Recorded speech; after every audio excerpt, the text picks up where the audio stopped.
Parker Jr. Here we go with Ghostbusters.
Infatuate with me, I give you everything you desire.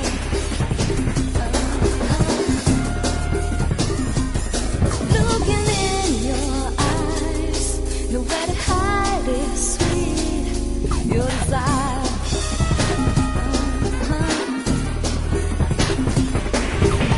Bring a pen as you wish.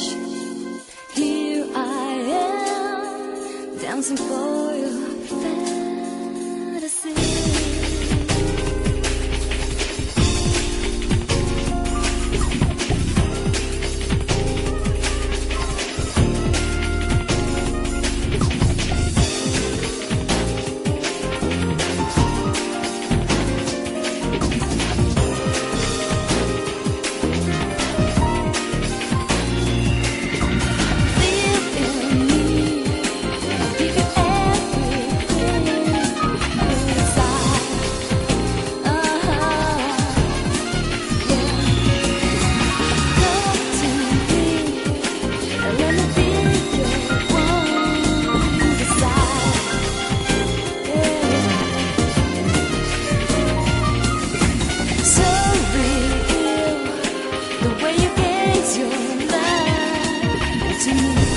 going on, everybody? Hope everyone is having an amazing afternoon, evening, morning, or whatever it is. Whatever it is in your time zone.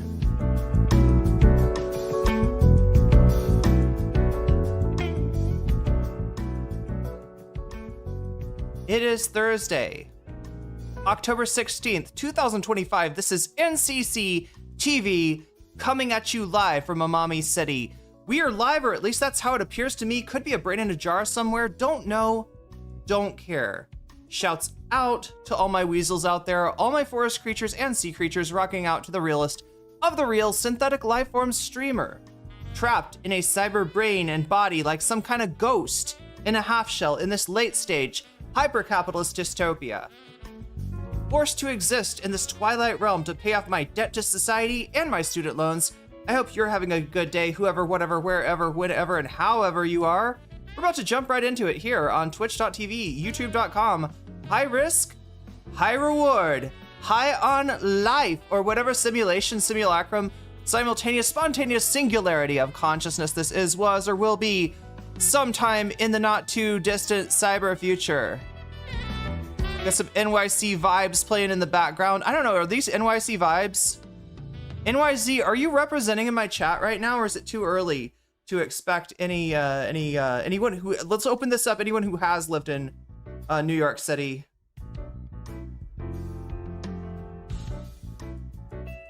Oh my god, so good.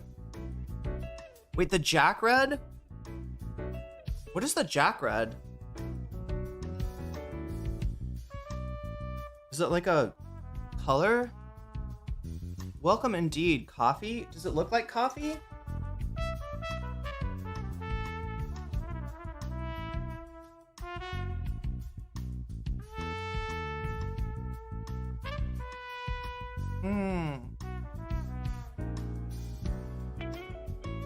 Something a little stronger than coffee. You briefly lived in... There we go. NYC representing in the chat. I don't know.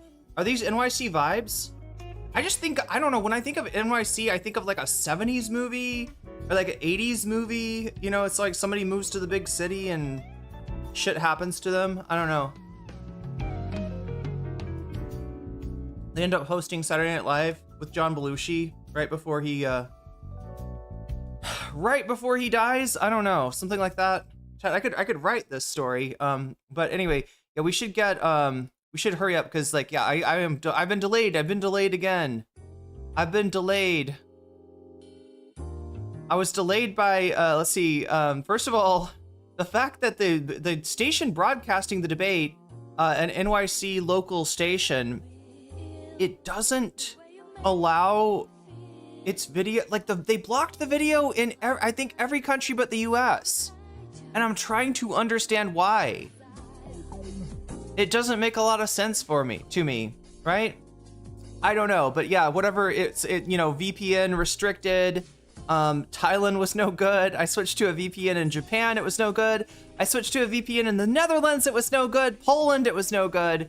Finally, I got a US VPN. So yeah, you know, my browser probably thinks that I'm in Texas now.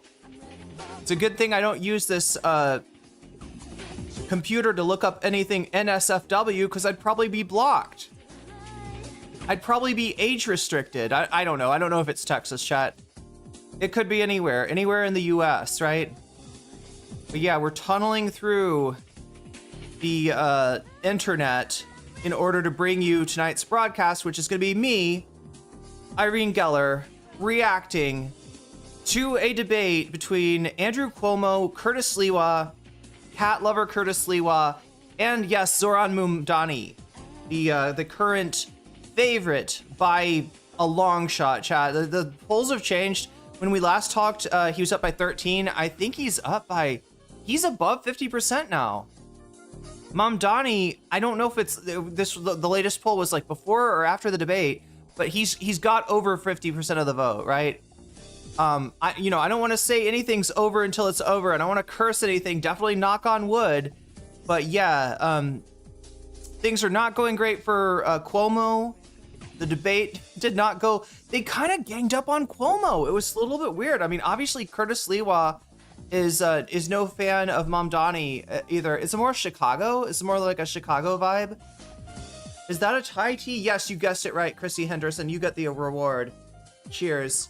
And I need to drink this because I need to cool the fuck off.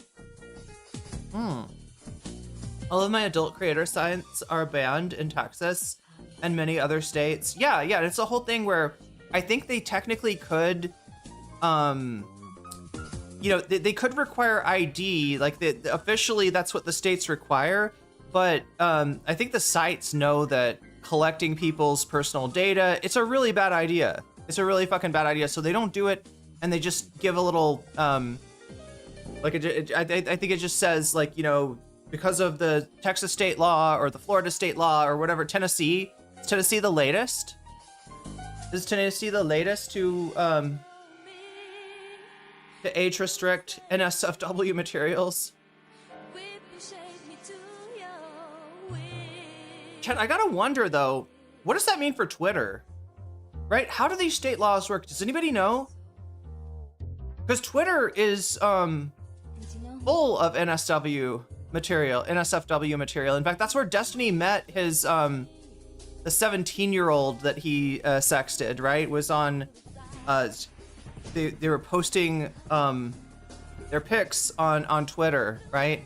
And Destiny was more concerned with whether this person might be catfishing him, posting pictures that weren't actually of them, rather than making sure that the person was of age, which, yeah, turns out they weren't. More importantly, Irene, do you condemn New Jersey for birthing Hasanabi? Yeah, I mean, I condemn Chris Christie.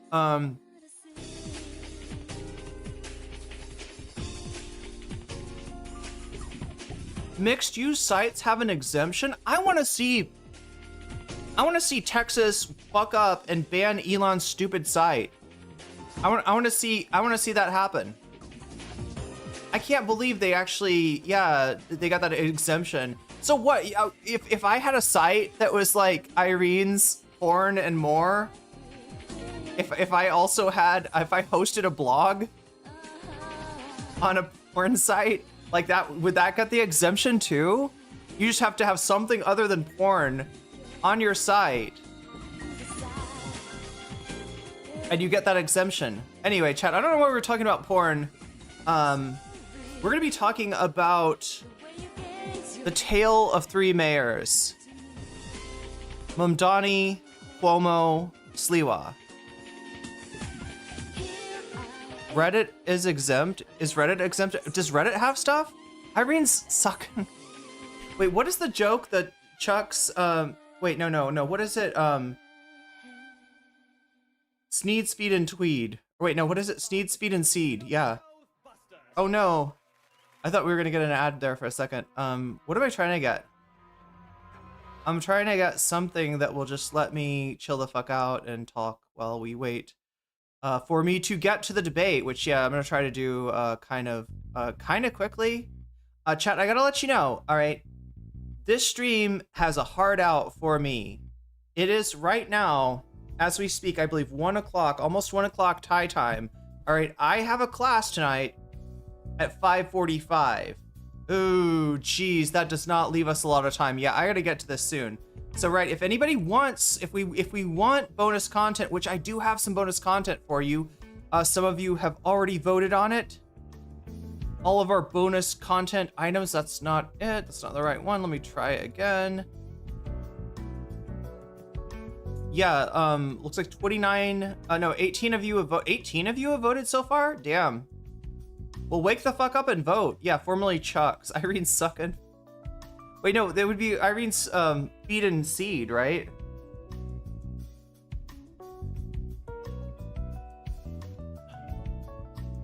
Without implicating myself too heavily, I can only answer yes. Reddit does have that stuff. I didn't know. I never knew that. I don't use Reddit much. I also don't use Twitter much for NSFW type stuff. Or much at all these days, because everything that you write on Twitter is being fed into Elon's LLM, and I just don't want to feed that beast or that basilisk anymore. Mostly meant for sites that aren't corn sites that host adult stuff. Reddit works in Texas, but Reddit doesn't allow direct hosting. Well, Twitter definitely does. I mean, I know why Elon doesn't get hit. I know what Elon's got the exemption, right? I think part of his didn't he move part of the Twitter operation to Texas? Sliwa without his red jacket and beret is almost unrecognizable. Well, look, Sliwa's on, so we'll give him that. Reddit, the home of H3 Gone Wild sub. Wait, what is that? What is the H3 Gone Wild? But yeah, some of the H3 does come up a little bit in the bonus content. Let me just get to that, you know, because we don't have a lot of time. I want to make sure that I get through as much of this debate as possible and leave time for the possibility of bonus content. So look, bonus content is what happens when this number gets to 100, right? It's at 0 right now. And if it gets to 100, then I will hit you with some more bonus content, right? And we've got quite the menu to choose from tonight, as some of you have already seen. Let's take a look at what we got. Yes, we do have Collargate making an appearance, but maybe not as you think. North Star Radio and Taylor Lorenz have made some videos, respectively. Each of them have made videos about Collargate, so it's a little bit of a, you know, a little bit more, I don't know, investigative, a little bit more critical. What am I trying to say? They're not just watching a clip and be like, oh damn, dude chucked his dog. That's what I mean, right? It's not just a react. It's not like XQC, right? It's a little more of like, you know, looking into like what is actually going on in Collargate, aka Shotgate, aka Dogtober 7th, whatever you want to call it, chat.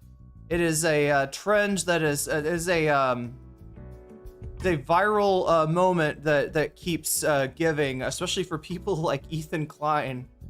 I'm trying to remember what they're like. North Star Radio actually catches Ethan. Oh my god, I can't remember what it was. There's a nice catch from North Star Radio and something that Ethan says. I can't remember what it was, but yeah. Also, Taylor Lorenz did a video more like looking at the phenomenon of moral panics, witch hunts, these kind of social media moments or feeding frenzies. And so that's, you know, that's that one. Oh my gosh, I gotta fix this. It's still got the yesterday's math on it. All right, let me take the math off. Because set everything back to 0.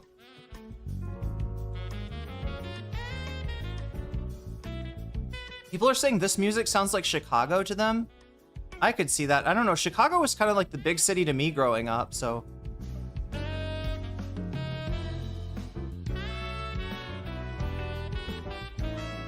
You ever, Hila called it Dogtober 7th to crickets on the podcast. Wonderful. Wonderful. Okay, so yeah, anyway, let's see, we've got one more thing to reset, don't we? It's this one.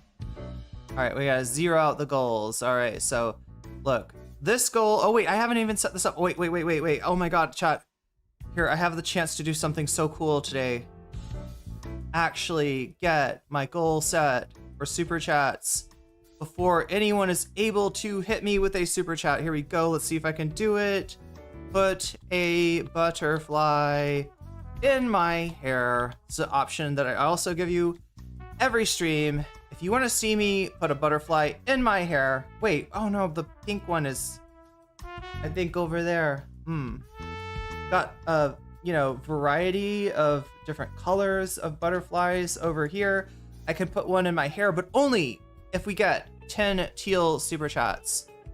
Wouldn't it be funny even if she weren't IDF? Oh god, yeah. I don't think that Ela's the one that came up with Dogtober 7th, though. I think she stole it from somewhere. But there, yeah, there's your bonus. There's your butterfly goal. That's a goal strictly for super chats. If we get 10 super chats of the teal variety or higher, then I will put a butterfly in my hair. All right, that's one goal. Second goal, keep me caffeinated.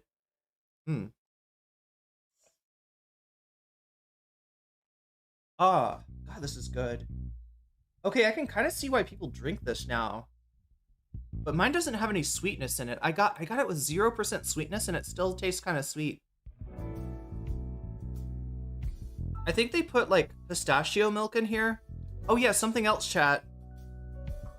I don't know if you can see this or not, but look, do you see the sticker right here? This is the Thai word J, right? Similar to the Vietnamese concept of Che. It's not exactly vegan, but I mean, for my purposes, it's pretty damn close, right? And yeah, it's a festival that they have every year here. It started where like normal places that normally serve a mainly pretty meat-based, pretty milk-heavy, pretty egg-heavy kind of diet, they will offer options, right? The option to get your stuff without animal products, and yeah, that's the J Festival. That's the I mean, it's backwards, right? But it's just like it almost looks like it says 17. So if you're ever in Thailand and you're looking for something that is vegan, look for a little yellow sticker with what looks like a 17. Although that's so weird because I don't know, that's not how I'm used to writing that second letter, at least. But yeah, we're about to get into this here. Bonus content. We've got 4 different possibilities for bonus content. But again, chat, it's gonna if it happens at all, it's gonna have to happen fairly quickly. I've got an alarm set for like 4 hours and 4 hours and 45 minutes from now. That's when I'll be ending the stream. So yeah, you know, if we hit the bonus meter at the last minute, it might be for naught. I'll have to, you know, ship that bonus material over to a different night because again, I've got a hard out tonight. But yeah, we have got the Colorgate videos from North Star Radio and Taylor Lorenz. We've got a Sagar and Jetty debate with Crystal Ball. This guy is like, do you remember how what's it called? The Rising on the Hill, right? Before the Hill and the Rising like fell off the map, it was hosted by Robbie Swar and Brianna Joy Gray, and it was really mostly right-wingers watching that show. So Brianna was there, she was needed, she's part of the formula, but she was just getting dogged in the comments. Like, they hated her guts, and she's the wrestling heel basically. And more on Breaking Points, which has a very similar format. In fact, I think they basically, you know, were inspired by the format of The Hill. Breaking Points, now Sagar and Jetty sort of occupies that role. It's kind of weird because Breaking Points, like, they're not trying to make it a left-wing show. In fact, I would say they're kind of trying to not make it left-wing, you know, a left-wing show. The left-wingers that they have are you know, I don't know, heterodox thinkers, not exactly left on all issues. People like Ryan Grimm, people like Crystal Ball, and then they, you know, for every left-winger they have on Breaking Points, they also have a right-winger. So they're really trying to get a mixed audience. You can kind of see why, right? This way they could get canceled by the left and still have a right-wing audience. They could get canceled by the right and still have a left-wing audience, right? It's kind of like a strategy for that, I guess. But what's happening more and more is it seems, I don't know if the audience has gone left-wing or if Crystal has just kind of won the argument over and over again to where the right-wingers don't speak up or they don't watch or they get depressed and disappointed. But regardless, yeah, Sagar and Jetty is on a hobby horse. He is riding his hobby horse against weed, against legalized cannabis and THC and CBD in the USA, right? He's not a fan. He's not a fan. He's not a fan of porn. He's not a fan of THC or CBD. And he's also, you know, he's also always kind of making excuses. Like, he's not exactly a fan of the Trump administration either, but he is really good at always making excuses for them. He's gotta always bring it back to like, well, you know, you wouldn't have this if Joe Biden hadn't done an open borders policy. And, you know, it's just, there's only so long that that's even sustainable. So anyway, Crystal is absolutely poking the bear there successfully. And we love to see it. It's a beautiful thing to see Sagar turn into a lol cow. I think I said in the comments that he is one Sonichu medallion away from official Ethan Klein Ethan Klein approved lol-cow status. He could be on Keemstar's show tomorrow if he wanted. But anyway, that's the second option. Third option, we've got RM Brown. Everybody know this guy? People know RM Brown? Yo, Omega Star, thank you for getting us started. Thank you for the 10,000 bits. Wow, that's very generous of you. Wait a minute.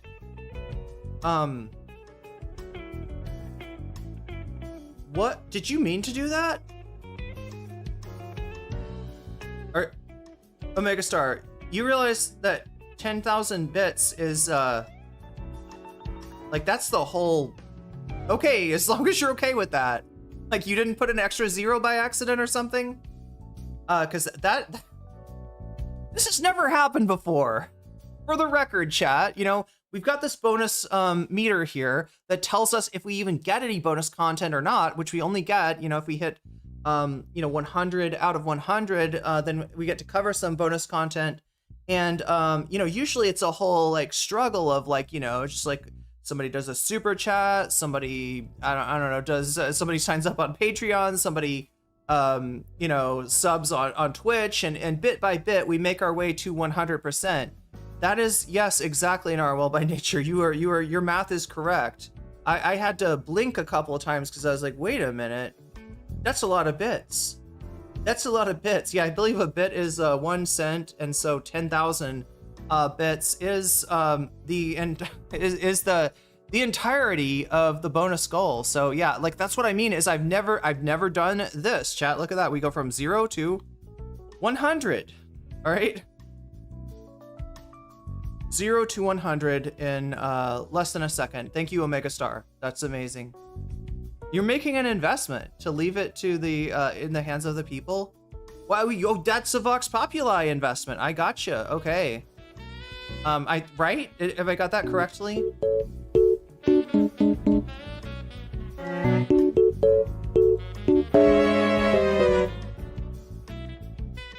Is this a Thai class that I have later? Yes, I have a Thai class later. The professor went on hiatus for a long... What the... Wait, is that another... Wait, what? Okay, is that a mistake? You're not getting double charged, are you? That seems to be another 10,000 bits.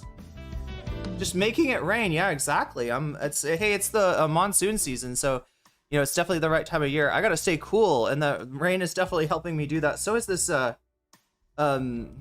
this is like passion fruit soda. Oh my god, it's so cooling. And iced Thai tea. I'm good. Chok di ka, yeah. Or wait,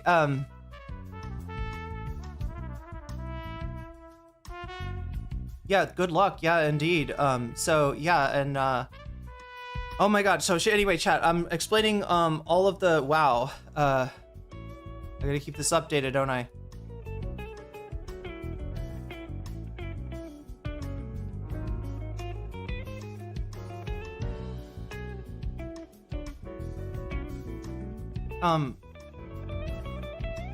Anyway, what am I trying to say? We got 4 possible topics. RM Brown, we all know him. He is he's the man that gets the sound drops, by which I mean, like, he records anytime Jordan Peterson says something weird, or Steven Crowder says something weird, or Tim Pool says something weird. RM Brown is right there with a microphone, and he's recording it. And he makes these shows that are, it's almost like YouTube. Anybody remember YouTube Poop? That's my only frame of reference for what RM Brown does, is it's almost like he's doing a YouTube Poop live, right? Instead of editing it, he's just throwing in a whole bunch of sound drops like all over the place. And this time he's talking about Peter Thiel and the Antichrist, which is what South Park talked about this week as well, which makes me think I really should have done a Peter Thiel Antichrist episode by now. We'll have We'll have to correct that, chat. I don't know, maybe look how orange that drink is, right? Oh my god. I gotta stay hydrated here.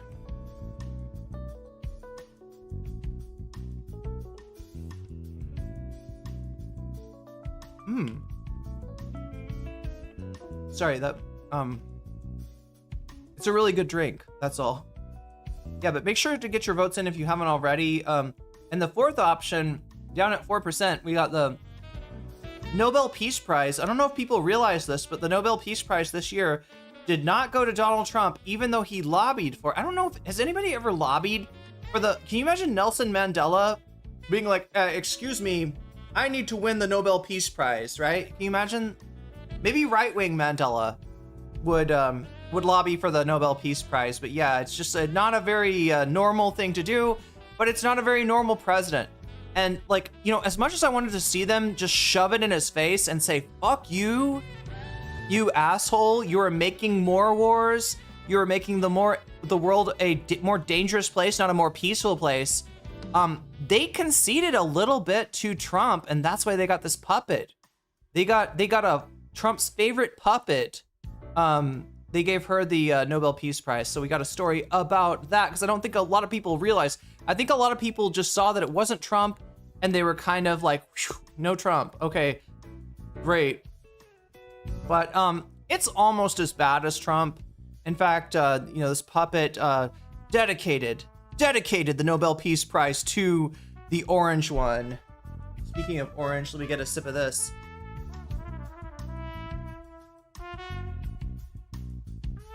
Oh my god, that's so good. And do you know how this works too? I think that yeah, because this is kind of a weird thing for black tea to make like an orange stain.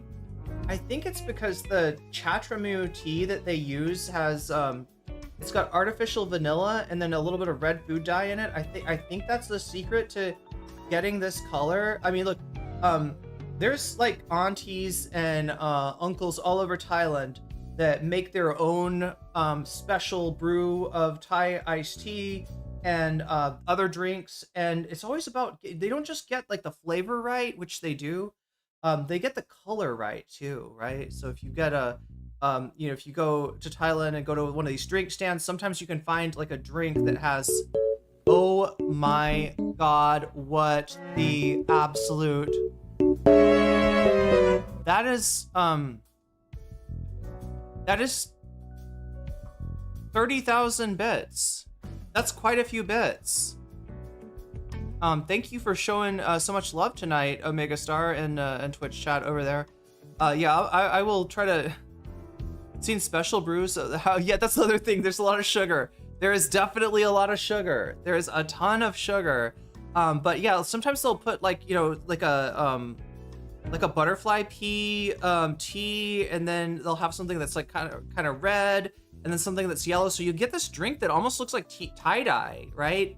And they do it in a way where like they put the heaviest thing in the bottom, and then the second heaviest thing in the middle, and so they actually can have like layers of color and layers of flavor. So if you want to, if you hold the drink really still, you can drink each layer by itself, right? You can kind of do that, or you can stir it around and kind of mix it up, and if you like that better. But yeah, the last yeah item is the Nobel Peace Prize going to a puppet. Omega watched The Giver recently and got inspired. I mean, it sounds inspiring. So anyway, I gotta update this thing. All right. And I also got to do something special, maybe even something special for Twitch chat. Maybe after tight class tonight. I don't know. But that is a lot. Those are a lot of bits. Anyway, the things that make this number go up is when you do a super chat, you do a super sticker. If you get yourself a membership, I'm talking about YouTube here, right? These are all on YouTube. If you get yourself a membership, if you gift memberships, right? That all makes this go up. If you support me on Throne, which right now it says the Vietnam trip, because I still don't have that changed. I should change that. But it is actually going to be going to a new computer, which is, I didn't realize there's a Windows update that my computer cannot receive because it's just too old. So I have finally gotten to the point where I do have to get a new computer. If you want to help me out with that, you can donate to my throne.com to make that happen. If you sign up for my Patreon, that also makes the number go up. And of course, if you support me on Twitch, like Omega Star is doing in unbelievable numbers, in record-breaking numbers, right?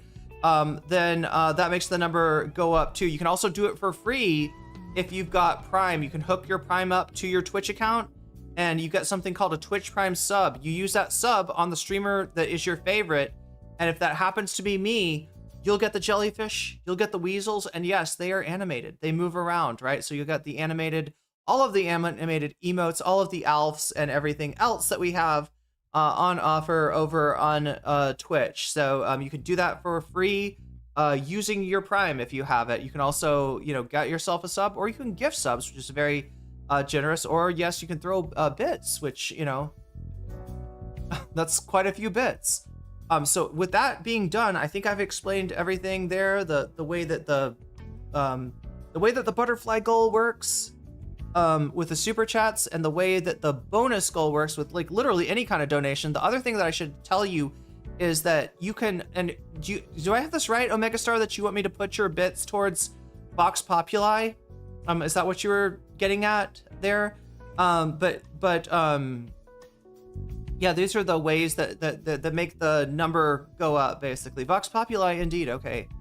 So you can also put your money where your mouth is, which means that when you donate, you can let me know in the chat which of these topics you want to see, and I'll put your money where your mouth is. The other option is to say Vox Populi if what you want to do is just reinforce the vote. Like whatever wins the vote, wins the night, right? That's what you're saying when you say Vox Populi, or you can say video games to...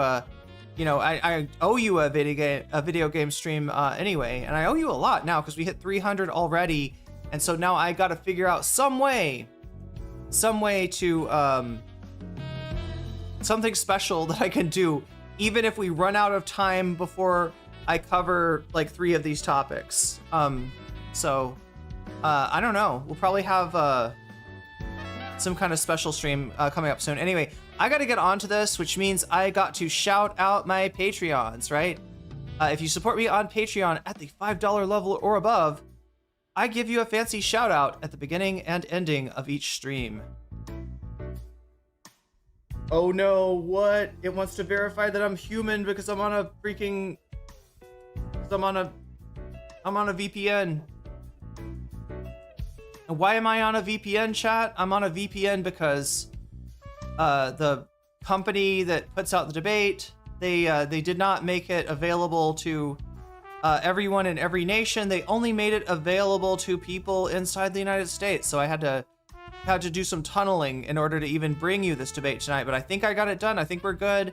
And if not, I've got some backups from people. Some people have given me other locations where I can watch the video. So I think we're good tonight. But anyway, yeah, if you support me at the $5 level or above, you get a shout out at the beginning and ending of every stream. Let me do those now.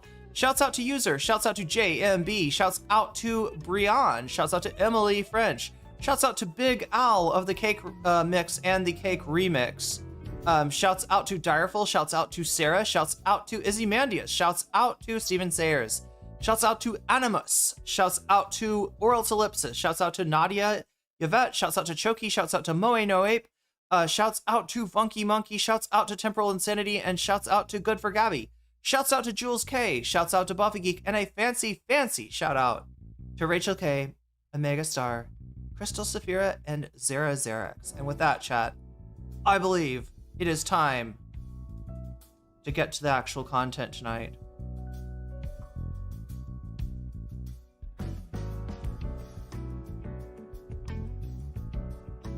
There we go.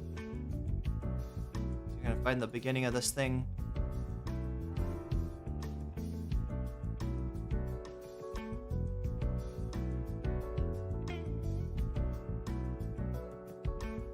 Oh, it does kind of start right away. That's nice.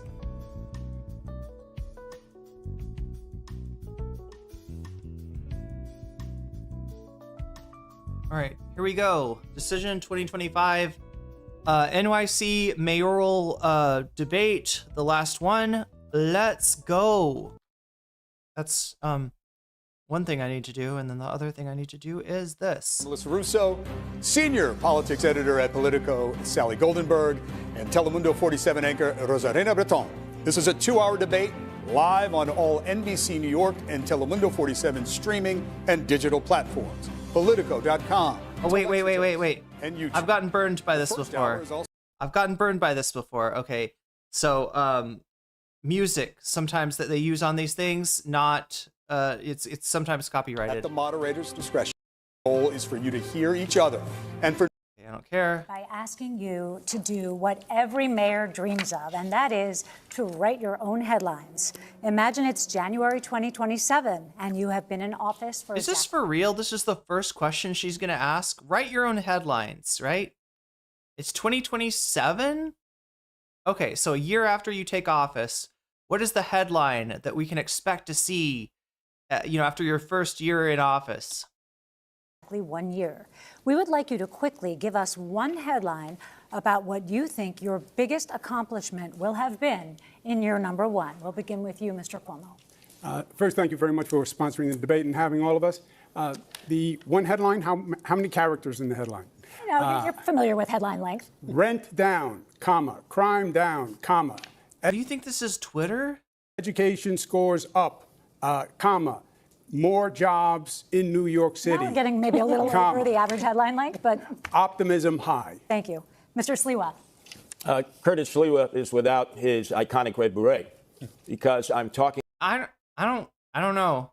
...to the people of New York City. I don't like it, chat. Yeah, this guy always wears his red beret. We went over this last night. The reason he does, he's a founder or the leader or the head guy from this organization called Guardian Angels. It is a vigilante group that has been allowed to operate in NYC. There is, we watched last night, a hate crime committed by the Guardian Angels on Fox News as they were interviewing Curtis Sliwa. He was like, turn around the camera. This Venezuelan illegal here, thought he could get away with some shoplifting, but we pounded him on the pavement so hard that his mom's gonna feel it all the way back in Venezuela, right? She's gonna say, "Ay caramba." I don't know. It was like so bad, but it turns out, chat. It turns out that the only crime this guy committed was, I don't know, being Latino in NYC. Yeah, he didn't shoplift. He wasn't he wasn't undocumented. They just beat this dude's ass on fucking Fox News for being Latino. About the really serious issues of affordability, the cost of living. Yeah, that's the beret he's talking about that he doesn't have. They have a weird outfit. Yeah, I mean, it's a vigilante group. It's kind of a joke, right? I mean, they're not like exactly tough guys, but they are, they travel in packs and, they can obviously be kind of dangerous. But yeah, it's, And obviously what I spent most of my life doing, which is public safety in the streets and the subways. We would love a headline from you. What will your headline be, your big headline in year number one as mayor? Curtis Sliwa exceeds all expectations and looks very mayoral tonight. Mr. Mamdani, you've had some time to think about it now. What's your headline? It's a pleasure to be here, first of all, and I really want to thank the moderators and the opportunity to speak directly to New Yorkers about this moment in time and our opportunity to transform the most expensive city in the United States of America. The headline would read in about a year, Mamdani continues to take on Trump, delivers on affordability agenda for New Yorkers. Thank you, Mr. Mamdani. Sally? Thank you, Melissa. Short and sweet. Also, I think I'm kind of wondering, I wonder if we can tell the ASL interpreter down there. I mean, I know that they're not supposed to do this, but I wonder if we can tell what side she's on. Chat. Keep an eye on the ASL interpreter, because I'm curious, like, if she's maybe a Zohran fan, as most New Yorkers seem to be at this point. We're going to talk about leadership. Voters have reservations about all three of you as chief executive of New York City, a city with roughly 300,000 employees and a budget. The Guardian Angels, yeah, they're still a thing, and this guy's running for mayor now. Curtis Sliwa is actually this is the best that the Republicans could do in this election. Yeah, it's old school NYC shit. Bigger than many countries. We have questions for each of you, and Mr. Cuomo, we will begin with you. As a former governor of New York, you obviously have the management experience, but you resigned from office amid sexual harassment Oh my God. and COVID-related scandals. Why should voters now trust that you have the character to be mayor? You have 1 minute. Good. Well, thank you very much, and thank you for the question. First, you are right. I left office. There was a report that was done that had allegations of harassment. I said at the time it was a political report and that there was no basis to it. It was then sent to 5 district attorneys. They all reviewed it. They found nothing. It was then litigated for 5 years. I was dropped from the cases. So We're going to see that a lot of the litigation involving Andrew Cuomo, he is chalking it up to being political. This is very Trumpian. And if you don't know what's gone on behind the scenes in the NYC mayoral race, first of all, Eric Adams would have probably been prosecuted by the government. He's involved with some corruption. It seems like he's acting as a foreign agent, unregistered foreign agent for the state of Turkey, as mayor of NYC. So yeah, corrupt motherfucker there. And then Trump came in and dropped the charges on him to make him a Trump puppet, which he has done successfully. Now, next, for his next trip, Mr. Trump, after it was clear that Eric Adams was not going to win re-election, there's been talks reportedly between the Trump administration and Andrew Cuomo, because Trump really hates Zohran Mamdani. And he was trying to, I guess, help Cuomo. Probably the revelation that Cuomo and Trump are talking did the opposite of helping Cuomo, because yeah, New Yorkers are not here for the guy that Donald Trump supports, Vadim. Hey, you lived in NYC during the heyday of the Guardian Angels. They were a joke. Just a bunch of right-wing LARPer wannabe cops. Yeah, they're a joke on one hand, but they can be dangerous, right? We saw this dude getting a beatdown from the Guardian Angels, right, on Fox News, and they're bragging about how they got a illegal shoplifter, and his mom's gonna feel that back in Venezuela. And it turns out dude was innocent. They just beat him up for being Latino. Noises every wait, Sliwa. I see Sliwa all the time near Times Square. My friends and I would make farting noises every time we walked by him. What was his reaction? Was he like, that wasn't me? That wasn't me. I didn't do it. none of that came to anything. When it comes to executive experience, I've run the Department of Housing and Urban Development, built housing all across the nation. Wait, he lied? Are you talking about Eric Adams, Narwhal? He lies like a dog with a shock collar? I mean, like, he might as well have a shock collar with Donald Trump being in possession of the receipt of the remote, right? This is unironically the situation with Mayor Eric Adams. I was governor for 11 years. The budget is double what it is in New York City, and I got government to work. I passed groundbreaking laws, minimum wage, paid family leave, built projects that had never been built before. This is no job. And I might have killed your grandma. For on-the-job training. And if you look at the failed mayors, they're ones that had no management experience. Don't do it again. Thank you. Irene? Thank you, Sally. In the theme of leadership, Mr. Mamdani, you work as a foreclosure prevention counselor for a winning seat in the State Assembly. You have no substantial management experience. How are you ready to lead the nation's largest and greatest city in the world? I'm sorry, can we roll that back a little bit? I feel like we... State Assembly. Experience, don't do it again. Thank you. Irene? Thank you, Sally. In the theme of leadership, Mr. Mamdani, you work as a foreclosure prevention counselor for a winning seat in the State Assembly. A foreclosure prevention counselor, right, in the New York State Assembly? You have no substantial management experience. How are you ready to lead the nation? I'm sorry, he's like involved in objectively a good thing that's in the economic interest of most New Yorkers. I don't see how. Chat, what's up with Telemundo? Is Telemundo like basically Fox News at this point? I remember there was a time where they were fairly neutral. It seems like I don't think they were neutral though in the last election. It seems like they I don't know. Is Telemundo right wing now? Nation's largest and greatest city in the world in one day. You have a minute. You know, I have the experience of having served in the New York State Assembly for 5 years and watching a broken political system, the experience of seeing a governor in Andrew Cuomo who would rather have served his billionaire donors and the working class New Yorkers who voted for him, and the experience amidst all of that of fighting and winning for working class taxi drivers to free them from predatory debt and delivering the first free bus lines in New York City history, and in working with unions and working class New Yorkers to finally raise taxes just that little bit on Mr. Cuomo's donors to start to fully fund our public school. And more than that, I have the experience of being a New Yorker, someone who has actually paid rent in the city before I ran for mayor, someone who has had to wait for a bus that never came, someone who actually buys his groceries in this same city. And what all of that experience has shown me, which Mr. Cuomo can't seem to understand, is that it is far too expensive and far too hard for New Yorkers to afford to live in this city. And the definition of experience is not doing the same thing again and again and hoping for a different result. That's actually the definition of insanity. Thank you, Mr. Mamdani. If I can, I think I was invoked. Yes. In other words, what the Assemblyman said is he has no experience. And this is not a job for someone who has no management experience to run 300,000 people, no financial experience to run $115 billion budget. He literally has never had a job. On his resume, it says he interned for his mother. This is not a job for a first-timer. Any day, you could have a hurricane. Andrew Cuomo bringing up nepotism, maybe not the best idea. God forbid, a 9/11, a health pandemic. If you don't know what you're doing, people could die. Mr. Mamdani, you want to respond? And if we have a health pandemic, then why would New Yorkers turn back to the governor who sent seniors to their death in nursing homes? That's the kind of experience that's on offer here today. What I don't have in experience, I make up for in integrity. And what you don't have in integrity, you could never make up for in experience. May I?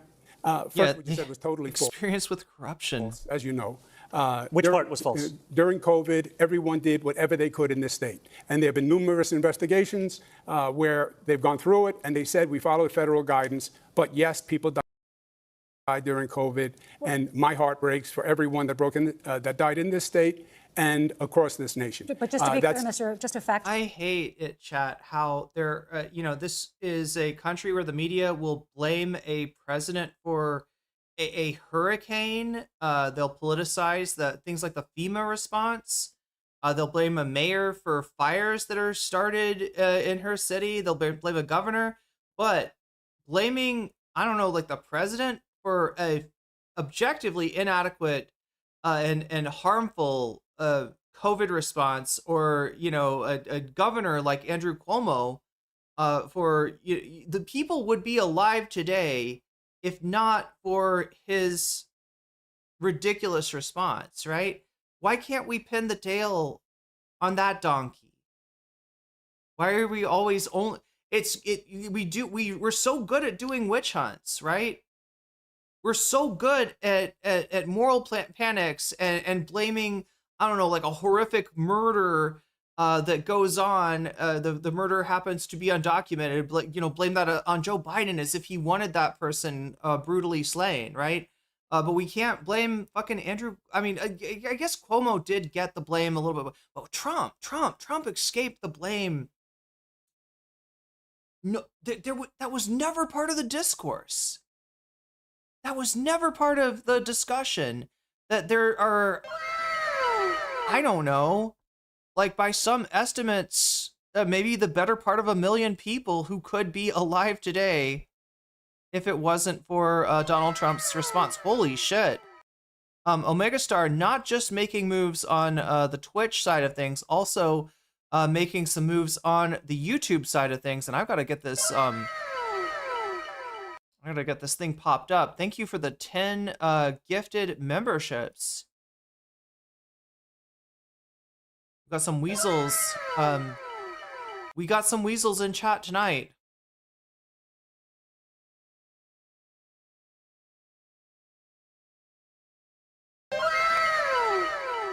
Just gotta get this here, and then I think I can put this up. There we go, 10 gifted memberships. So let me try to read them off here. What do we got? It looks like Peepo Kiss, you just got weaseled. K Lala, you just got weaseled. Katie McD, you just got weaseled. Steve Saturnation, you just got weaseled. Chris Tablante, you just got weaseled. Lithium 19, you just got weaseled. We're first isotope ever weaseled. I believe that's an isotope. Wrecked Angels, you just got weaseled. CJ, you just got weaseled. Maddie 582, you just got weaseled. TO, you just got weaseled. And that is objectively a good thing. Yeah, thank you, Omega Star. We're at 3:30. Check that. There is a criminal investigation reportedly underway at the DOJ about your testimony to Congress about your nursing home record. Yeah, but that is a political issue. It's all politicized. Yeah, sure. A referral, which has gone absolutely nowhere. But there have been multiple investigations where the DOJ found that the nursing home investigation was politically motivated. Okay, can we also say that, I don't know, like that look, just because you weren't found guilty of a crime doesn't mean that you didn't fuck up COVID response, right? Doesn't mean that you didn't make decisions that resulted in, people that were alive at the beginning of the pandemic no longer being alive, right? We might have time to come back to it. I do need to move on to Mr. May Sliwa. I just finish my rebuttal? But the Assemblyman still says he has no experience to do the job. Okay. Thank you, Mr. Cuomo. Mr. Sliwa, as founder of the Guardian Angels and as a radio host, you've been a well-known figure in New York City for decades. But you also lack substantial management experience. So how are you prepared to be the chief executive officer of New York City? You have 1 minute, Mr. Sliwa. First of all, I created the Guardian Angels to provide public safety in the subways and streets when government was incapable of doing so. I didn't do it to get a title or a paycheck. Secondarily, I don't declare myself to be all-knowing. I will hire the very brightest and best in their fields who have dedicated their lives to trying to improve the city of New York or the state or the federal government or the private sector. But what I will say is, thank God I'm not a professional politician. We have the architect and we have the apprentice of No Cash Bail, which has been a disaster. We have the architect and the apprentice here of Raise the Age. My own son was almost killed because of that in a gang attack. We have the architect and we have the apprentice of Close Rikers Island, which would just release criminals in the street. Thank God I'm not a professional politician because they have helped create this crime crisis in the city that we face, and I will Thank you, Mr. Sliwa. Thank you, Mr. Sliwa. Candidates, President Trump has expressed intense interest in this election and in all of you personally. Mr. Mamdani, the president called you, quote, my little communist. Mr. Sliwa, he said you're, quote, not exactly prime time. Mr. Cuomo, he has been critical of you, but said you have always gotten along. The president has threatened to cut federal funds to the city. And just yesterday, he killed the Gateway Project, the tunnel connecting New York to New Jersey. You've all promised to resist him. We got to talk about this, right? Donald Trump is someone who cut his teeth, as the apprentice. Before he had the show The Apprentice, he was the apprentice of one Roy Cohn. Roy Cohn, I think, was involved in the Red Scare, in the McCarthyist era of the U.S. and he's just like, he's a really bad guy. It's hard to explain like how corrupt this guy was, how and how successful he was with that corruption. Right, Trump learned a lot from this guy. He's in the real estate business, that if you know about real estate in New York City at the time, you really couldn't do it without having mob connections, which Trump definitely have. And yeah, he's operating in so many ways like a mob boss, right? Trying to throw his weight around, no pun intended, in order to get his way. And this whole thing of him like, ooh, I don't like that. If you elect this mayor, he's doing this in Argentina too. He said he's going to bail out Argentina, who put in an ANCAP nut job named Milei. But he's recently said, oh yeah, that money, that bailout money, yeah, it's conditional on Argentina either re-electing Milei or voting for his party in the midterms. It's unclear exactly what it's predicated on. But yeah, he's trying to manipulate elections in Argentina with a potential U.S. bailout of the peso, and this, what he's doing in this election, also trying to like this is just so crazy. Like, I mean, New Yorkers, I don't think are gonna fall for this. I don't think they're gonna be like, well, we don't want to get our funding cut, so let's elect the guy that Trump wants. But a lot of people fold for that sort of thing. In some way, what would you say in your first official call with the president to set the tone for your relationship moving forward? We'll give you a minute for this. We'll start with you, Mr. Mamdani.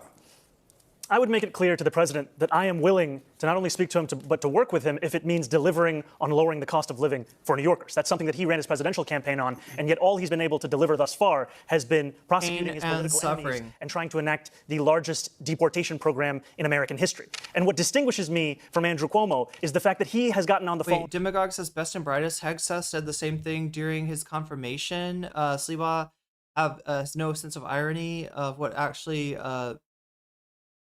actually means in the David Halberstam sense. With that same president, not asking him how to work together to help New Yorkers, or not telling him that he would refuse to back down to protect those New Yorkers, but instead asking him how to win this race. That's something I can do myself. I don't need the president's assistance for. And what I tell the president is if he ever wants to come for New Yorkers in the way that he has been, he's going to have to get through me as the next mayor of the city. All right, Mr. Cuomo, we'll give you a little extra time, but I'd like you to answer this question as well, what your first conversation with the president would be like. Okay. First, I never had a conversation with the president that the assemblyman's talking about. But he has a distant relationship with the truth. I would say to the president in the first conversation, look, we have had many, many battles. We fought together every day during COVID. And the battles were bloody. And I'd like to avoid them. If you come after New York, you know what I'm going to do. You know it's going to be ugly. And, my chances are almost 50-50, even though you're the president. I'd like to work with you. I think we can do good things together. But number one, I will fight you every step of the way if you try to hurt New York. Unless he weaponizes the justice system to go after the attorney general of the state, in which case you'll issue a statement that doesn't even name the president. And no matter what you think about Donald Trump, you know that not even being able to name him is an act of cowardice. And that's what we would see from Donald Trump's puppet on the right over here. I do want to get to Sliwa, but Mr. Cuomo, I'll give you a few seconds to respond to that. Yeah. I said political weaponization of the justice system is wrong. Both. What is that, like a Robert McNamara term? How to lose the... I remember hearing about the term in the related to the Vietnam War. Yeah, so it was Robert McNamara. Sides do it. It's wrong when Donald Trump does it. It's wrong when they did it to Comey. It's wrong when Comey did it to Hillary. Okay. It was wrong when it happened to Tish James. Thank you, Mr. Cuomo. I want to give Mr. Sliwa a chance to answer this. Mr. Sliwa, your first official conversation with the president. What would you say to set the tone? Well, first of all, there's high levels of testosterone in this room. I've had a love-hate relationship with Donald Trump that goes back over 30 years. But I know one thing. We have Andrew Cuomo. We have Zohran Mamdani. They want to take on Donald Trump. Look, you can be tough, but you can't be tough if it's going to cost people desperately needed federal funds. Zohran Mamdani, the president, has already said he's going to take $7 billion out of the budget right from the start. Look, the only way that Donald Trump is truly able to enact his bullshit agenda, is truly able to throw his weight around like a mob boss, is when bitches like Curtis Sliwa kowtow to him. When they say shit like this, look, we gotta kiss the ring. Right? That's the response that he's looking for. And the more people that have that response, the easier it is for Donald Trump to do that to more and more people. The more people that stand up and say, fuck you, the more unfeasible him cutting off his own country from their tax dollars becomes. That's what he's talking about, chat. New York City provides a huge amount of tax revenue for the United States of America. So Donald Trump, making that revenue contingent on who they elect is ridiculous. But yeah, Curtis Sliwa, that's the response that's the exact response Trump is looking for from law firms, from universities, from elected officials. And yeah, he's hit some pay dirt before in NYC with Eric Adams. But anyway, Sliwa is going to come out of this debate looking maybe better than Cuomo. That's the real question at this point, right? Zohran's up over 50% at this point. I don't want to say that it's a sure thing, but it's pretty close to a sure thing that Zohran will win. The question now, I think, becomes second place, and it shouldn't be a question because Sliwa's a joke. Like as Vadim commented earlier, like nobody takes this guy seriously, right? In New York City, like he and his guardian angels, freak show vigilantes, they're a joke. But this joke might actually take second place because Cuomo's looking bad, and Sliwa, look, say what you will, and I have said a lot about him. He's terrible. He's ridiculous. He's a joke. Him as mayor would be a disaster, right? But he's real in a way that Andrew Cuomo is not. And also, he's NYC in a way that Andrew Cuomo is not. Andrew Cuomo is not from the city. He's not like he's from the suburb. He very much reeks of upstate and the suburbs, right? He is not and also, yeah, he's a fucking shitty politician, right? More and more, what Americans seem to value from their elected officials is authenticity. That's part of how somebody like Trump, gets in and has some staying power, is that there's an authenticity there in his willingness to say stuff that other people wouldn't say, and his willingness to let his personality defects shine through. That, in the absence of someone that the American people resonate with, which the Democrats seem to refuse to provide as a opponent for Donald Trump, that does give authenticity. And that's what we're seeing from Sliwa. He's a very real person, almost too real in some ways. For elected mayor, people are going to suffer in this city. People who need those federal funds. What I would do is sit and negotiate. I would say, look, Mr. President, we need that Gateway Tunnel. It moves millions of people from Washington. Aaron Pat says that Sliwa without the hat is like Samson without his hair. In D.C. to Boston. But I don't know. He doesn't do it. He does an okay job in this debate, right? Like I said, he's not going to win, but he's giving Cuomo a run for his money. Take away the Q train project. We don't need those 3 stations going from 96th Street to 125th. It's not a necessity. Sit with the president. And okay, any NYC people in chat want to give me like the lowdown on this neighborhood that he's talking about? I have a feeling there's something. To Boston. But take away the Q train project. We don't need those 3 stations going from 96th Street to 125th. It's yeah.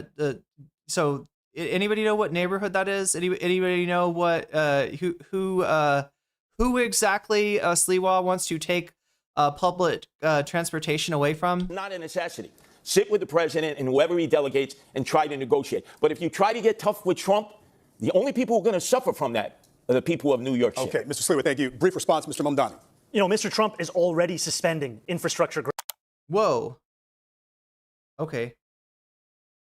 grants to this city. And he's doing it in a blatant act of political retribution. And what it requires is leadership that will stand up to him. And I disagree with Mr. Sliwa. We do need to extend the 2nd Avenue subway to 125th Street. It was a promise made to Harlemites decades ago. Okay. It's time to actually fulfill it. Thank you, Mr. Mamdani. Okay, quick question for you.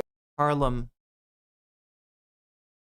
I mean, I don't know what the neighborhood is like now, but historically, it's an important place for Black New Yorkers. Yeah, probably a minority area. That's what I was thinking. Harlem and East Harlem. Yeah, so there is like some like racially coded maybe undertones to what Sliwa is saying.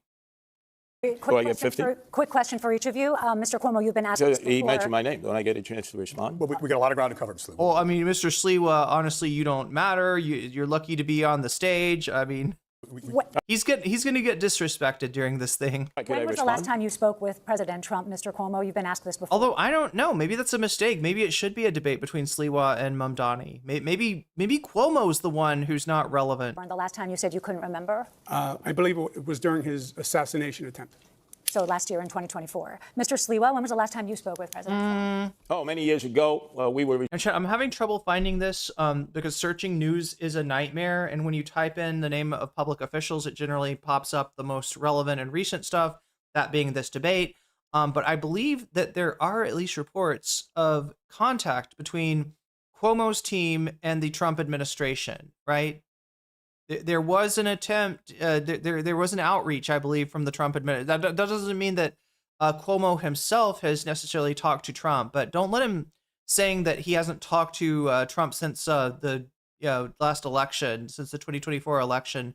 Don't let that fool you into thinking that that their offices are not in contact, because there's very much been an effort from the Trump administration to assist Cuomo's campaign after it became clear that Eric Adams was just not gonna be, he's like, I think he's like 4th place now. I think he dropped out, right? But I think he was like I think he was running at like 5% before he dropped out. Receiving awards. I was praising him for saving the annual Veterans Day parade. Those were the conversations that I had with him. Can I please respond? I was asked about the Q train. Okay, real quick. I am the mayor of mass transit. We do not need a Q train. I'm in the subways every day. We have more than a capable system of transporting people. Thank you, Mr. Sliwa. The infrastructure needs to be fixed in the system. I get the feeling that he really wants the public transport to concentrate on kind of like the suburbs to the city, right? That's the feeling that I'm getting from him, right? He's that we have. Mr. Mamdani. He's got very particular New Yorkers that he wants the public transportation system to serve. Have you ever spoken with President Trump? No. Okay, there you go. Sally. Thank you. Mr. Cuomo, a follow-up to that. President Trump has spoken positively about you and your candidacy, even as his Justice Department, as we've noted, is reportedly investigating you for allegations you lied to Congress over your COVID record. Given that dynamic, how would you be able to stand up to this White House? How are you not compromised? And just take into account that New Yorkers are troubled by what they view as a compromised relationship the current outgoing mayor has with the president. Yeah, first, you're wrong when you say there's any investigation of me. That's not true. Do you have evidence there is no investigation? I've heard absolutely nothing. Congress did a press release. They said they sent a letter to the Department of Justice, which they do routinely to... Wait, random spooky girl 3PO. Is this real? Cuomo is the most obvious mob boss. I put this up here, but I didn't read it yet. Criminal since Al Capone. We all know he's a rapist. We all know he's corrupt. His top aide got 6 years for taking bribes that he called ziti in reference to the Sopranos. You see, like if they, like if I didn't know better, I'd be like, is this some Fredophobia? That's probably what Chris Cuomo would say. But I don't know. Maybe it's real. Maybe it's real. Generate press, and that's what that is. I fought Donald Trump. He investigated me repeatedly with the Department of Justice. The Department of Justice Inspector General said that it was actually politically motivated. That does not back me up. When I'm fighting for New York, I am not going to stop. And I'll tell you something else. If the Assemblyman is elected mayor, Donald Trump will take over New York City, and it will be Mayor Trump who runs New York City. We have to move on. Just a very quick follow-up, yes or no. You're saying unequivocally the Justice Department is not investigating you, correct? Look, the only way that you keep Donald Trump out of your city is to keep him happy. Right. So you're going to have either the pressure from Trump, sending DHI, sending ICE, sending National Guard, sending maybe the military into your city, or you are going to be doing Trump's agenda. As bad as the provocation that Donald Trump is attempting on American cities is, it's preferable to just being his stooge, which is basically the only thing that would keep him, that would satisfy him. Heard absolutely nothing. They could be, and you might not have heard it, but okay, we'll move on. David? Okay, thanks, Sally. That is virtually impossible, by the way. Okay. But Mr. Cuomo, you did put out an ad the day after the news first broke in the New York Times that you were under investigation, calling it a political investigation, saying they were coming after you as they had to, after other Democratic politicians. You haven't denied this previously. That the Republican Congress was. Now, we're saying that somewhere Stephen Miller has pressed his shot caller button on Andrew Cuomo. Yeah. Yes, I believe they play politics with the justice system. Okay. I believe the Republican Congress does it. I believe Donald Trump does it. I believe the Democrats do it. And that's why I think people are sick and tired of the justice system and the politics. If you think that there's no difference between the Democratic Party and the Republican Party, then that's the candidate for you. If you think it's time to have a Democratic Party that actually stands up to Donald Trump and his billionaire-backed assault on working people, that's the candidate. You're not a Democrat, right? You're not a Democrat. You're a Democratic socialist. You didn't vote for Kamala Harris, right? We have other ground to cover. We have other ground to cover. That's an incendiary charge. I want to be very. You may have a chance to address it, but we do. I'll be very quick. A lot of issues to get to with New Yorkers, Mr. Mamdani. I'll be very Talk over him. Talk over him. In the Kamala I'll be very campaign? quick. Talk over him. Leave it blank in the presidential primary, because primaries are a place to air dissent. And like many Americans, I was horrified by the Israeli genocide of Palestinians. And if you want to look for me on the ballot, you'll find me as the Democrat. Mr. Mamdani, thank you. We have to move on. This week, the world is reacting to President Trump's Israel-Hamas peace deal and the release of the hostages. And many are cautiously optimistic about a lasting peace. Of course, the mayor has no direct role in foreign affairs, and we certainly have a lot of questions for you about city matters. But this war has been a major topic in the campaign, and there are criticisms about your positions in the past and how you envision leading. Look, this is another really annoying thing about the media and Trump. I sort of understand what this dynamic is, right? It is that part of Trump's strategy is to be the fucking worst guy, so that most of the stuff that people hear from the media about Trump is negative, right? In fact, there's so much negative news about Donald Trump, they can't even, it's muzzle velocity, they can't cover it all, right? So the media, they hate this, right? Because their goal is not to be objective, their goal is to seem neutral. And having to report on all of Donald Trump's foibles every day does not make them seem neutral, right? So when something positive or potentially positive comes out about Donald Trump, they crow as a way of trying to balance out their criticism with their praise. And in this situation, chat, it's not just Trump, obviously, right? It's Biden and it's Trump that allowed this genocide to go on and on and on. And with Donald Trump, not only that, he allowed it to spill over into Iran, and he even assisted Netanyahu with his campaign against Iran. And we're gonna fucking give him praise? We're like, oh yeah, but at long last, you pulled Netanyahu's leash and you said, hey buddy, we need to do this ceasefire so I can get Trump Gaza. Don't give him fucking credit for that. The bar is in hell for Donald Trump. And that is a problem. That this is part of, honestly, why people don't trust the media. And I'm not just talking about right-wingers. Obviously, the right-wingers don't trust anything that reeks of the establishment, or they don't trust anything that says bad, anything that's objective enough to call Donald Trump's mistakes. But even people on the left don't trust when the media is trying to present a false veneer of neutrality, and they shouldn't. You're putting up a false veneer, right? That is not authentic, right? I think that the whatever arises to take the place of the mainstream media and the news monoculture of the 20th century, I think it's going to be something that that figures out how to avoid these mistakes, and that actually does get people's confidence. Donald Trump cost the Canadian Conservative. Oh yeah, Pierre Poilievre. Yeah, he will never be. Is he cooked now? Has he missed his chance? Is Poilievre gonna come back the next election, or is he finally broken? This is the guy that was kind of in the whole trucker convoy. He was in favor of that. There was a lot of discontent with Trudeau over a number of different things. Some of them legitimate, some of them not so legitimate. But he's still there. He's still there, like as in he's the heir apparent to the Conservatives still. Is that a Laura Bush? Oh, come on, Irene. They never talk about hitchhikers that I didn't murder. True. On these issues as mayor. So we have questions for all of you, but first for Mr. Mamdani, because of something you said that's been generating headlines in the news today as we come into the debate. Yesterday on Fox News, you were asked if Hamas should lay down its weapons, key to the peace plan and ceasefire. And some say they found your answer confusing. You said, quote, I don't really have opinions about the future of Hamas and Israel beyond the question of justice and safety and the fact that anything has to abide by international law. And that applies to Hamas, and that applies to the Israeli military. A little off topic here, but do you hear do you hear like drinking and burping noises like from me? I've noticed that a lot of like a lot of YouTube obviously and also, but it seems like a growing amount of like mainstream media, like there's no sound gate, and I'm not sure why that is.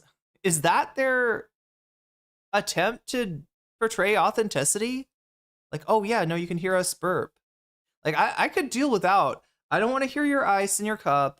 I don't want to hear you swallow, and I don't want to hear you burp. It's I don't even have misophonia, and it still bothers me. But I don't know. There must be a reason, because it's the easiest thing to. I mean, my mic itself probably prevents any of those sounds from picking up. If not my mic, I've got a noise gate on here that you should like. I mean, tell me if you ever hear burping, swallowing, ice sloshing, kind of that sort of stuff. I think I've got it dialed in where that doesn't happen. But it's weird how I don't know. Ever since I've audio's become an important thing to me. I've noticed other people's mistakes with audio. I assume incompetence. Yeah, it could be. Or cutting budgets, firing sound engineers. Who knows?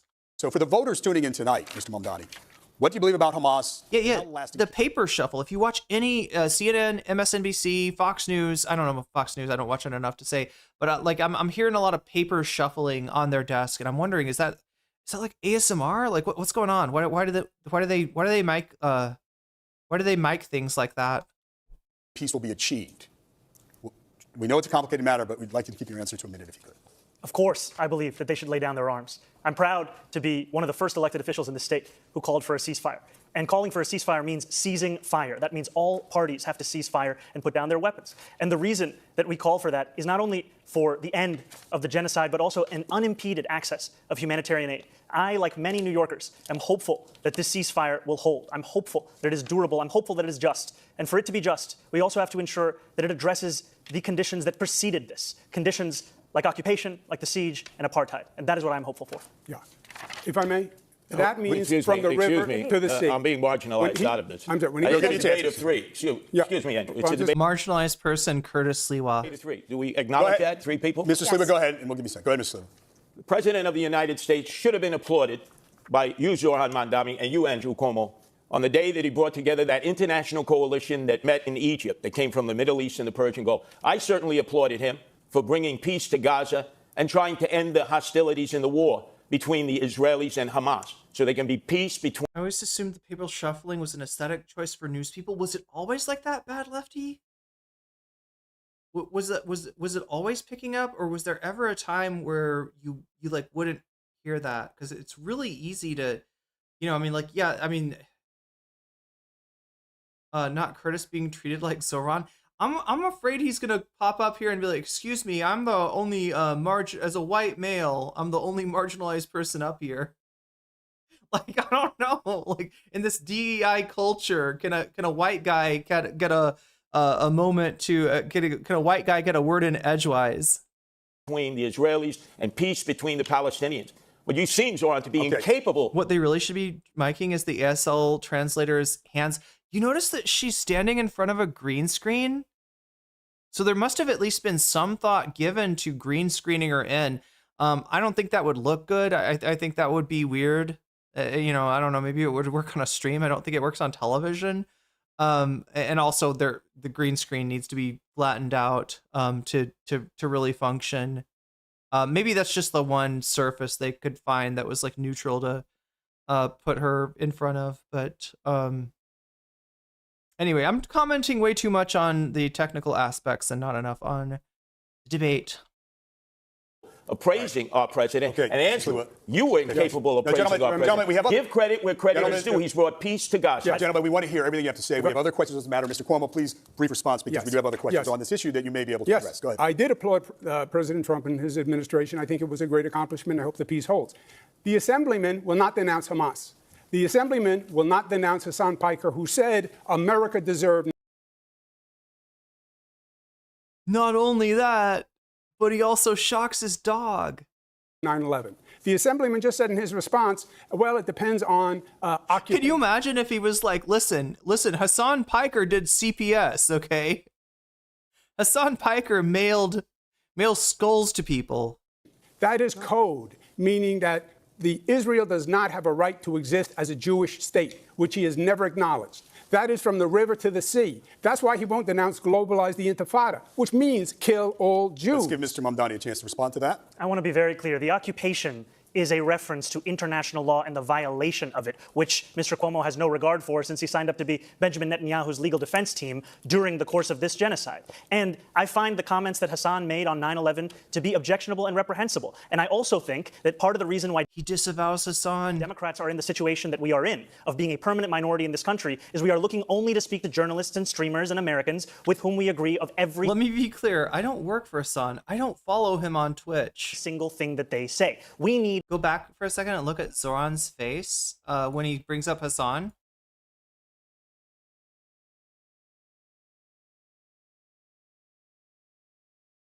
Meaning that Israel does not have a right to exist as deserved 9/11. The assembly. Here we go. I think it was a great accomplishment. I hope the peace holds. The assemblyman will not denounce Hamas. The assemblyman will not denounce Hasan Piker, who said America deserved 9/11. The assemblyman just said in his response, well, it depends on occupation. That is code, meaning that Israel does not have a right to exist as a Jewish state, which he has never acknowledged. That is from the river to the sea. That's why he won't denounce. Make him say as an ethno-state. Globalize the Intifada, which means kill all Jews. Let's give Mr. Mamdani a chance to respond to that. I want to be very clear. The occupation is a reference to international law and the violation of it, which Mr. Cuomo has no regard for since he signed up to be Benjamin Netanyahu's legal defense team during the course of this genocide. And I find the comments that Hasan made on 9/11 to be objectionable and reprehensible. And I also think that part of the reason why Democrats are in the situation that we are in, of being a permanent minority in this country, is we are looking only to speak to journalists and streamers and Americans with whom we agree of every single thing that they say. We need to take the case to every person, and I'm happy to do that, which is why I was on Fox News yesterday talking about how I wish it was more like a little bit Klein-coded. That's the one thing I will say about Mamdani that's a little bit disturbing. I have seen little bits and bobs of abundance kind of sticking around around the edges there, and you can see it there. Like NASCAR, okay. So we could see all the billionaires. Wait, so what's the deal? I'm supposed to like look at his face. Did I miss something, Narwhal? Did I show it? It's like none of you have even, yeah, he brings up the content nuke. Yeah, Cuomo is like, if you'll just sit back for a minute, I need to show you this video by Ethan Klein detailing Mr. Piker's crimes. Did I miss it? In the future, every candidate will have to disavow their favorite streamer. Yeah, in the future, like that'll be the first question they ask you, is who are you following on Twitch? Right on your suit jacket. Melissa has We're going to turn it to Sally, actually. Yeah, actually, this kind of flows, and then we'll go back to Melissa. Mr. Mamdani, you told NBC's Meet the Press that you don't believe it's the role of the mayor to police speech. Your words about this war have comforted many New Yorkers, but they've troubled others, and I want to ask about some of this. So are you saying right when Cuomo mentions Hasan? Because they weren't on him at first. There is your recent refusal, as we just discussed, to condemn the slogan, globalize the Intifada, which many view as a call to arms. In 2017, you rapped lyrics praising the Holy Land Five. These are men who were convicted of supporting terrorism. How would you assure New Yorkers, especially Jewish residents who might be concerned about this, that you would be a mayor for all? You have 1 minute to answer this. Thank you for this opportunity.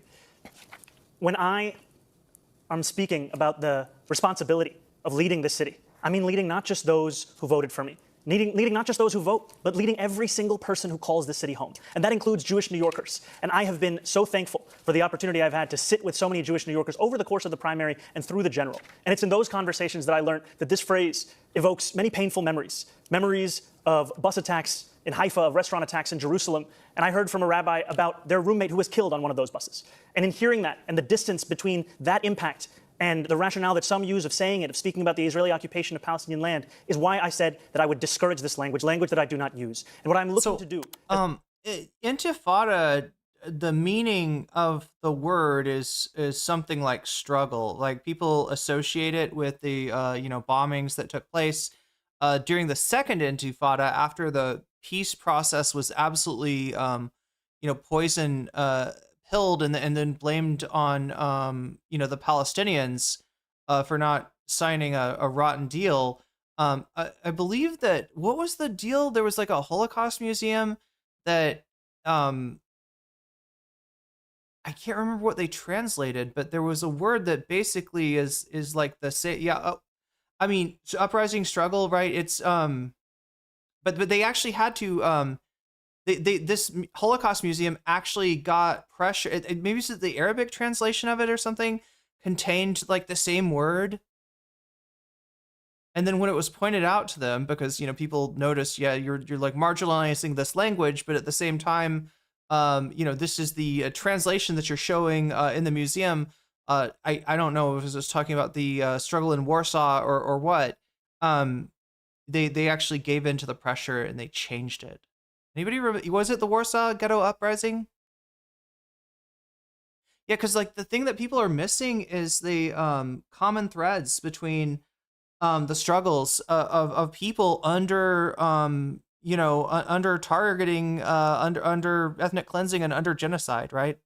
That's what's really missing here, is that the real values behind never again should apply. It's gonna have to apply to all people, or it's gonna realistically apply to no people, right? It's a commonality of the struggle. And somehow it's easy to acknowledge when you're talking about something like the Warsaw Ghetto Uprising, and yet people just cannot possibly see the struggle of the Palestinian people in the same light, in a lot of ways, at least in my country, my former country, because of the stereotypes that we have about Muslim people, the way that they're dehumanized and demonized in our media, right? I grew up watching movies where the Muslim in the movie was some dude with a big curved sword, a big jagged curved sword, like running at you, yelling, "Oh!" Right? It just like this fucking, just turned into this like violent stereotype, and in that you can't see people's struggle, but for the violence involved in it, right?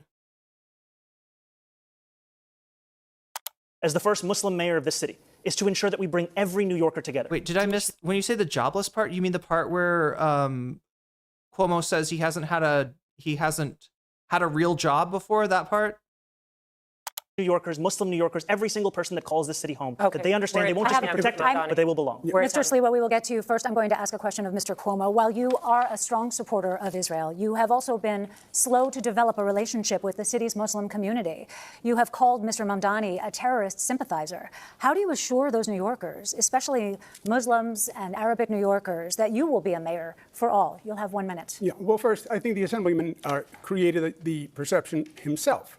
Why wouldn't he condemn Hamas? Why wouldn't he condemn Hasan Piker? I'm sorry, to Democratic Jewish voters, that's a tough sell. I feel like you're painting with a little bit of a broad brush there, demagogue, and not recognizing sort of the generational cleavage between that voting bloc. Yeah, to Democratic Jewish voters of a certain age, surely, yeah, you're correct about that, right? But that's not representative of the Jewish community in New York, and also there's a bunch of different people in New York, and what Mamdani's trying to do, and some people recently after the Free Press article that came out yesterday, have actually faulted him for doing this, is trying to reach out to all of the people in New York City, including Jewish people that might have been skeptical of his candidacy, or might have heard, cherry picked some of the, some of the things that he said, and taken that as hostility, right? But yeah, let's not paint with too broad a brush, when we're talking about Jewish people, because that is, I don't think that's helpful. Us here tonight for the first time for him to say it. He still won't globalize the intifada, which means kill all Jews. Just say, I denounce it. He won't do it. That's the issue. And his divisiveness Cuomo, can you address the question is that we're putting chronic. to you? I think you've made the point, but can you please answer about your own relationship with the Muslim community? You did not visit mosques for many years. More recently, you have been. Yeah, I don't think. I don't think. I just don't understand why it's so much easier for people to erase Muslims from New York City than it is for people to. It's like that is the the group that is the easiest to ignore and disenfranchise and alienate, and way the Assemblyman is representative of the Muslim community, which is a vital community in New York City. I'm sorry, that's exactly the language Cuomo just used. You really think that pointing out that you're using the same language as Cuomo is a W here? I don't know. It kind of like we're talking about a candidate who is in second place for now, but is losing steam, is losing support, and might actually is in a situation where he could reasonably end up as the third place candidate, right? Whatever Cuomo's doing is not working, and it's not the example that should be followed. And in order to unite the city, yeah, you're going to have to, you're going to piss off some people, right? And I am very fond of and have been working with. I think he's playing his own politics. Many of his positions don't even follow the Muslim faith, so I see them as two totally separate things. Mr. Mamdani, want to respond? It took Andrew Cuomo being beaten by a Muslim candidate in the Democratic primary for him to set foot in a mosque. He had more than 10 years, and he couldn't name a single mosque at the last debate we had that he visited. And what Muslims want in this city is what every community wants and deserves. They want equality, and they want respect. And it took me to get you to even see those Muslims as part of this city. And that, frankly, is something that is shameful and is why so many New Yorkers have lost faith in this politics. Yeah, except, that is totally false. I worked with a Muslim community for many so years. yeah, just to wrap up the Intifada thing, Zohran does, I believe, at some point in this debate, if he hasn't already, I think he's already said that he discourages that language. Right? His statement was that he, I don't know, said that at some point. He didn't know how maybe it was interpreted by some Jewish people who associate it with the second Intifada. That is the one where there were bus bombings and stuff like that.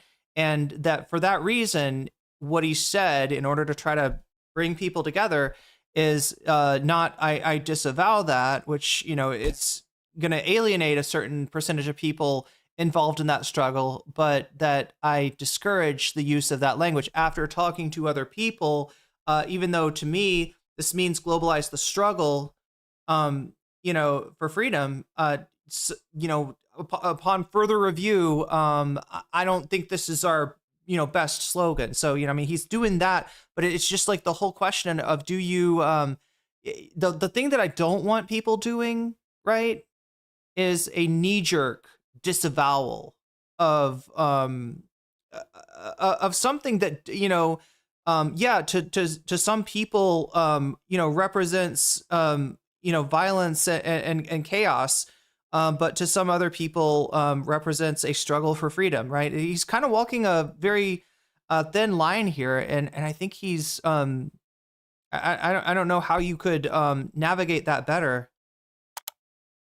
Name a single mosque you went to when you were the governor.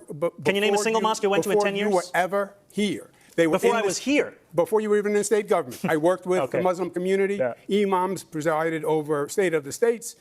We worked in religious working groups, tolerance groups, anti-Semitic groups, etc. All right, gentlemen. Mr. Sliwa, Rosarita has a specific question for you, but I'll give you a second Zohran, to weigh in. This is what disturbs me about you. You will be celebrating your birthday this weekend. In 1991, I was in the streets of Crown Heights with the Guardian Angels for 30 days and 30 nights when the first Democratic Socialist mayor of New York City, that's right, David Dinkins, was a proud member of the Democratic Socialists of America, abandoned the Jews for 3 days. They were left to their own means. And we protected them for 30 days and 30 nights. Then your favorite mayor, Bill de Blasio, in 2019. So if people don't know the incident that he's referring to, I believe it's an incident where a Jewish, like a Hasidic Jewish driver, I believe, hit a black child in a black neighborhood, and it caused a like a public disturbance. I feel like he might be 30 days and 30 nights. I feel like he might be exaggerating that, right?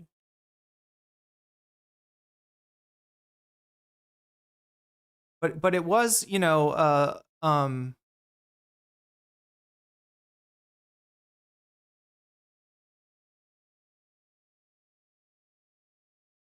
mean, it was definitely a significant event. I just don't know. 30 days and 30 nights. I don't know. I don't know about that.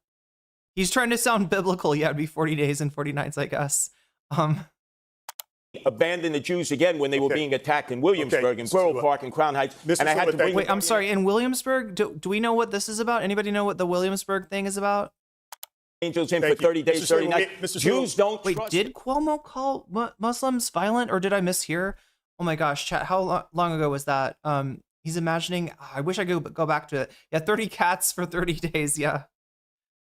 That you are going to be there for them when they are victims of anti-Semitic attacks. Okay. Brief response, Mr. Mamdani. We have a specific question for you from Rosarita, but Mr. Mamdani, please. I agree, by the way. one of the also like Williamsburg sounds like a strange place for an anti-Semitic attack. For anti-Semitism to be like the order of the day. meaningful experiences I've had over the course of this campaign has been the conversations I've had with Jewish New Yorkers. Jewish New Yorkers who've told me about the door that they've had to lock that they had kept open for 40 years. Jewish New Yorkers who've told me on the M57 about an apartment this speech therapist was trying to sell when a realtor told her, put the Jewish books off the table. Jewish New Yorkers who've told me about their fear in living in this city. And I will be a mayor who finally addresses that, not through the theatrics of the politics on this stage, but through action. I'll do that by ensuring that we have police officers outside of synagogues on the high holy days. Gentlemen, we have a lot to get to, and we do have a specific question for Mr. Sliwa. Rosarina. Thank you, David. Mr. Sliwa, you've called for tougher policing of pro-Palestinian protests, and you've suggested that Mr. Mamdani uses languages that is anti-Semitic. How do you assure New Yorkers that you'll be the mayor for all? Well, I've been there for all people in all times for 46 years as leader of the Guardian Angels here and around the world. Whether it is a religious violation of people's rights to worship as they choose in a mosque, in a church, in a synagogue, or a shul, whether it's because of racial identity. Remember, in the summer of 2020, Asians were under constant attack because of the lockdown and pandemic. I don't remember Governor Cuomo coming to their aid. You were the governor then. I was out there going into all the neighborhoods, Flushing, Bayside. We were in down in Bensonhurst. We were in Chinatown itself, where Asians were being attacked indiscriminately because they were thought to be carrying COVID. We protected them then. Governor, you were not there for them. De Blasio was not there for them. We understand hate. And in order to counteract hate... The way that he says that, too, almost implies that the lockdown response is in some way responsible for the marginalization and attacks on Asians, which, no, that's like the... It would have been the people that were against the lockdown who would have been the same people talking about calling COVID the Kung flu, or you remember the racist, kind of memes that were being trafficked in during COVID. But yeah, the way that he says it almost conflates the lockdown response with the anti-Asian racism. You have to get the community involved along with the police to protect people when they're under siege. Jews are under attack now more than ever before. Mr. And I don't believe either of you have the capabilities of protecting them with increased anti-Semitism. That is pure fiction. I passed the no hate in our state, the strongest hate crime law in the United States of America. We tolerate no hatred, no discrimination. We are from every place on this globe, and unless we are it's proud you of that's it. perpetrating And we're tolerant and we accept. If you notice, the Assemblyman still won't say he believes that Israel has a right to exist as a Jewish state. He is a divisive personality all across the board. NYPD are racist. Barack Obama is evil, liar, and he gave the finger to the Christopher Columbus statue. By the way, Cuomo, your laws... Beast, I'm sorry. Like, he's like, is this you? And it's like the most base thing ever. It's that meme, chat. It's that meme. Yeah, fuck Columbus. What the fuck? Wow. Anyway, yeah, Williamsburg, I guess notable incidents in the recent past, vandalism at a restaurant with an anti-Semitic message. This is last year. There was a truck with pro-Palestine imagery. And a bloody handprint, which they thought symbolized the murder of IDF reservists in of course the synagogue stabbing happened. I don't know if that was Williamsburg, but it's definitely Brooklyn. You can go back to like 20. Yeah, anyway, these are the recent things. These are the things I guess that he might be thinking of. But yeah, no, Williamsburg, not really known as a dangerous place to be Jewish. With no cash bail, turn the haters right back in the streets to violate and attack again and again and again. Thank you. You're the reason for that. No cash bail. You don't know what you're talking about. Thank you. Go ahead. There have been a number of absolutely unfounded lies that have been said by Andrew Cuomo. I would just like a moment to address them directly. I've said time and again that I recognize Israel's right to exist. I've said that I will not recognize any state. I said that I will not. As a Jewish state. If I would be allowed to finish. Okay. I'm sorry, as an ethno state? Like, just make him fucking say it. That's what he's talking about. That's what he wants, right? He wants Israel to be constituted in a discriminatory way, in an ethnically supremacist way, right? That is what he thinks somehow keeps the Jewish people safe, even though I would argue that the reverse is true. Recognize Oh, wait. I'm sorry. Wait, Christopher Columbus. Oh my God, chat. Was he Italian? Is that where this is? Is that why he wants to defend Christopher Columbus? Is that what's I don't even know. I remember the stories that, like, you know, Columbus goes to the, tries to get sponsors, goes to,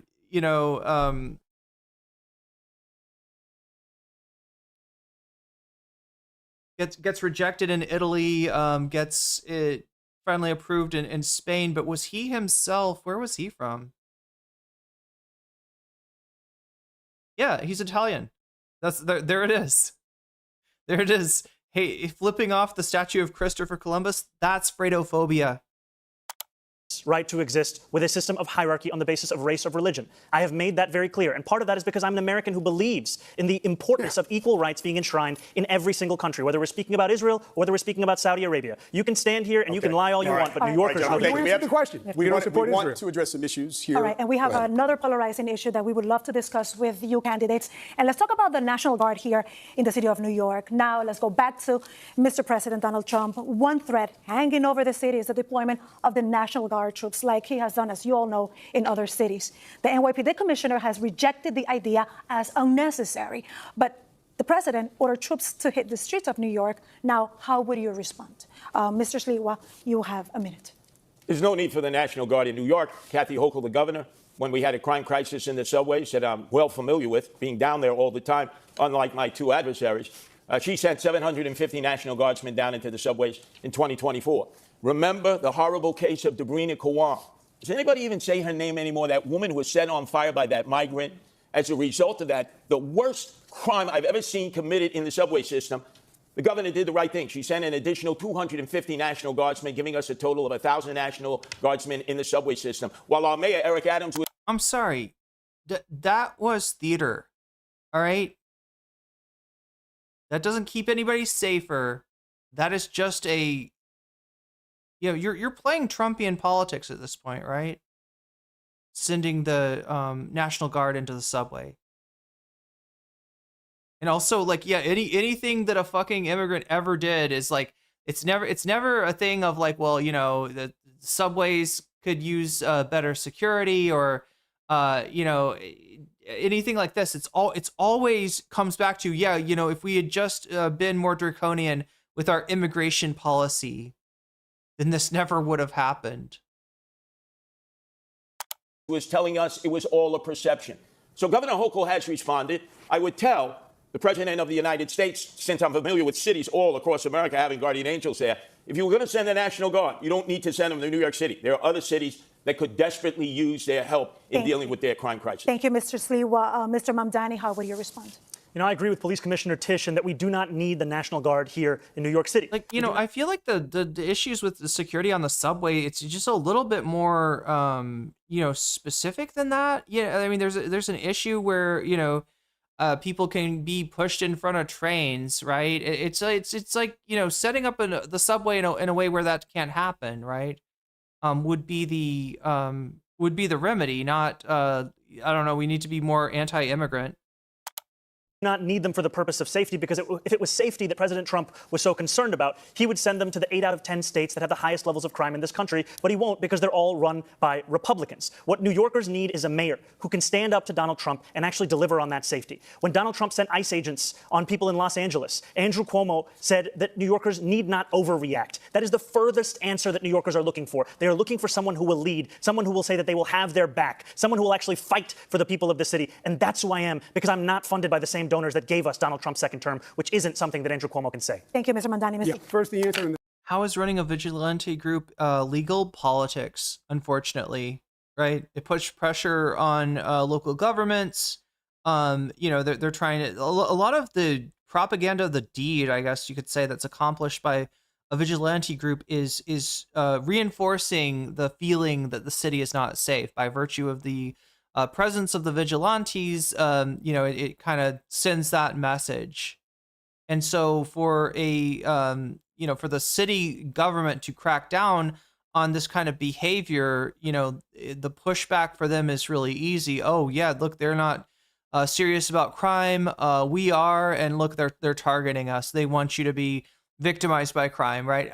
I'm guessing that's why nobody's like cracking down on something like, yeah, you're right, Viva. The Guardian Angels, like it should, like they wouldn't let a dude run around playing Batman, beating people's asses and stuff, but somehow with the Guardian Angels, it's which is arguably a little bit more crazy than Batman, a little bit more unhinged than dressing up like a bat. And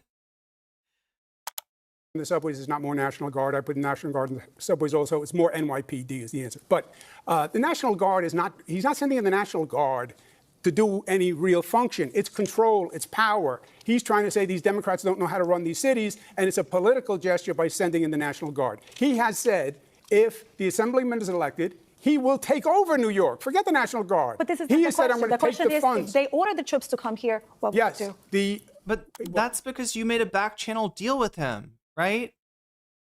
That's because he wants you to win. Trump, if he was voting in NYC, would most likely vote for Cuomo.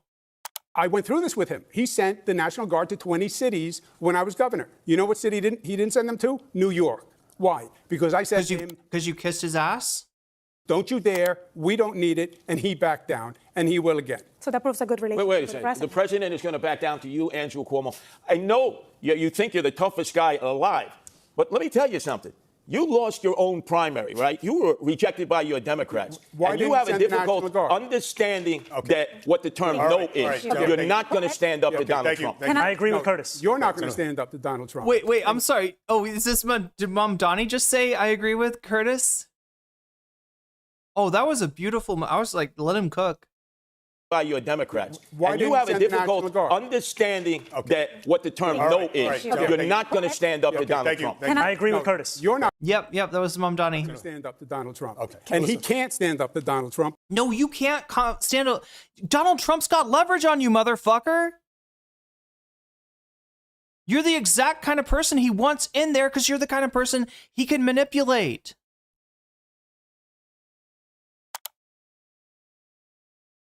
Who knocked him right on his tuchus. You negotiate with him. You don't fight with him because only the people of New York City will lose. We do have stand up to negotiate. We have a follow-up. I'd like to see a show of hands. Are there any circumstances where any of you would allow the NYPD to cooperate with the National Guard if Trump sent them to New York? Show of hands. Yes? No takers. Okay. Moving on. If history is a guide, National Guard troops in the city could trigger protests. And we have questions for each of you about how you would handle that. So, Mr. Sliwa, you have been arrested for protesting migrant housing and for trying to serve Mayor Bill de Blasio with court papers. How would your NYPD handle protests? And would you continue participating in protests as mayor? You have 1 minute. Well, I've been arrested oftentimes in civil disobedience. That is a great American right. But demonstrations have a time and a place. And it used to be before Bill de Blasio, I know he was your favorite mayor, Zohran Mamdani, that you'd have to get a permit. There's a time period you were in a structured area. You get a sound permit. It could be turned around in a day. If there was going to be civil disobedience, you discuss it. Hey, look, can somebody explain to me the hate for de Blasio? I guess I remember de Blasio being elected. I remember, some of the policies of Giuliani's and of Bloomberg's that he, ran against. I guess I wasn't paying attention to New York politics. I know he left the office a lot more unpopular, but then he came to the office. What exactly happened? Especially anybody from New York City. With the police department, and obviously you had an opportunity of expressing your anger or your outrage at whatever it was that motivated you to sit down in the street, to block traffic or block an egress. Wait, can you hear the gulps? Now we have rampaging groups that go running through the streets, that enter all kinds of facilities and violate other people's rights. And there's no one who's willing to stop it. When I'm the mayor, there are rules and regulations. Everybody has a right to demonstrate. but you can't violate other people's rights, or you yourself must be arrested. And I would remove the face coverings. Remove those face coverings. Why are you afraid of identifying who you are as a demonstrator, unless maybe you're an agent provocateur who's been sent in here to cause chaos? Thank you. Rosarina? The next question. I mean, look, Sliwa's actually right about that. It's, refreshing to hear that from a Republican. That being said, like his whole thing of like negotiating with Donald Trump, right? The best you could hope for, chat, is him giving up on, were he to be elected mayor by some weird chance. The best that you could hope for, was he the one that did the soda ban? I think that was Bloomberg that did. Yeah, Bloomberg was the soda ban guy. But yeah, I mean, the best you could hope for is that he's gonna use that as leverage for some sort of negotiation with Trump, and yes, drop it, like allow them to continue to come into New York City with the ICE Gestapo, and get something out of it, right? De Blasio banned the big gulp. I was all like, yeah, I was bragging about my my sound setup, and I was like, uh-oh. Goes to you, Mr. Mamdani. You were arrested for blocking traffic in a... Okay, so de Blasio misappropriated taxpayer funds during his presidential run. De Blasio's presidential run? Wait, what? How do I not remember de Blasio running for president?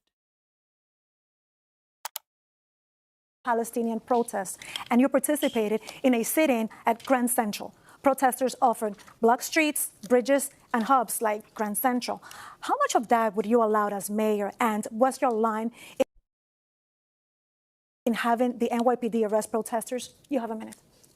Protest is a part of what makes this city's history what it is. It is a part of the First Amendment. We deserve to have a mayor who stands up for that First Amendment, especially as we have a president that's looking to shred it at each and every opportunity. And we will continue to have protests in this city, as we should, no matter who is the mayor. And the line will be on the question of breaking the law. What we have today, however, is an attempt to intimidate so many who are looking to use that freedom of expression to share their opinions about the city and the world around them. And to be frank with you, what New Yorkers are looking for is someone who can show leadership in City Hall. Because when they don't see that leadership, that's when so many take to the streets. And if you had a leader like Andrew Cuomo, who was telling people not to overreact when they see ICE agents abducting girls as young as 6 years old to deport them, many New Yorkers will take to the streets. We deserve to have a leader who will actually be following through on the values of the city. That's the leader that I'll be. Mr. Mamdani, just a quick follow-up. If you're elected, would you still participate in protests? No, if I'm elected, I'll be the mayor, and I'll be leading the city from City Hall. But no participation in protests, right? The important thing is to lead from City Hall. That's what I'll be doing. Okay. Yeah.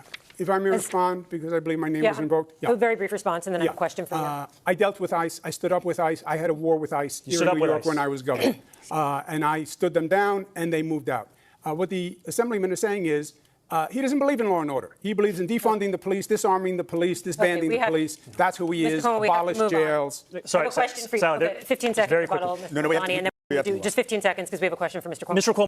Okay, so de Blasio did run for president in 2020. I remember there was a big field. I just don't remember. Yeah, he dropped out. It sounds like maybe even before Kamala Harris dropped out in September of 2019. And I'm guessing the scandals that Narwhal mentioned, misappropriation of taxpayer funds, shady fundraising practice, using the NYPD as his personal security. I'm guessing that probably played some role in it. Cuomo lies again and again and again. I am not running to defund the police. I am running to actually work with the police to deliver public safety. Andrew Cuomo says that he has stood up to ICE. He has not said a word about the abductions that are happening right now. He's referring to a previous comment you made, and we will get back to this. But Mr. Cuomo, a question for you. It's a comment he made. Is the operative language. Yes, I understand. I said that. As governor, you put the National Guard on standby during the George Floyd protests. You didn't deploy them. As mayor, talk about how you would balance the right to protest with maintaining order in the streets. The right to protest is a sacred right. There is no doubt about that. But the law is the law also. And you have New Yorkers now who are afraid in this city. They're afraid of Donald Trump coming. They're afraid of that anarchy. And they're afraid of the anarchy in the city itself. We have to provide public safety that makes New Yorkers feel safe. Demonstration is one thing. Violating the law is something else. Blocking public transit is something else. Stopping students from going to class is something else. Harassment, intimidation. It didn't happen. It didn't happen. It was a made-up, like, you know, you had students that claimed that they felt intimidated because people were talking about an issue that they just somehow take, criticism of the state of Israel personal, right? Like there's somebody protesting about, Israel, and I've been raised to believe that, Israel is the key to, keeping the Jewish people safe. Therefore, I don't feel comfortable going to class. Nobody was like, you can't, Star of David? Yep, nope, you're not going to class. No, that didn't fucking happen. That did not happen. But yeah, it's wonderful to hear that. And again, remember, it's the Democrats that provided Trump the permission structure that he's now using to deport people, to suppress free speech. I mean, the Democrats got that whole ball rolling by trying to say that the expression of free speech on college campuses was somehow akin to a hate crime, right? That is all on the Democrats. And of course, Cuomo, not surprised that he's still riding that horse. That's a hate crime. That's illegal. Enforce the law. Respect the police. They're not racists, as the assemblyman calls them. They're not a threat to public safety, as he says. They're not anti-queer. They are here to... I'm sorry, Bill, but there's statistics that prove that wrong. All right. Now, you can say, if you want to say that all police aren't racist, and maybe you shouldn't assume or paint with too broad a brush. Okay, maybe you gotta, you can make a point like that, but that's not what he's saying.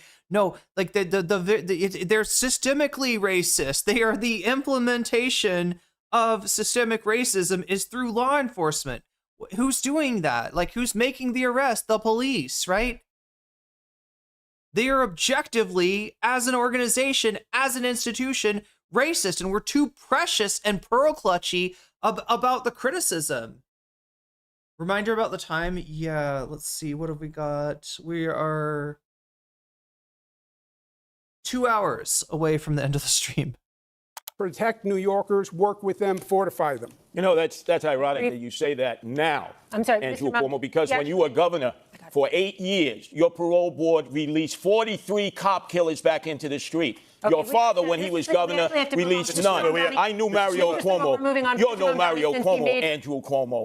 You released cops. Don't say you're pro-police. If you want to respond briefly to the comments that Mr. Cuomo raised about things you've said about police, you can do a brief response to that.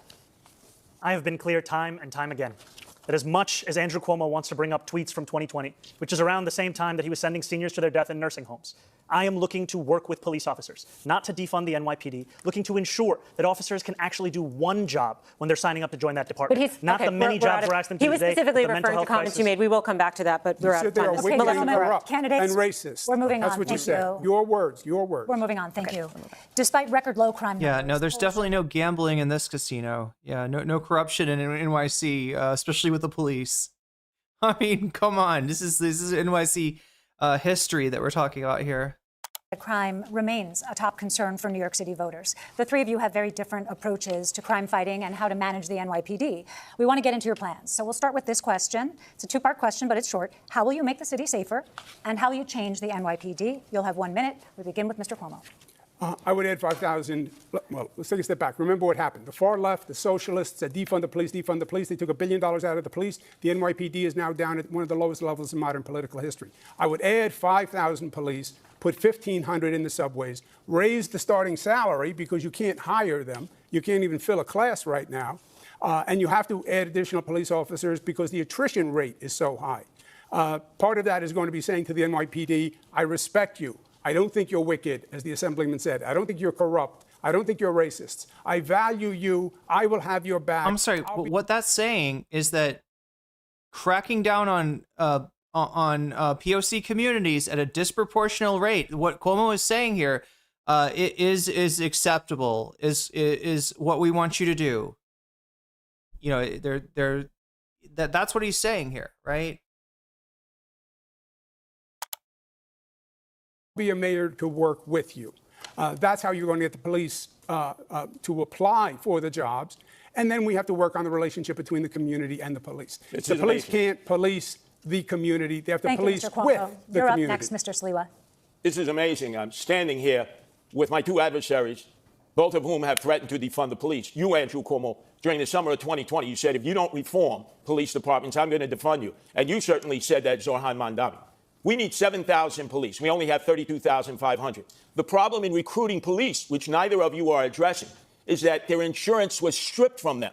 The state, you did nothing when you were governor, and here in the city, 2021, the city council and Eric Adams did nothing. They don't have qualified immunity, which you benefited from, Andrew Cuomo, with the 13 lawsuits filed against you for sexual harassment. Tom DiNapoli says we're paying out $60 million. Why? Because you had your qualified immunity as governor, and yet people have stood by as police have lost their insurance that all civil servants have. That's why you can't get recruits in, because they're not insured. I will return their qualified immunity because they need to be protected like other civil servants. That is not New York State. It's New York City on the qualified insurance, on qualified immunity. It's not insurance at all. You are entitled to free legal counsel, which is what he's referring to. Yes. You have spent. Yes, but it's New York City that has revoked qualified immunity. It's not insurance. It's qualified immunity. It's nothing to do with insurance. So that protected you in all these lawsuits. And yes, the lawsuits, because there was a report filed. I said it was political. It turned out to be political, and that's why all 13 women were lying. Come on, Andrew. All 13 women were lying. After 5 years. A state trooper too? Yeah, after 5 years, 5 DAs, 5 years of litigation, I was dropped from the case. Mr. Mamdani, how will you make? Once in a while. Okay, Mr. Mamdani, how will you make the city safer, and how will you change the NYPD? Thank you. This is the concern for so many New Yorkers, and I'm proud to have a comprehensive plan to bring new ideas to this city. If you want more of the same, vote for Andrew Cuomo. If you want an actual approach to lower crime, look at our Department of Community Safety. That is something that has been hailed by experts as addressing so many of the pieces of why New Yorkers are not feeling safe today. We will ensure that no longer are police officers asked to do the job of both policing and responding to the mental health crisis. We will have dedicated teams of mental health outreach workers in the top 100 subway stations with the highest levels of the mental health crisis and homelessness. We will ensure that cops can finally go back to the response times they used to have in 2020, closer to 11 minutes, as opposed to the closer to 16 minutes today, because they won't be asked to respond to the 200,000 mental health calls that are coming in through 911 every year. This is evidence-based. It's been successful elsewhere in the country. It's time we deliver it right here in New York City. It's time for a change. Thank you, Mr. Mamdani. Let's see if this works. Oh my gosh, no. Oh my gosh, no. Oh, okay, I gotta do more with this. Anyway, chat, I thought I had, I mean, I can do this, right? Woo, look at that. Neat. Yeah, don't need a bunch of bullies with criminal immunity. Look, the police, like being the law enforcement arm of the state, they have a monopoly on violence, right? When you're giving an institution a monopoly on violence, you need to ensure that that doesn't equate to them just being above the law.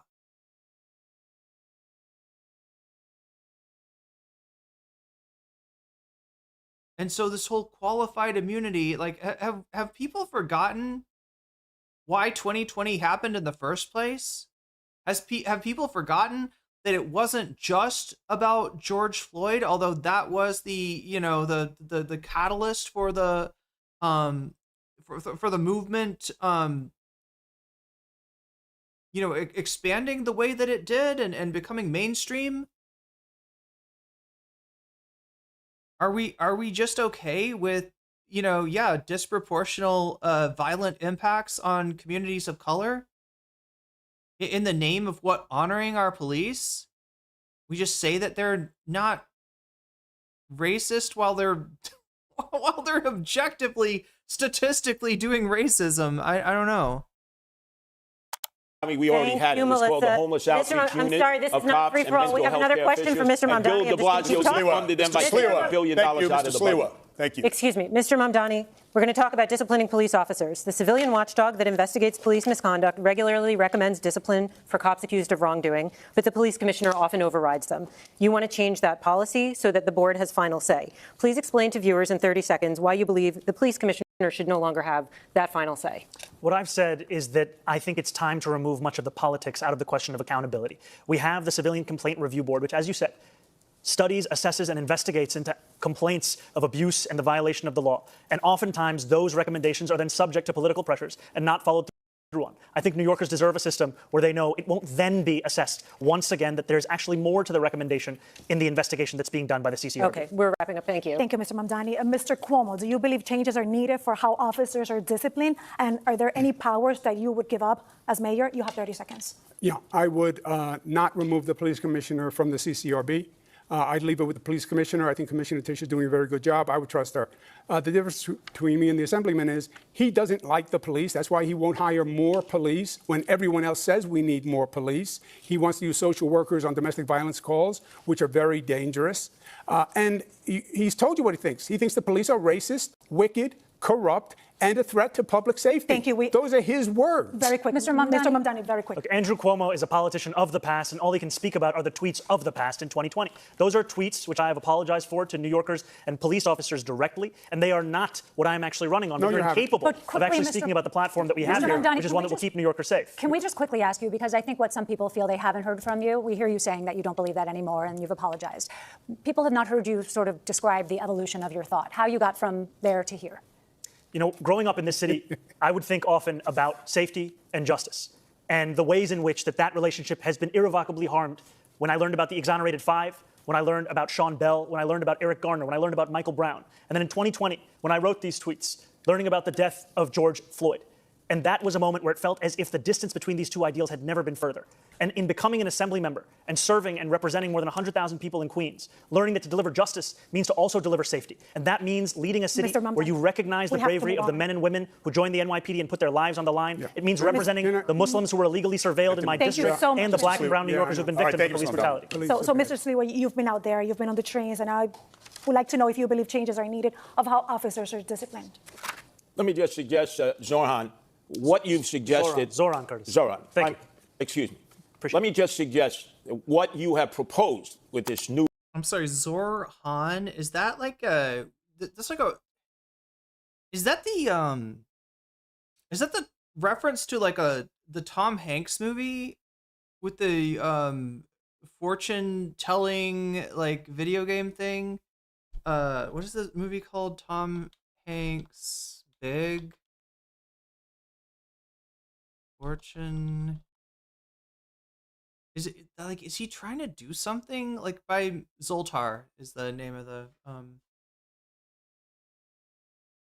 fortune telling robot thing. I'm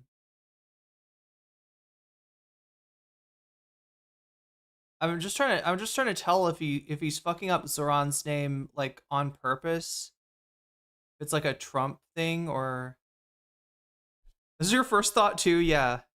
Not quite the same name, but New police outreach unit will endanger women and children in domestic violence situations. I know I've been involved in so many of them with the Guardian Angel. Whoa. They will be killed. They will be What? maimed. Number two, in dealing with emotionally disturbed persons that I have dealt with for all my years as a Guardian. I'm sorry, did bro just say that he's been involved in a lot of domestic violence?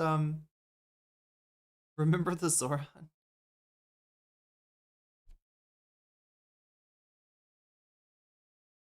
Curtis. Zoran, Thank you. excuse me. Appreciate Let me just suggest that what you have proposed with this new police outreach unit will endanger women and children in domestic violence situations. I know I've been involved in so many of them with the Guardian Angel.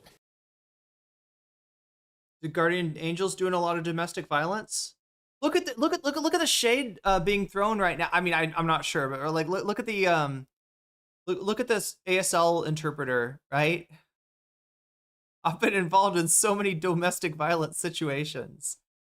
Anyway, They will be killed. They will be maimed.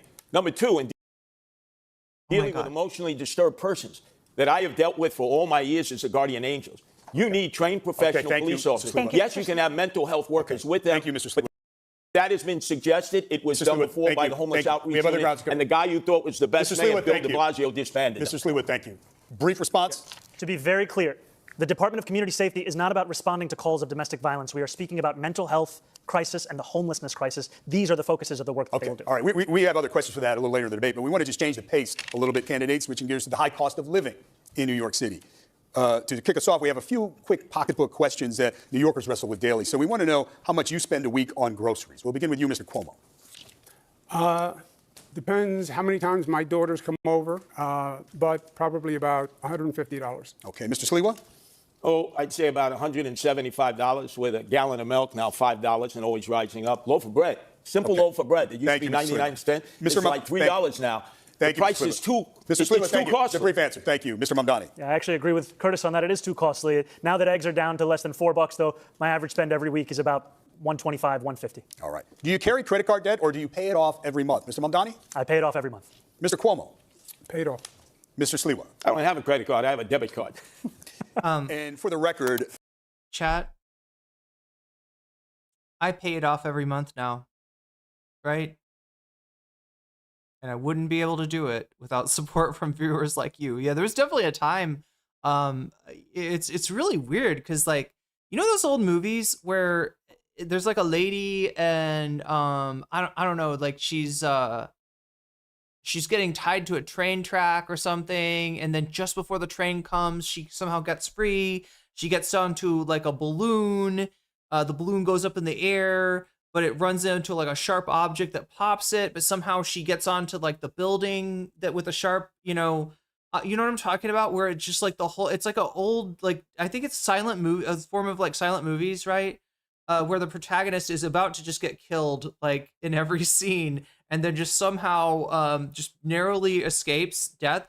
That was like my life, right?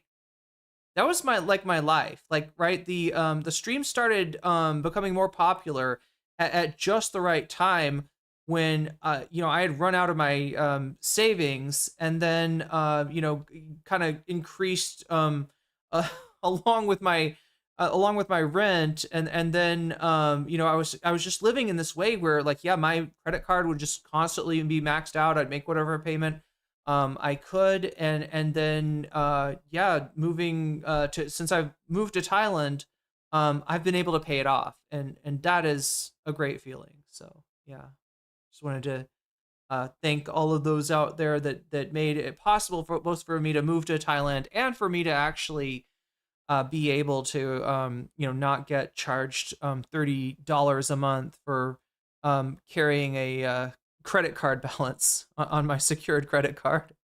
Anyway. What is your monthly rent or mortgage, Mr. Sliwa? About $3,900. It's not subsidized there, so. Mr. Mamdani, what is your monthly rent or mortgage? $2,300. Mr. Cuomo? He has a rent-stabilized apartment that a poor person is supposed to have. Mine is about $7,800. Okay. We are actually getting to We're gonna cover that subject. Sally? Thank you. We're going to talk a little bit more about the runaway rent in this city. Mr. Mamdani, you're pledging to freeze rent for nearly 1 million rent-stabilized apartments. That really affects less than half of all rentals in the city. What is your plan for those who aren't in stabilized apartments but are struggling to pay the rent? What are you going to do for them? Well, I'm proud to say that I will freeze the rent for more than 2 million rent-stabilized tenants, and I will also build 200,000 truly affordable homes across the 5 boroughs over the next 10 years to ensure that tenants, whether rent-stabilized or market rate, can actually have more housing such that they are not being priced out of this city. And finally, I'm also going to make it easier for the private sector to build housing in the city, because what we see today is that it's not labor, it's not materials, it's the weight that is often costing so much to actually build the housing we need in the city. Thank you. And a follow-up for you, Mr. Mamdani. The cost of maintaining a building change year to year for landlords. The Rent Guidelines Board is legally required to consider those costs when deciding whether to freeze rents. So how can you promise a rent freeze today before ever seeing that data next year?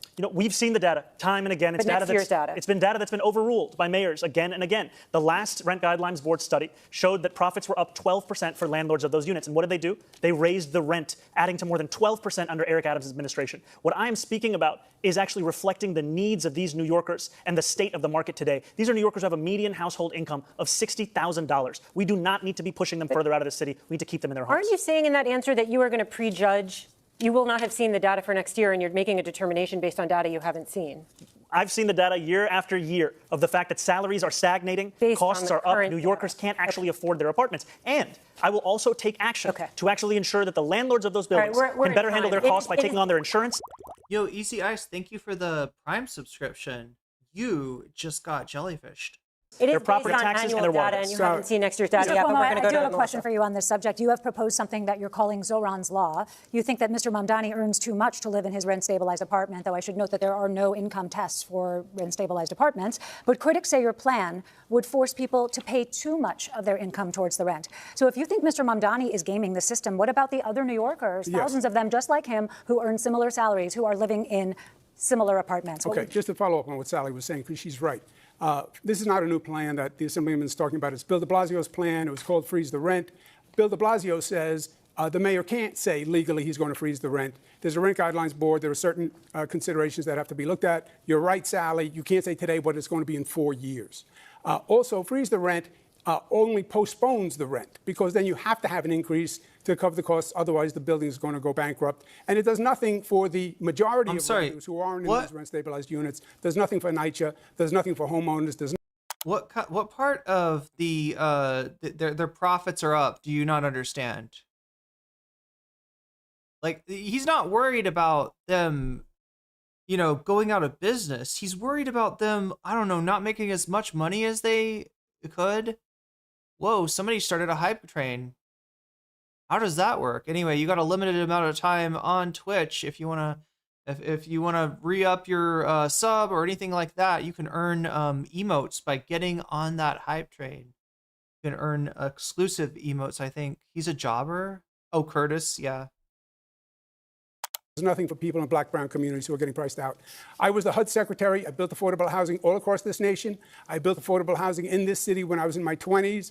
I know how to get it done. I will get it done on the rent-stabilized units. What I'm saying is those are the precious units, and we should keep them for the most rent burden. We have to move on. But I have a question for you. No, sorry, he invoked me for no, I'm sorry. We should definitely do a big, you know, income.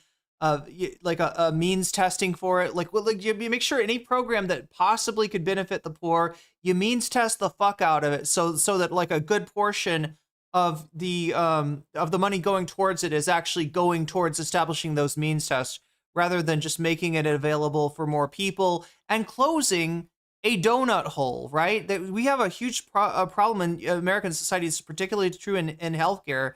If you make next to no money, right, you can get Medicaid, at least until Trump comes along and takes it away.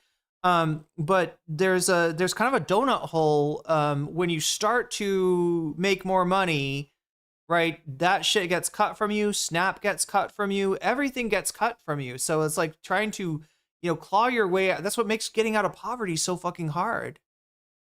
Is that any benefit that you could possibly get is, yeah, means tested to fuck all. And yeah, like a lot of the money for the program, a lot of the money that could go to benefiting more and more people instead goes to this like these onerous requirements to try to just basically minimize the impact of the program. But yeah, there we go.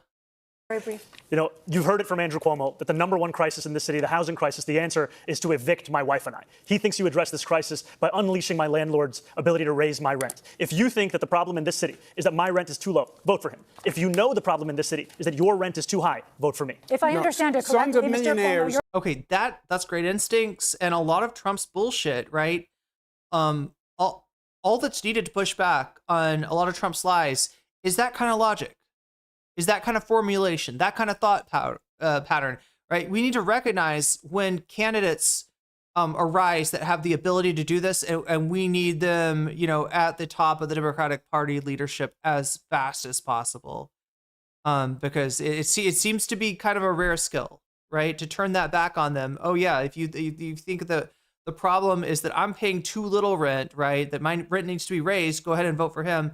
If you think the problem is that your rent is too high, right? That's great logic. And it also gets you out of this fucking bucket of crabs mentality where you're always worried about the benefits of what, you know, somebody else is getting. You're always, you know, you're that person and standing in line for the grocery store, and when somebody pulls out an EBT card, you roll your eyes, right? There's too much of that. There's too much of that bucket of crabs mentality. There's too much of that, you know, pull up your the ladder after you've climbed up mentality. And that's a great response. Your program, subsidized Zohran's housing. law would not evict Mr. Mamdani. It would not evict. It would apply to people applying for apartments. But the tenant advocates. It would evict no one. This would be an income limitation. We have to move on. I have a question for Mrs. This is like a spat in the schoolyard. Let me suggest. Mrs. Rosarena has a specific question. I'm sorry. If I need to explain it, it's shorthand for allowing Zohran's. So yeah, you're not technically an eviction, but the same effect. The same effect. I wanted to talk about affordability and obviously address that issue. So you've proposed, Mr. Sliwa, plans that would make a point of talking about the struggle of renters and property owners. Describe your plan to help renters and landlords. Well, first off, we have 6,000 available apartments that the mayor controls in NYCHA. and they've been empty for years. That you address, number one. Then we talk about senior citizens who are living here. My whole goal is to improve and not to move. I'm concerned about the seniors, especially those that own homes. If they're 65 and make less than $250,000, no property tax, because the property tax is way too high. We need to cut it in half to keep people who are here. I'm sorry, chat. Am I like listen, to me, $250,000 in income is like a very high income, all right? Am I missing something here? 250,000 is going to be his I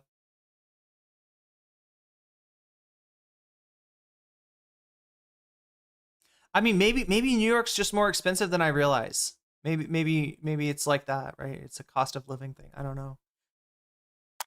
Yeah. And then in terms of rentals, we have affordable housing that can be built in these huge skyscrapers. You see them all throughout Manhattan and in northern Brooklyn. Hey, good point. Yeah. The whole economy has housing, the housing economy has turned more from what used to be an ownership economy, or used to eventually, the whole American dream. Part of that is owning your house at one point.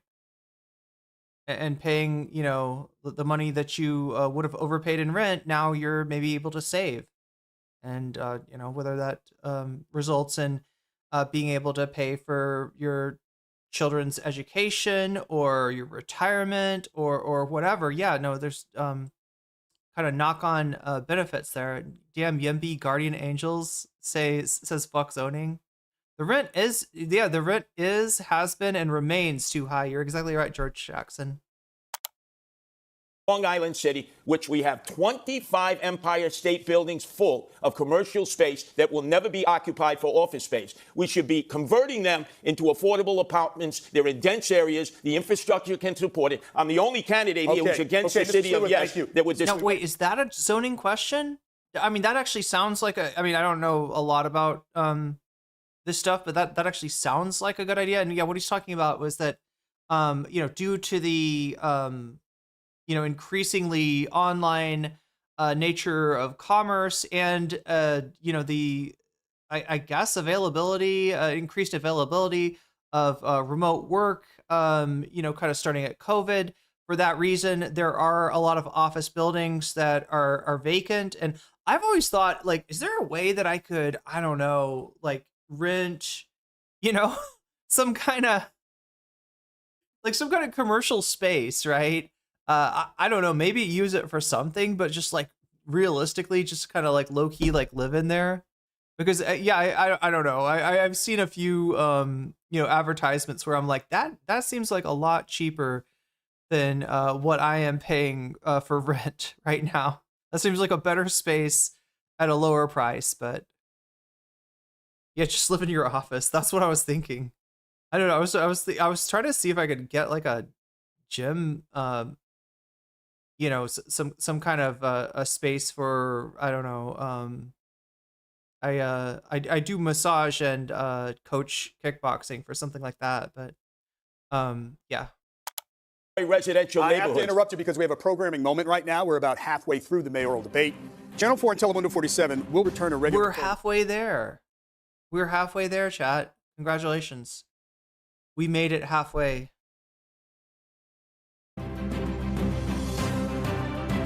Transition. Whoa, wait, I'm sorry. Well, let's mute it for a second. Cause again, I don't know about this music, but look at Cuomo trying to appear as a human, when we all know that he's an anal soul reaver. Look at this. Hello, fellow humans.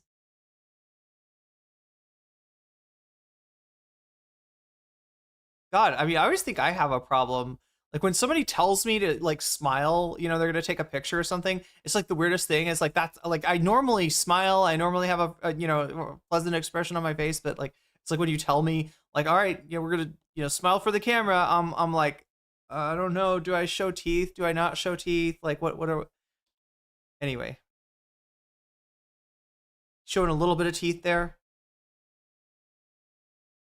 Sliwa not even smiling.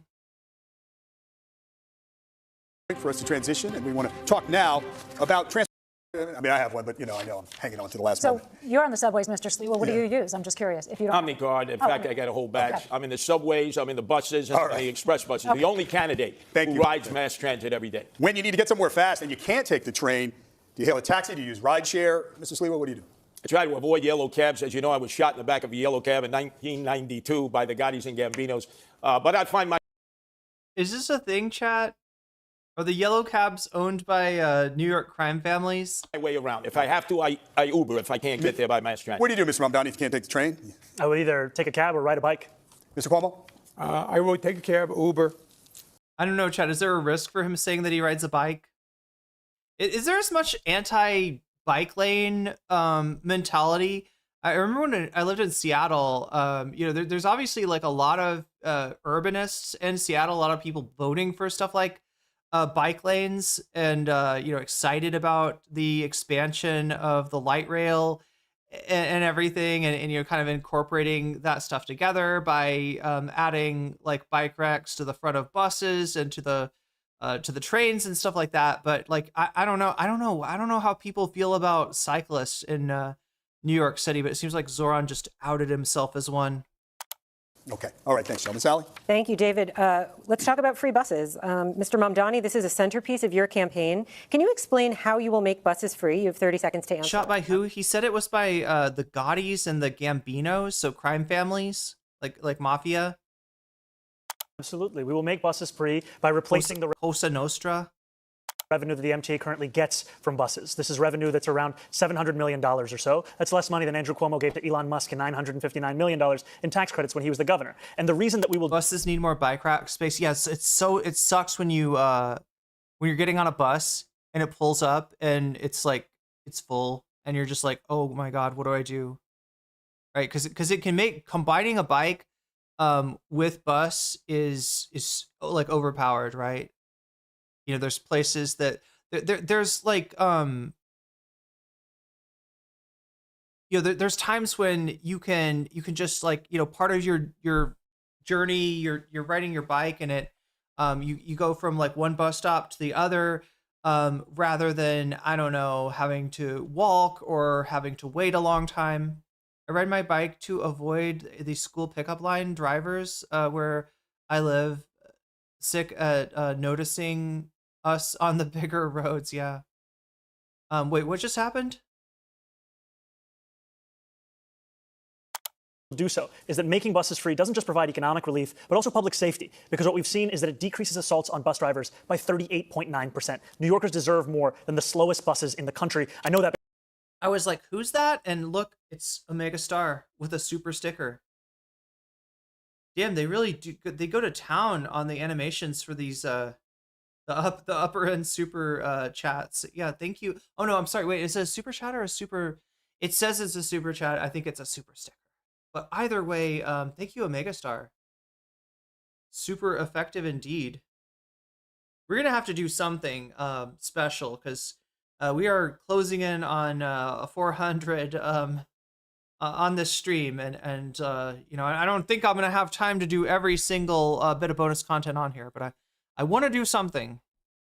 Because I was on the M57 not too long ago, and its average speed is 4.9 miles an hour. We're at time, though, but the question is how you'll make them free. We will fund the revenue that would have otherwise been brought in from fares, and that's something that we would do in partnership with Albany, and I've put forward two proposals. The first is to raise taxes on the top 1% of New Yorkers by 2%. That would raise $4 billion. The second is to raise the state's top corporate tax rate to match that of New Jersey, which would raise $5 billion. We're going to move along, but I just want to point out to viewers that Governor Hochul has opposed raising the income tax.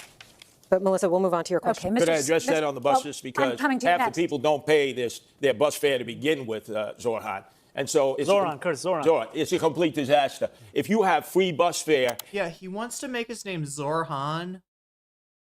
Where did he hear that, chat? Is he remembering something from his childhood that was called Zohran? Zohran. No, I bet if I type Zohran in, I'll just get... It'll be like, did you mean Zohran?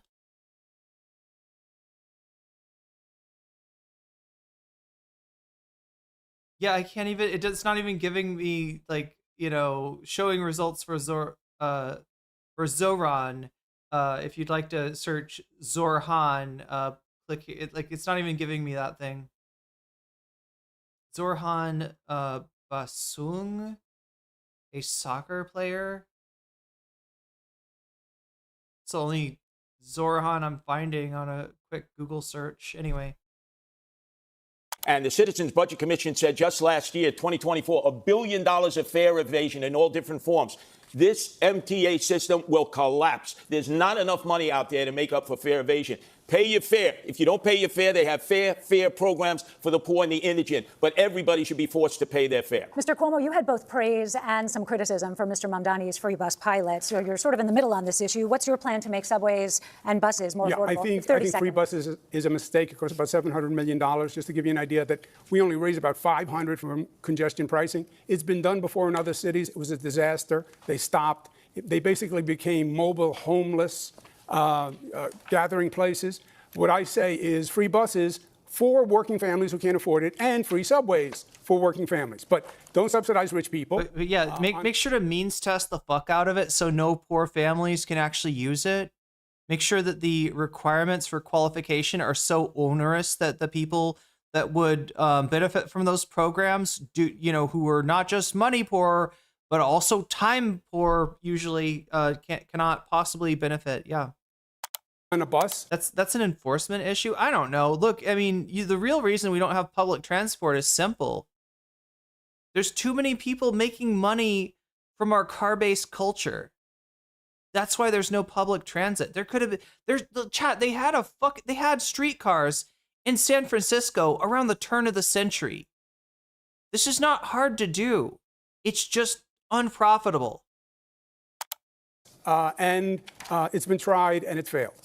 Mr. Mamdani, can you just respond quickly on the point about the mobile homeless gathering places? This is something that we heard when we were fighting to make buses free in Albany when we delivered the first fare-free bus lines in New York City history. And what we saw is when we made one bus route free in each borough of New York City, there was no increase in homelessness on those buses. There was no increase in fare evasion in the surrounding area. What there was an increase in ridership of up to 38%. Thank you, Mr. Mamdani. Right.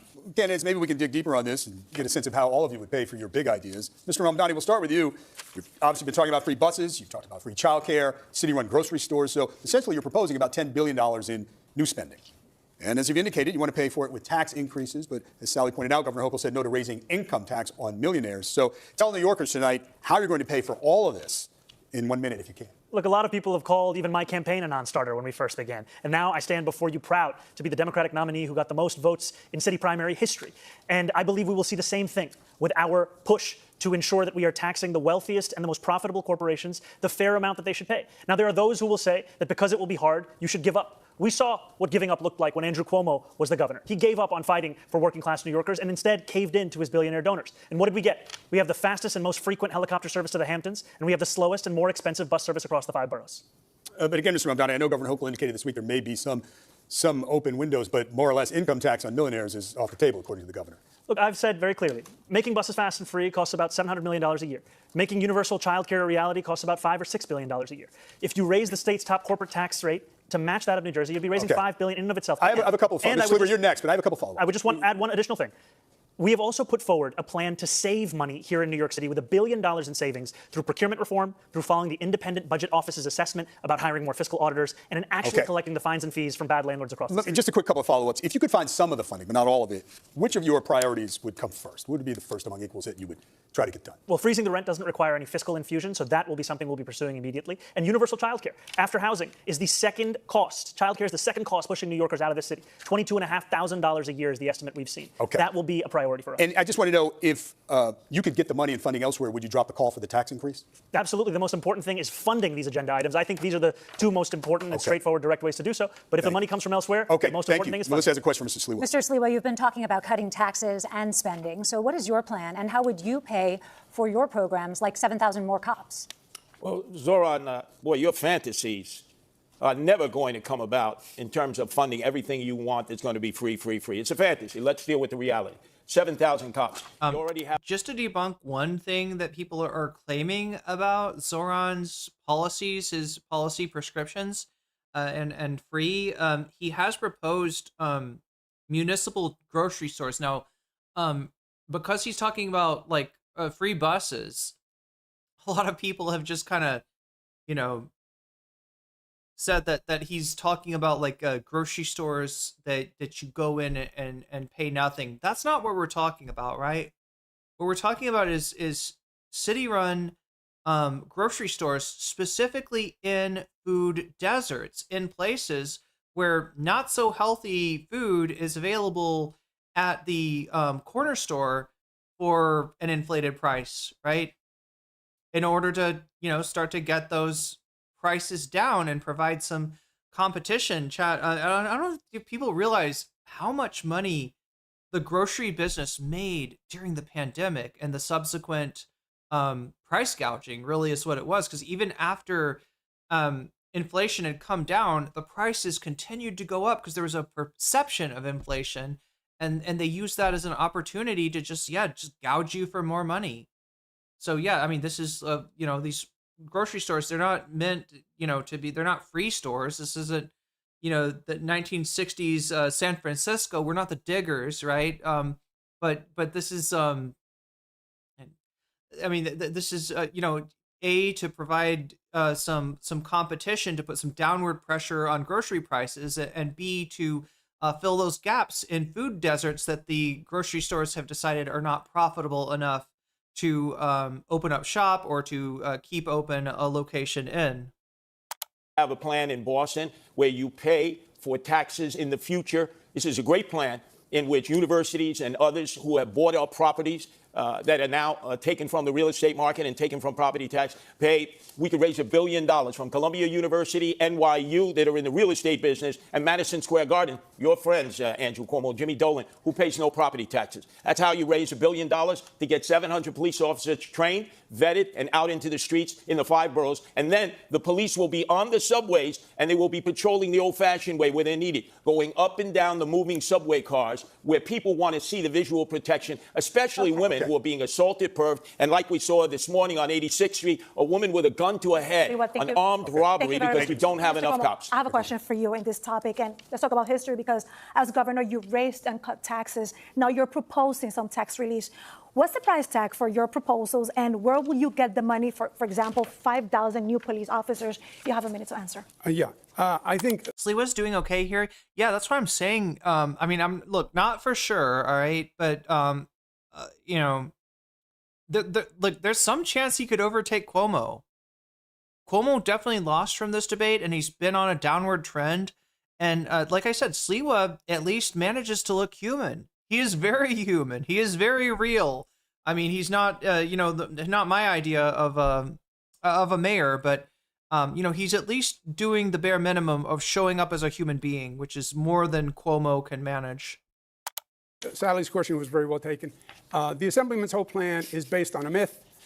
He's going to raise taxes. Albany's going to raise taxes statewide on corporations, but the money's only going to go to New York City. That could never happen. It's not just that the governor wouldn't support it. It's impossible. He said he's going to raise the taxes the same as New Jersey, corporate tax. No, it would be double the tax. You would see New Yorkers on I-95 fleeing to Florida.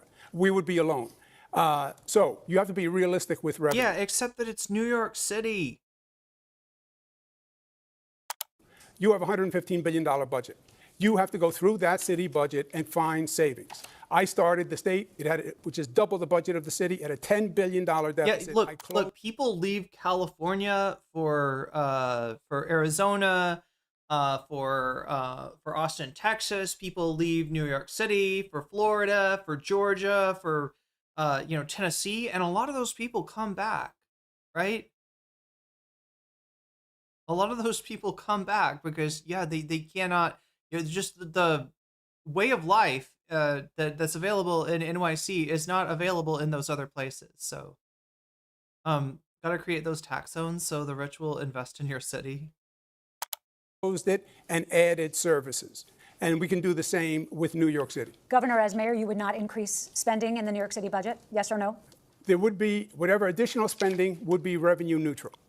So it's impossible. You got to cut taxes for people to stay here. Thank you. Corporations are not going to stay here. They're being lured right, South, the cities that are more corporate friendly. You got to cut the property tax, income tax for those who are 19 to 28 plus skill levels if they go to school here. Thank you, Mr. Sliwa. Andrew Cuomo thinks it's all right to spend $60 million to fund his legal defense from accusations of more than a dozen women of sexual harassment. But if I say we should spend the same amount of money on delivering cheaper groceries in this city through a pilot program, that is unfathomable. Quick, David, I have a right to respond to that. Yes, quickly. First, I did not bring those lawsuits. That was brought by the Attorney General, which I said was political. Well, those That's what generated by the legal fees. women, and some of them have still been making their way through the courts this year and yes, now. and I've been dropped from the cases. Not all of them. Yeah, and what the Assemblyman doesn't say is all this money that he wants to pass.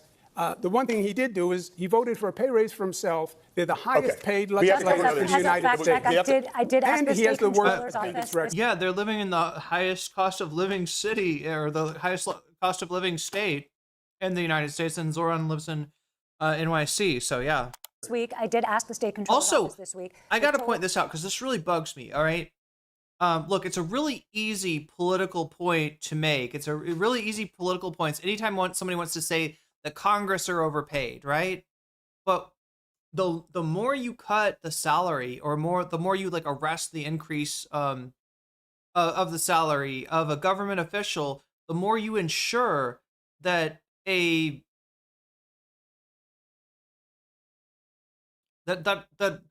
non-rich person is going to be able to ever occupy that office, right? The less people. The less people on the lower end of the income scale, or the lower half of the income scale, that you're cutting out of the possibility of participation in politics, right?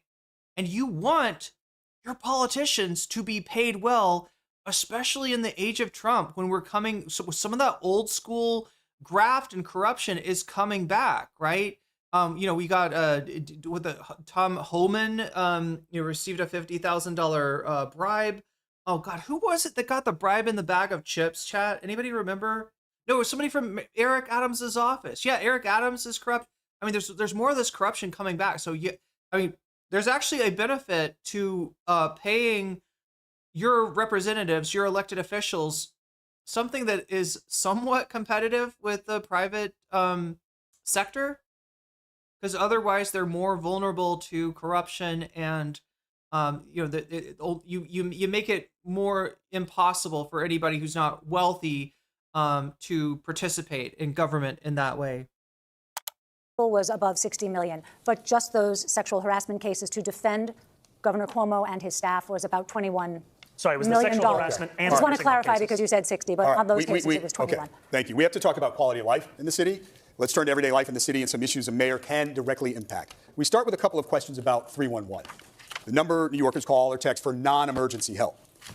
First off, have you ever called 311, and if so, for what? Mr. Mamdani? I called 311 for issues with my heating in my apartment. Good point, Mylan. I was I think I said it backwards. Yeah, it was the Eric Adams official trying to pay off a journalist, and then claiming that it was a misunderstanding based on like culture, right? That this was a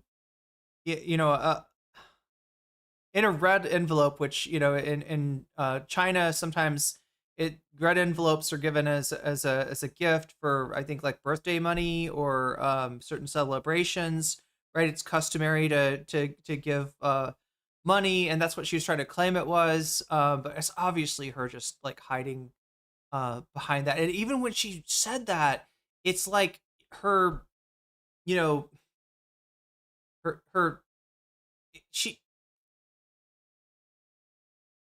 she imitated someone with a lot less English skills and knowledge while she was making that claim, to try to drive home the idea that this was a cultural misunderstanding, and she thought this was, how she wanted to have a friend. I just want to have a friend, and I don't know. It was just it was a bag of chips. What were they called? Like what were the chips? The brand?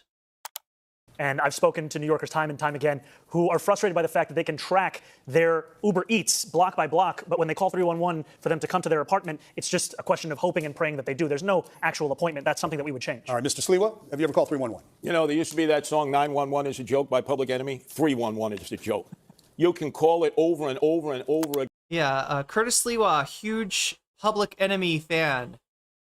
again, and Have you you- never get have you a ever- response. have you? The analytics are when the operators talk to you, Mr. as I Sliwa, talk to them. have you called? Yes, I've called them many times and gotten Okay. no response. Mr. Cuomo? Most citizens I talk to Okay. in the subways and streets never get good Thank you, responses Mr. from Sliwa. Looking for a short answer. 311. Mr. Cuomo? I've heard a lot of complaints about 311, so I actually made a call to 311 myself to see if the complaints were bona fide. I was dropped twice. Then they were going to send someone to help a homeless woman in distress, and no one showed up. You're all expressing frustration. Last year, 311 received 38 million contacts from New Yorkers, from calls to the website. Wanted to know if you had a sense across 5 boroughs what the top 2 categories of complaints were. What do you think they were, Mr. Sliwa? Potholes, constantly potholes. People's undercarriages ripped out, ball Another one? bearings, Second one? alignments. Second one, top 2? Rats. Rats, Oh, okay. the city is. I don't think that Curtis realizes it, but this is not just like asking her for his opinion here. They're actually quizzing the candidates. It's kind of a new thing. Hey, I wish they'd ask them about like prices, grocery prices and stuff like that, right? I think that's a question that that Cuomo might actually struggle with. Flooded with rats. Mr. Cuomo, what do you think the top 2 complaints were? Homeless and trash rats. All right, Mr. Mamdani? There was housing and noise. Okay, so the answer is noise and illegal parking. And we're going to stick with quality of life. Rosarina? That's right. And let's talk about noise candidates because they fall into these 2 categories. First of all, is the Wait, I'm residential- sorry, illegal parking? Like I lived in Seattle, and if you park illegally for any amount of time, the city is going to come along and they're going to take a piece out of your ass. They're going to cut a chunk out of your ass, right? They're gonna the money that you thought you were going to use for I don't know, something that you needed is now going to be going to pay off a pretty hefty ticket, right? Is it really a problem? Is there really a problem with parking enforcement in New York City? Can anybody speak to this? One, that's the neighbors and the loud music. And the second one is the street or sidewalk, everything with the loud construction and workers outside. So, Mr. Cuomo, as mayor, what can you do to help the city that never sleeps get a little bit of rest, Mr. Cuomo? Yeah, look, I think if the 311 system worked well. They tow your car in NYC, 0 fucks given. Yeah, sounds like old school Chicago. If there was actually contact with people, I think New Yorkers would get it. I think New Yorkers would be responsive. I think we have to change the ethos in this city, the ethic in this city. Right now it's toxic, it's divisive, everyone's angry at everyone. I think when we Yeah, I'm sorry, Bad Lefty, a chunk of your undercarriage, true. have public safety that's functional again, and New Yorkers are part of that system, I think they would be more cooperative than you think. Thank you very much. There's no proposal. Mr. Sliwa, how would you quiet a little bit the city that never sleeps? In the outer boroughs, I see problems all the time, quality of life issues. 18-wheel tractor trailers, RVs parked everywhere. Garbage that's not picked up and collected. In the city, we've seen trash cans taken away by the sanitation department, Jessica Tisch, when she was the commissioner. Oh, being blocked by double parkers. Yeah, I mean, I've definitely seen that in Seattle, or people trying to park in the block lanes. But it's just like it's the kind of thing where you're just really playing with fire. I mean, I guess if you're rich, you could probably do it with somewhat of impunity. I don't know if like the more parking violations you get, if it somehow like stacks up or anything, but never heard that expression for cars with undercarriage. The quality of life has diminished noticeably. So naturally, people are going to revert to 311. But it's important that a mayor be able to provide services to all the people. And they believe if quality of life is diminished, the next stop is sell your house and leave the city. And my goal is to improve and not move. Mr. Mamdani, your turn. What we've seen is one of the biggest sources of noise in the city is from congestion. And with the implementation of congestion pricing, we've actually seen noise complaints drop in the congestion zone. And so I would continue to find ways to ensure that we have reduced congestion across the city. And one of the ways is by making the slowest buses in America ones that are fast and free, so that New Yorkers can not only live a life of excellent quality of life, but also be able to get around this city without having to worry if they have $2.90 or soon to be $3 in their pocket, which is already out of reach for 1 in 5 New Yorkers. We have here the author of congestion pricing, and we have the apprentice of congestion pricing. We might I'm the need only candidate who's opposed to congestion pricing. Is that a winning issue in NYC? Like opposing congestion pricing? If you don't know, chat, I think we're talking about at what, toll booths, right? That they're charging higher prices at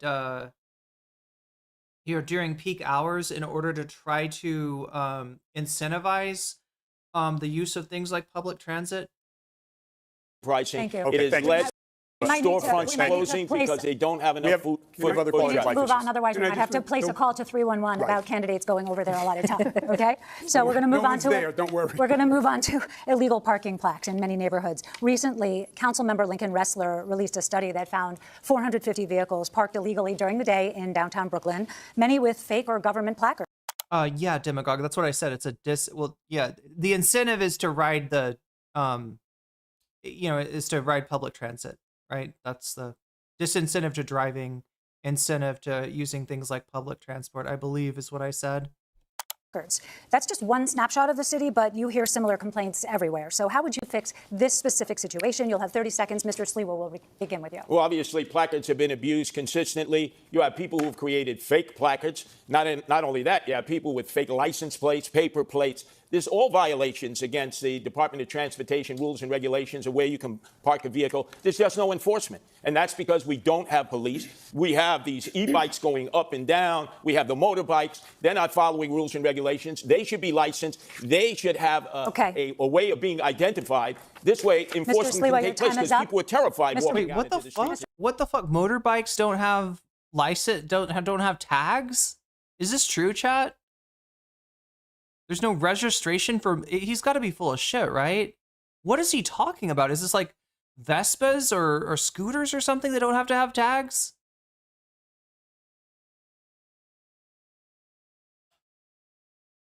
Mr. Mamdani, your plan for illegal parking? We have to showcase that accountability is true, whether for New Yorkers who are just living in the city or those who are working for this city. no. And the violation of traffic laws are violations no matter who is doing it, and to show that accountability is something my city government's actually going to pursue. Okay, Mr. Cuomo. On the quality of life, you're right, is very, very important. On the placards, I would make it simple. I would recall all the city placards and Yeah, e-bikes makes sense, and like the idea that he thinks they're motorbikes, but he said e-bikes too. Unless he means pocket bikes. and reissue only those that are bona fide, period, on day one. On the quality of life issues, the worst thing that could happen is if the Assemblyman's proposal for legalizing prostitution went through. That would be terrible for the quality of life. He also doesn't want to enforce misdemeanors. We're getting to that, That's Mr. assault, larceny, et cetera. That would We're be going to have terrible. time to address that. I want to be very clear. Not only have I never called for the legalization of prostitution, I'm not calling for that today either. And I also have never said anything about not enforcing misdemeanors. This is just yet another figment of Andrew Cuomo's imagination. The DSA, which you give your part of your salary to, that's their position: abolish jails, no new carceral facilities, don't enforce misdemeanors. And you're on the bill in Albany as a sponsor to decriminalize prostitution. The difference between myself and Andrew Cuomo, of which there are many, is that there is no one that is actually telling me what to do other than the 8.5 million people who call this city home. If you want my policies, all right. you'll find them on my website. Who told you to legalize prostitution? Okay, we actually have a question. Andrew, now you that can't we're- escape this. You signed the law doing away with loitering for prostitution. That was the law put Okay. forward by Jesse All right, Ramos. gentlemen, you that's not started the what- prostitution All right, gentlemen, in Mr. East Sliwa. Elmhurst, That's not Mr. what- Sliwa, and Mr. Jackson Sliwa. Heights and Flushing. Mr. Sliwa, we have. And you want to add to it, You don't which know- Mr. diminishes Sliwa. the quality of life. Mr. Sliwa, when I talk over you, nobody's hearing you, and we actually have a question on that. So we'll Yeah. let Rosarina ask. And for this question, candidates, we want to come to Queens, where we know that prostitution has been an ongoing complaint. Mayor Adams formed a task force and ordered sweeps by the NYPD, but the situation continues, especially around the very popular Roosevelt Avenue. As mayor, Mr. Mamdani, how would you handle this situation? You have 30 seconds.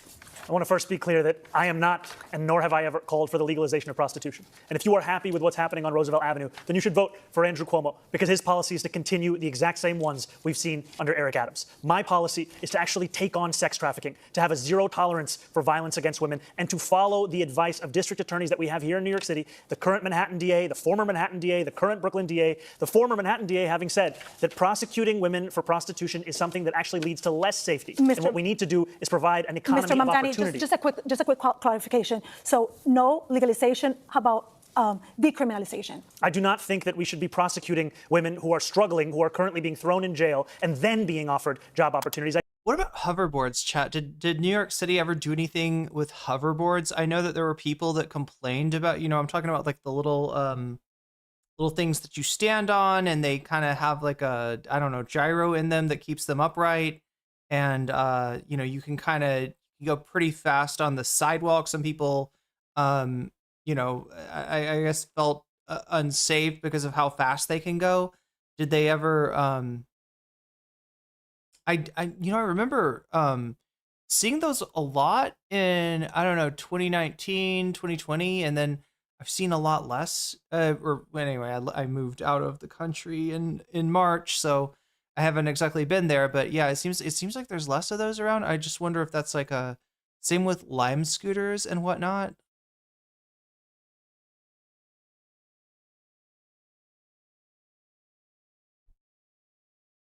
I think we should be actually providing those kinds of opportunities at the first point of interaction. Mr. Cuomo, Yeah. your turn.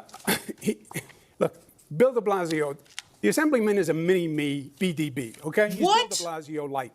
Oh, He okay. proposed legalizing prostitution. He didn't get it, and he just told the cops, don't arrest any more prostitutes. Does he know that there's like a decent proportion of his potential voters that have never seen Austin Powers?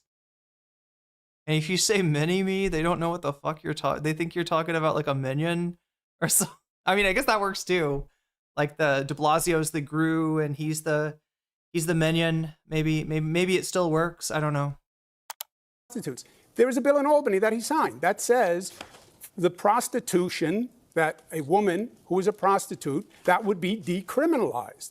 That is what the bill says. And that's what he said, if you listen very carefully. That would take Roosevelt Avenue and explode it, because it would make it legal for prostitutes. But real quick, how would you handle the situation? You have to enforce the law. It's illegal. I went to Roosevelt Avenue. I talked to the store owners. I talked to the neighbors. I walked down Roosevelt Avenue Thank you. with I have to prostitutes move there on at to 9 Mr. o'clock in the Sliwa. morning. Your turn, Mr. Sliwa. I've dealt with this back in the 80s and 90s in Hell's Kitchen in Chelsea when they were overrun with open-air prostitution and Times Square.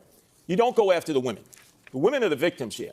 You lock up the Johns, you shame the Johns. You let everybody know about the Johns. The madams and the pimps need to be prosecuted to the full extent of the law. And these absentee landlords who knowingly rent their rooms, their apartments out for the use of prostitution, the Department of Buildings should come in, padlock the building, seize the building. Wait, Because many of these landlords? I mean, that's in Seattle. It tended to be there. There's like one street called Aurora Avenue, and it's the only place in Seattle you can find cheap hotels, but at least close to the city, the hotels that are there, yeah, you know, are you know, have a lot of sex work going on in them. I hadn't heard the thing about landlords before. landlords live in Delray, Florida. They did back in the 80s and 90s when we did it in Chelsea and Times Square and Hell's Kitchen. Thank you, and they're Mr. doing it again, Okay. and Thank you, there's Mr. no Sliwa. enforcement. That's why the prostitution We're going to go to flourished in those Sally now. neighborhoods. Thank you, David. We're going to talk a bit about experience and beliefs. We've covered a lot of ground tonight, but we want to probe a bit deeper into Yeah, by the hour, exactly, directive. That's the kind of hotel that each of your mindsets and how you'll approach they governing. kind of remind me of the hotels on Route 66 that are they used to be fairly affordable. As mayor. Mr. Cuomo, you have touted your experience on the campaign trail time and again, but you pretty squarely lost the Democratic primary to I Mr. shouldn't even Mamdani. say hotels. These are motels. These are not hotels. Forcing you, a lifelong Democrat, to run as an independent. When you announced that decision, you said, quote, "When you get knocked down, learn the lesson and pick yourself back up." What lesson did you learn, and what do you feel it said about you, something you did wrong, something that you need to change about yourself? Yeah, I think in the primary campaign, I did not do enough on social media, which is a very effective medium now. I think the Assemblyman did do a better job on.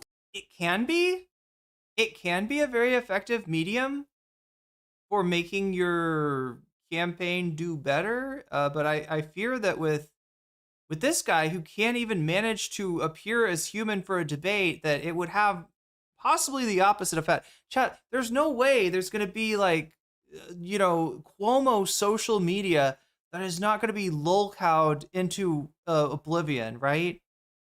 Like the only content that Cuomo is going to put on social media that's going to pop off is content where he is the butt of the joke. TikTok and social media than I did during the campaign, and that has changed now. I've also increased my activity significantly, but my agenda is exactly the same. I am the Democrat, although I'm not on the Democratic line. He is a Democratic socialist, called Barack Obama evil and a liar, didn't vote for Kamala Harris. Fight and deliver is I will fight for people, I will fight the bureaucracy, and I will deliver results. New Yorkers need the mayor to get something done. This is all words and theories. I am a manager who can actually get things done. This is a question about self-reflection. Is the thing you're reflecting on the most that you need to be on social media more? Was there any other deeper lesson that you learned? Between the two campaigns, social media. Who did Mamdani vote for? Mamdani voted uncommitted, I believe, in the primary, right? Do you remember the uncommitted movement? Trying to put pressure on Biden to do something about Gaza. And then he voted for Kamala Harris in the general election. He's trying to confuse the issue by saying that there was that he didn't vote for I guess Biden in the primary. He voted uncommitted. More accessibility. Okay. I just have to say, it's been an hour and 20 minutes of this debate, and we haven't heard Governor Cuomo say the word affordability. That's why he lost the primary. That's why he'll lose the general election. And you can lie all you want, but the truth is, it was a waffle? I mean, I don't think so. Strategic voting, right? Look, the Democratic primary wasn't a real primary. Nobody with any standing was running for president. Right, you had the most serious, credible candidates were people like Marianne Williamson and Cenk Uygur, obviously, but he can't really run. But no, it's a strategic form of voting in order to in the primary. They wanted some of the Michigan, for instance, is a primary where you can vote uncommitted, and the idea was that the candidate that wins, which was going to be Biden regardless, would see that, oh, look at this, there's 30% of voters that they're not voting for me, they're not voting for Marianne Williamson, they're not voting, who's the other guy, chat? I forgot his name, but he actually said that Biden should drop out. He actually said that Biden was too old to run and kind of never got his vindication. I mean, I looked at his politics, he wasn't great. He was definitely to the right of Biden, but he definitely made the right call by saying that people should be taking the primary more seriously.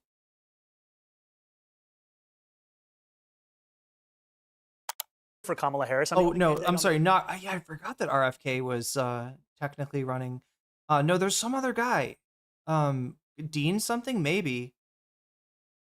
I always get him mixed up with this one Republican.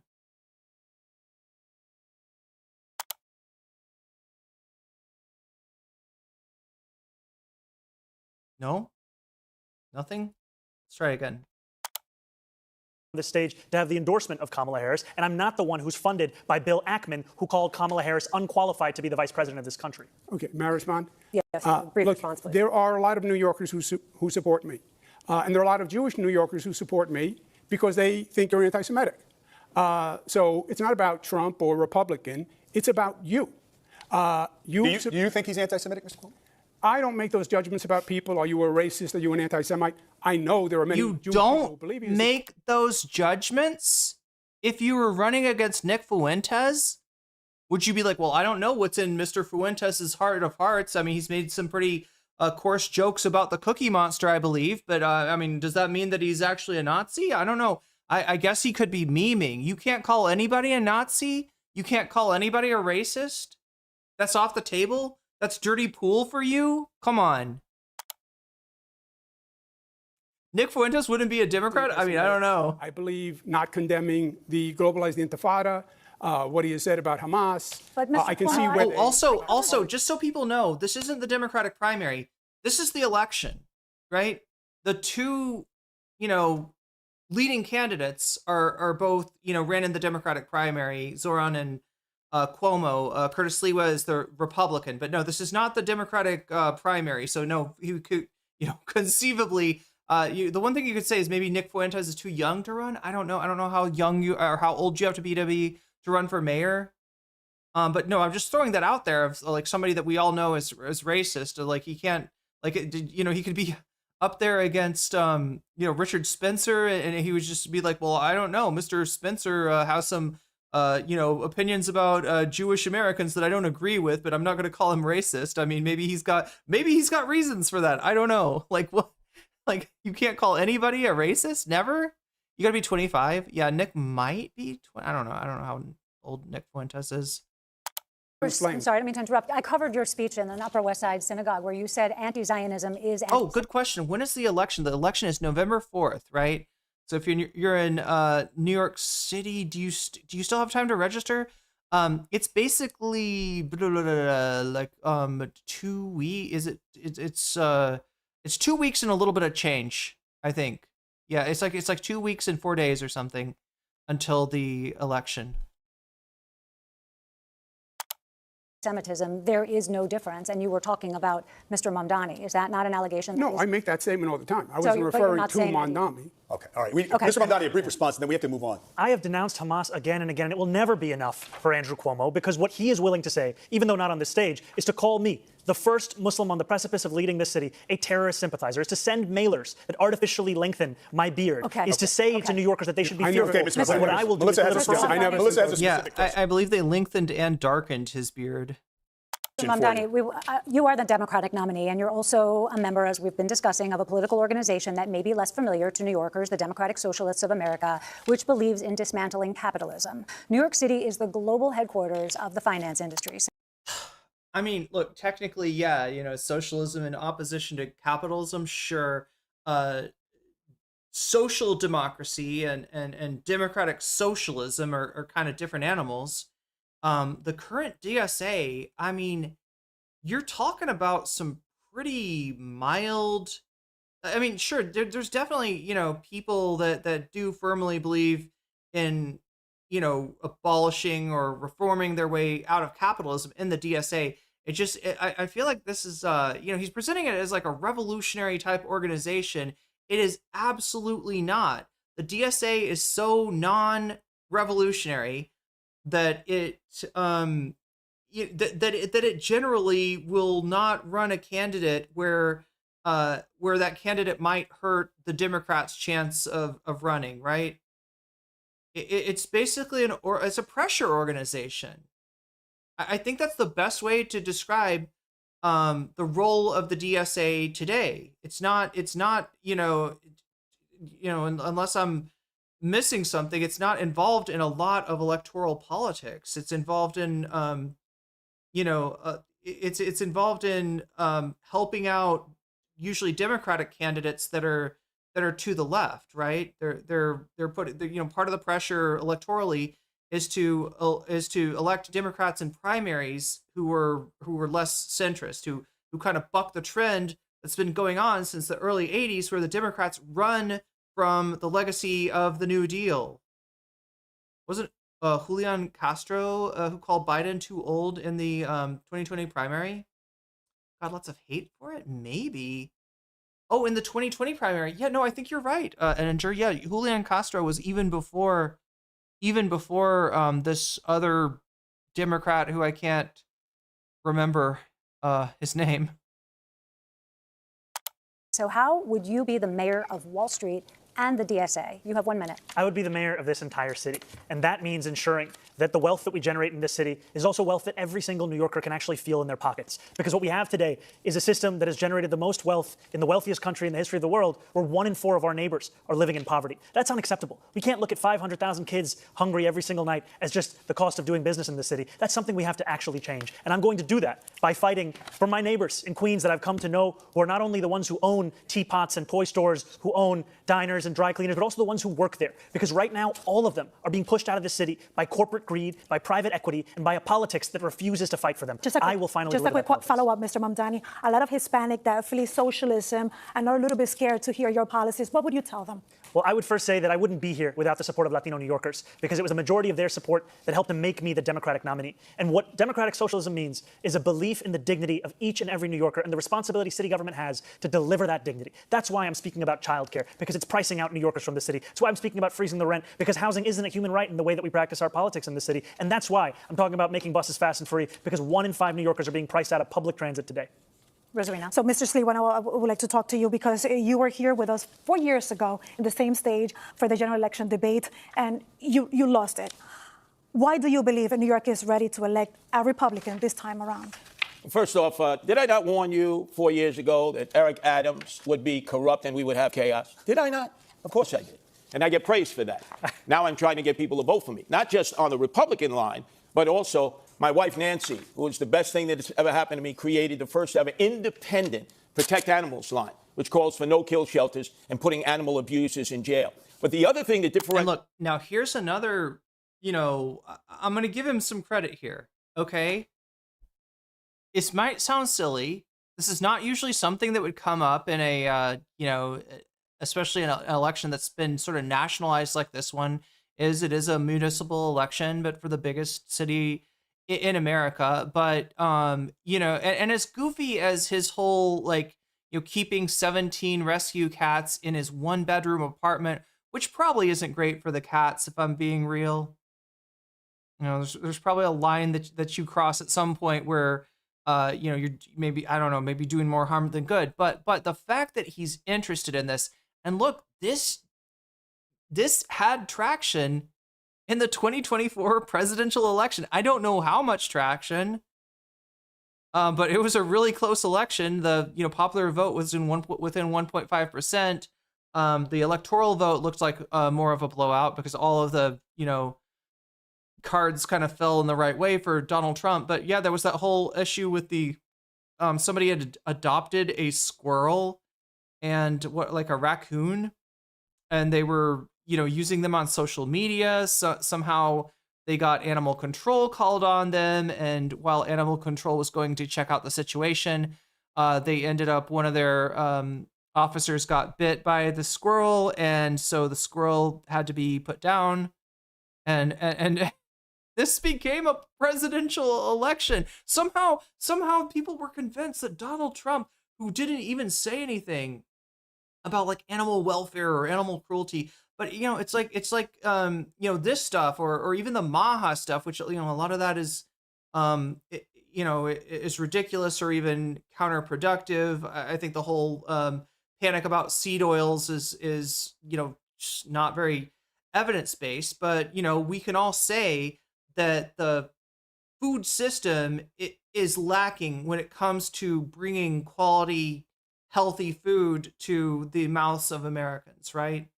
So it is an issue that a lot of people recognize needs to be paid attention to, and because of the agricultural lobbies, it's an issue that the Democrats, you would hope that the Democrats would be a the more they're generally the more progressive faction of the American body politic. You would hope that they'd be pushing things towards that. But yeah, anyone who tries, Michelle Obama, just trying to get healthier stuff in school, she got demonized.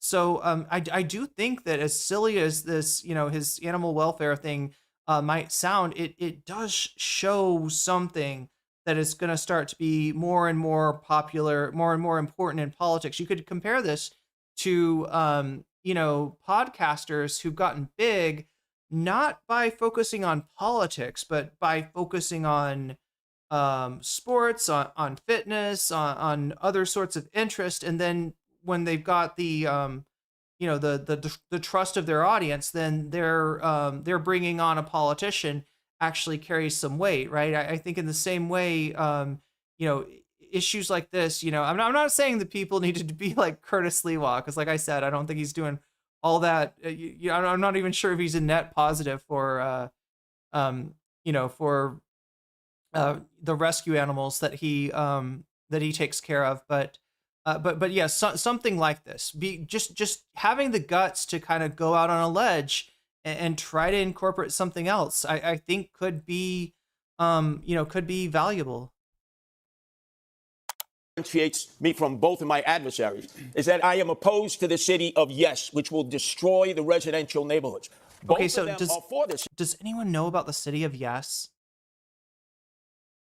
City of yes. Oh yeah, exactly, Funkmaster. She was demonized by the GOP, then the GOP turned it around to use it. Yeah, they forget how much they shit on Michelle Obama. But no, here's the thing though. Michelle Obama was probably talking about changes in school lunch that actually would make it more healthy, right? These Maha people, they fly the flag of healthy food, but their idea of healthy food is like, yeah, the more meat you eat, the more protein, the healthier you are, right? What? They got a very different idea of what's healthy, right?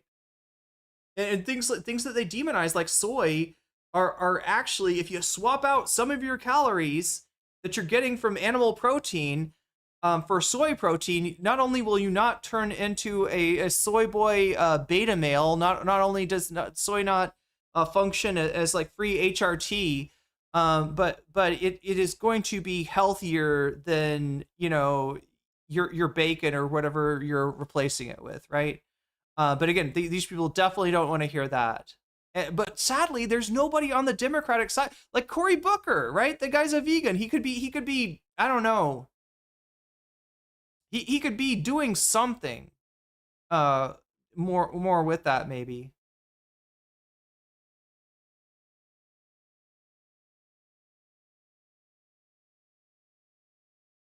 When you vote for me, whether on the Republican line or the Protect Animals line, turn your ballot over and vote no on all those initiative and referendums. Imagine, they've said, how can you, Curtis, a Republican, work with a Democratic majority in the council? Adrienne Adams is in agreement with me. The Democratic city council people are in agreement with me. No to the city of yes, which will take you home. What is the city of yes? Instead, with lithium-ion battery warehouses next to your house, which are like mini Chernobyl. I'm the only candidate who is opposed to the city of yes. Thank you. I have a quick follow to that, Mr. Sliwa. How do you bring down costs if you don't build more housing? Oh, it's very simple to build housing. You just look in New York City. We have so many dense areas where you no longer can use the commercial space. They used to be office space, and you just convert it into residential housing. You don't need to go into the outer boroughs. You don't need to use wetlands or parklands, which they seek to do. If you build a new building, it takes 5 years. If you convert an All right, Mr. Sliwa, thank you. We want to change the pace a little bit. I want to change the pace and just get a sense of what you think about political leadership. We're curious about who you admire. Who is the best modern-day U.S. president? Mr. Cuomo? Modern day? Well, I'm partial. I was Bill Clinton's Housing and Urban Development Secretary. We built affordable housing all across the United States. Empowerment zones. I would say. Wait. Okay, so I'm looking at the city of yes for housing opportunity plan. It sounds kind of abundancy. Remove parking mandates, and look, obviously, not everything that is endorsed by Ezra Klein or abundance is bad. It's the overall kind of deflection from, the rhetoric we need to take on moneyed interest to rhetoric that is that is safe for moneyed interest. That's the problem with abundance, right? Converting non-residential buildings. It sounds like some kind of zoning. It also kind of sounds similar to what he was talking about earlier. What is it about that he doesn't like encourage creation of modest 5-6 story? Yeah, so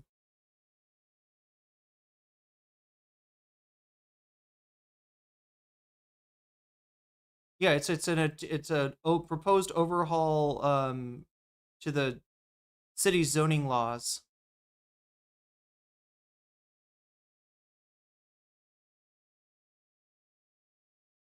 I don't know though. I don't know enough about it to like endorse. Looks like Eric Adams might have been. Yeah, it looks like Eric Adams might have. Yeah.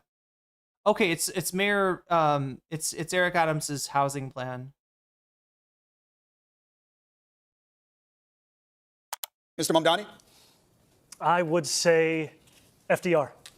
Mr. Sliwa? He's modern day? Modern. Well, Man, I'd say FDR also. It's being giving Yemby. Oh yeah, absolutely. And again, Yembys are sometimes better than NIMBYs. They're also really annoying sometimes. And yes, sometimes their priorities aren't the best. My instinct is to say Bill Clinton. I mean, like, who else is gonna be unless you stretch what? Wait, what? I'm sorry, you might be responding to somebody else. Yeah, no, these are like Yembys. Like, Yembys is no one, not in my backyard.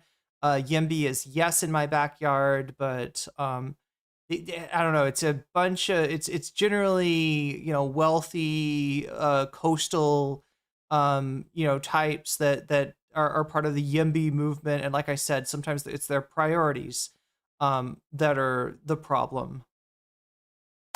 So, if that's modern day. Mr. Sliwa. A man that ended up being loved by Democrats and Republicans alike, the greatest governor we've ever had in my lifetime, George Pataki.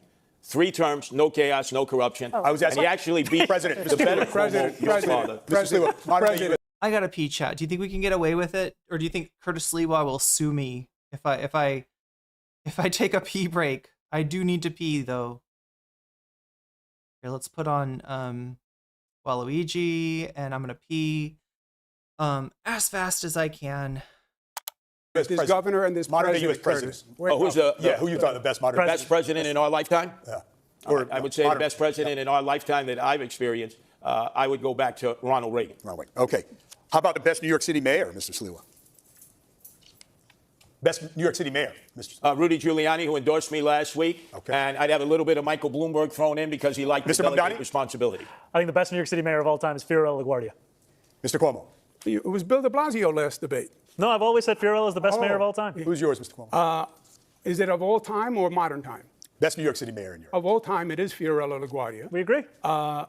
Recently, I would say Mayor Dinkins and Mayor Bloomberg. Okay. How about the political leader, dead or alive, you most...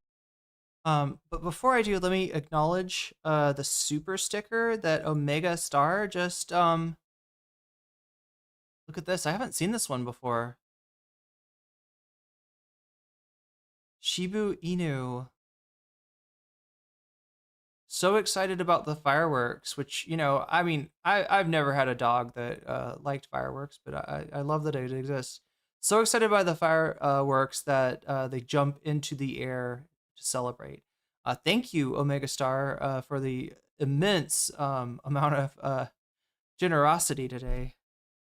And it's a cool super sticker, too. Anyway, I'm going to put this back on, and I'm going to pee. most admire? Mr. Mamdani? I would say I admire Bernie Sanders.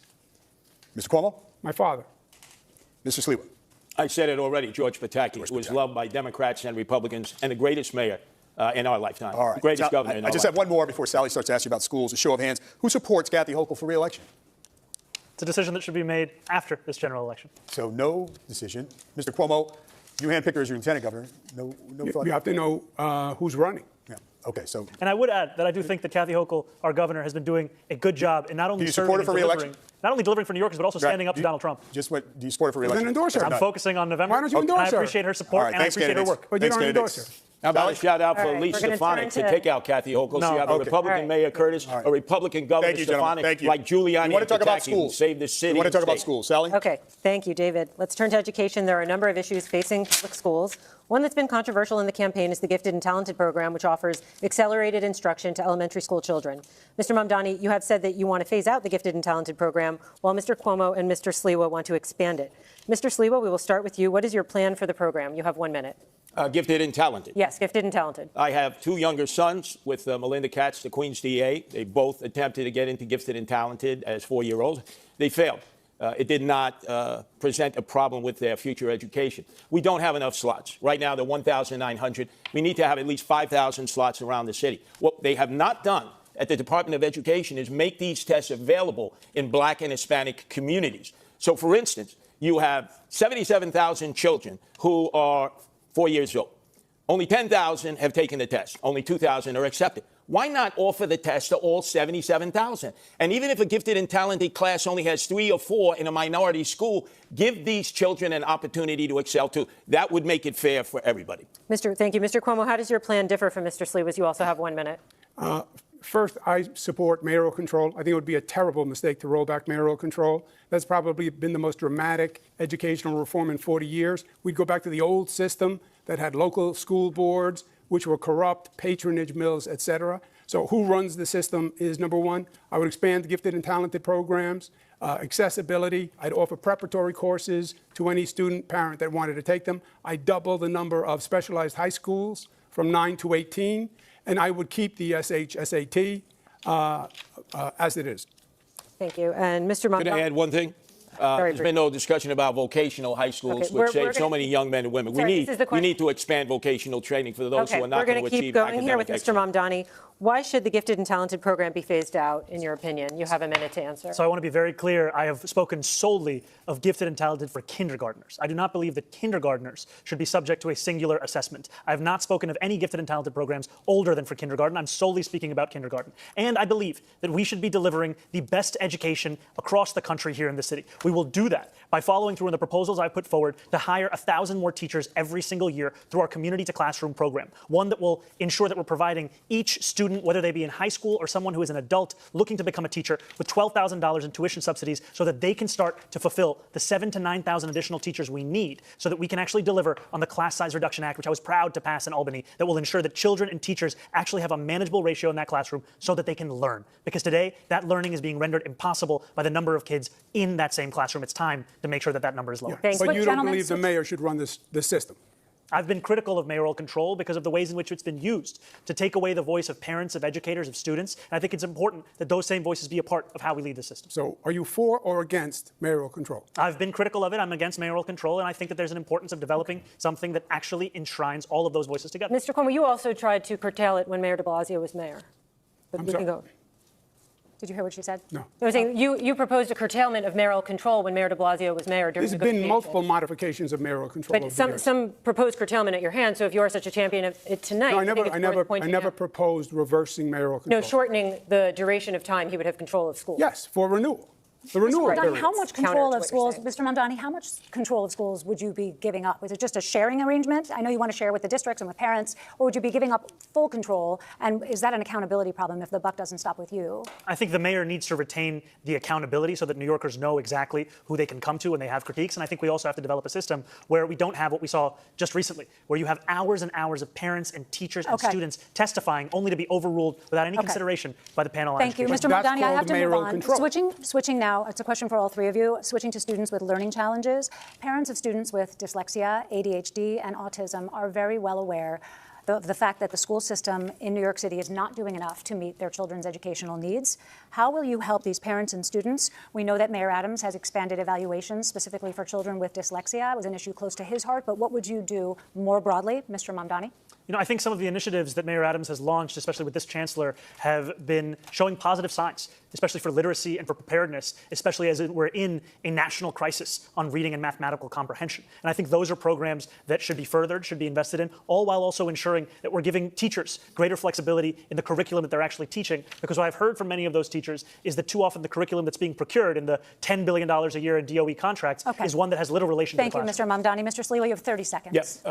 We have $41,000 that we're spending on each student now. By fourth grade, 2/3 of these children cannot read, write, or do math at grade level.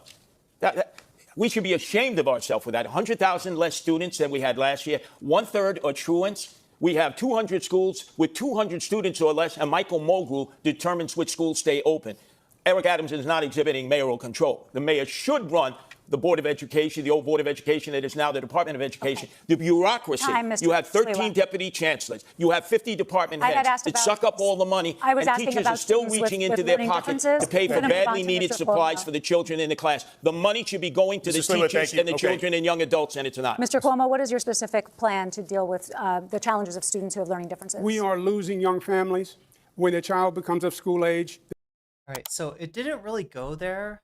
But the only thing I had to add about the whole gifted and talented thing, look, I mean, I was definitely like, the kind of kid that was bored in normal class, and I got to be part of, although I did have to try a couple of times. I don't think I got admitted.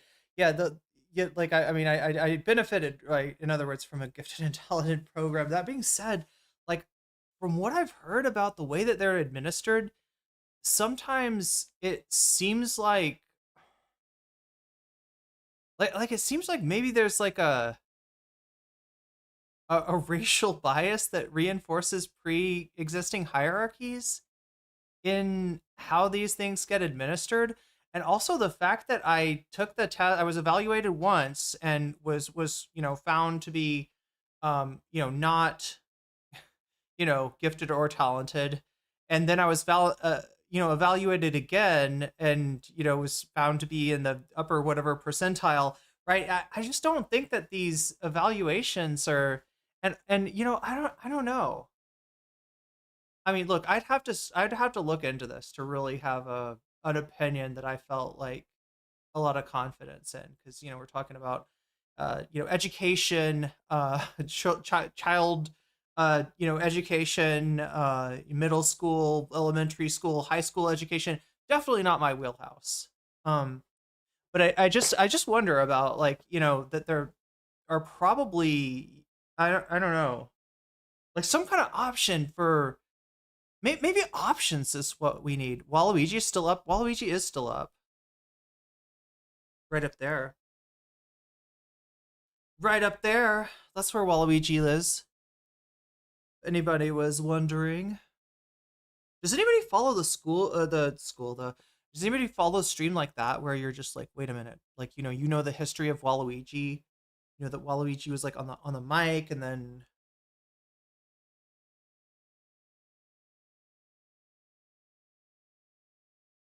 the journey of Waluigi from Seattle to Thailand.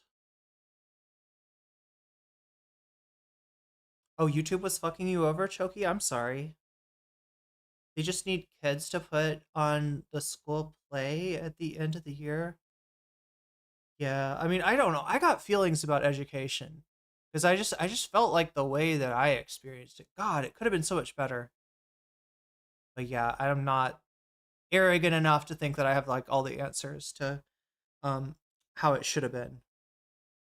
I just know that how it was like, yeah, because like, I mean, look, maybe I am a nerd, okay? Yeah, you're like, tell me, does this make me a nerd, right? I remember like the night before entering first grade, right? You know, I'd been in kindergarten, so I'd gotten some schooling, but you know, I don't know, something felt different about first grade, right? And like there, I don't know, somehow I'm trying to remember what the fuck this was. Like, I think my parents got me like a book about like first day at school, and I just read that thing and I got so excited, and it was like telling you shit like, you know, like when you get on the bus, make sure to only, you know, only cross in front of the bus when the bus driver like waves you through, right? You know, just like all the things that like a kid going to school needs to know. And I was so fucking excited. Like, I was studying first day at school before first day at school, right? And then, I mean, I got there and god damn, it was kind of a letdown. Right? I liked the idea of school a lot. But the way that school actually was, and the you know, the dynamic of being, I don't know, like it just always felt like it was way too easy to get in trouble. Anybody else have that experience? Like, I could understand it if I'm being like disruptive, or I'm bullying somebody, or, you know, I'm doing something dangerous, right? I mean, I understand there's like some need for like discipline in school, but it just felt like everything was discipline. Anybody else experience that? Like, you're not trying to do anything bad, and all of a sudden you're in trouble. You know, you're just being a kid, doing normal kid stuff, and you get in trouble, right? Somebody in the class tells you a joke, you know, you weren't talking in class, they were, but the joke is really funny, and you bust out laughing, and you get sent to detention. And, you know, I don't know what that did to me, right? To experience like all that injustice just within school.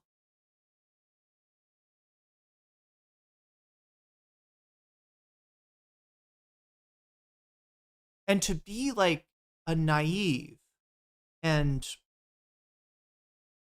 optimistic, precocious child who was actually looking forward to go to school, and then to find out like this is what it is, right? I feel like I could have done so much more at school if I had just been able to, like, I don't know, learn shit.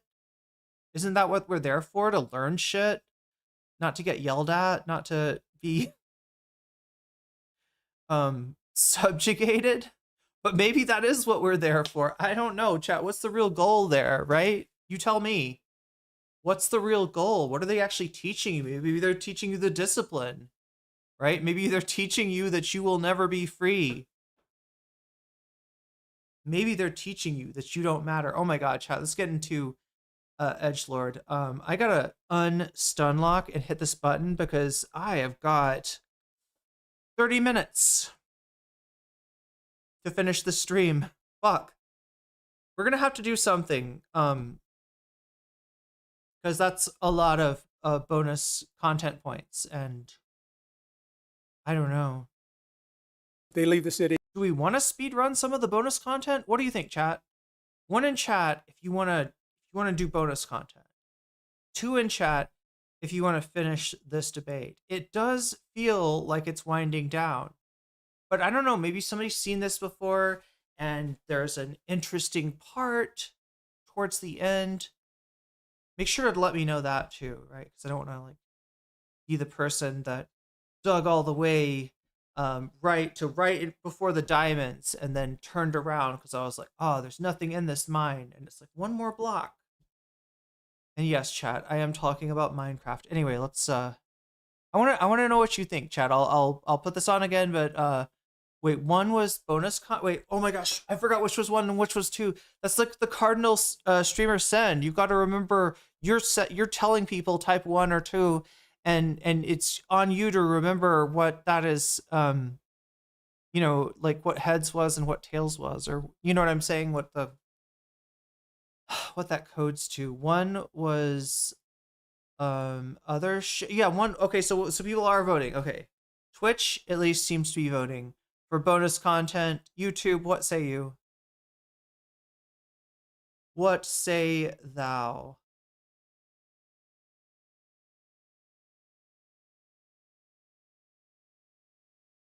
You came here for this debate, so you're a 2. Say it with, you know, say it with confidence. Here's another 2. Yeah, look at that. It's kind of tied.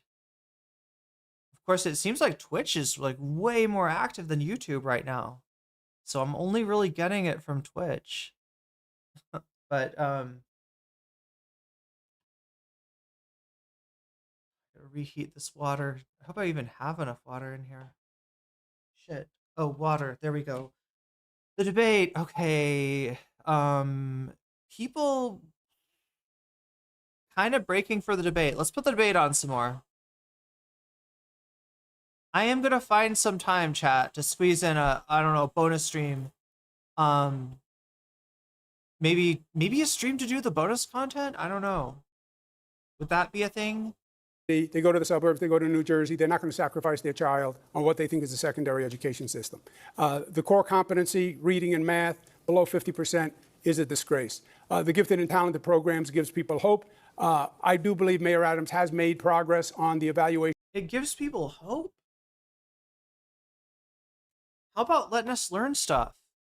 And services for children who require special needs and assistance, but obviously we have to do more. So we have another question about improving schools. And in the last year, the schools enrolled more than 36,000 migrant students, many learning English for the first time. From class size to bilingual teachers, that puts a big strain in the system. Mr. Cuomo, what can you do to help migrant students, but also the staff? You have 30 seconds. Well, first, I think it was wrong of the state to put so many migrants in New York City.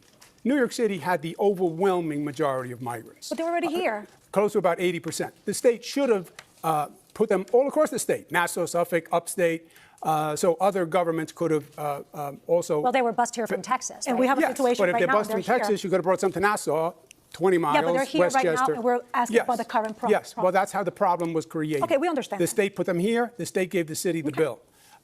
It has now increased the challenge in our education system. The state is going to have to help financially. So you didn't answer the question, Mr. Mamdani, is your chance. You know, when I spoke about our community to classroom program, the importance of it is not just bringing in 1,000 more teachers every year. It's also that we would bring in a number of more bilingual educators. Because what we've heard from a number of adults who have taught in other countries, now live in New York City, is the process by which they get their certification approved to teach here is one that is onerous and one that is actually pricing many of them out. That's why this is a program that will directly address that, to increase that bilingual capacity in our school system so that we can teach every single child, no matter when they got here, But the public education Mr. they Mamdani, deserve. this certification has been offered and it hasn't been successful. So how can you make more teachers to be, like they want to do this? Part of what I've heard is that the tuition costs as part of the same certification exams are onerous for many of these adults looking to switch careers. That's why this program is built upon providing $12,000 in tuition assistance that would lead to 1,000 more teachers every year. And also salaries will be a good. We have not just migrant children, we have the children of the homeless, over 120,000. We haven't yet discussed charter schools, parochial schools that are closing. Normally, parochial schools would have been. Don't you love it when elected leaders in your society talk about you?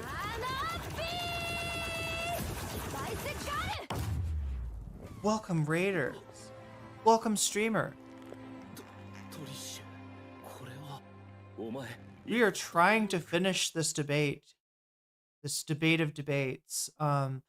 It has got Curtis Sliwa having way too many people taking a second look at him, but yeah, kind of the end of Andrew Cuomo so far. I am on a hard timer too, so you got here right towards the end of the stream. Spoiler, I've got language class in about 20 minutes, but yeah, we're listening to what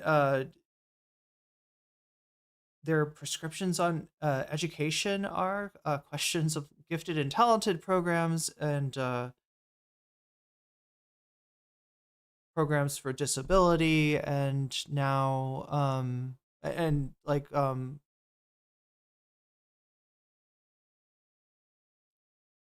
here's Curtis Sliwa. Although I feel weird saying that, because if you know this guy, you know that he belongs with a red beret on his head.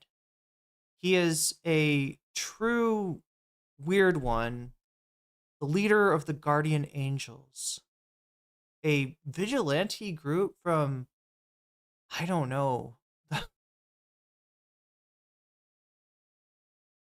what is it, chat? The 60s? I've never actually delved that deeply into the Guardian Angels. Let's see when they started. But that being said, the whole point is he's missing his normal attire. He's missing his accessory that he is known by. Guardian Angels.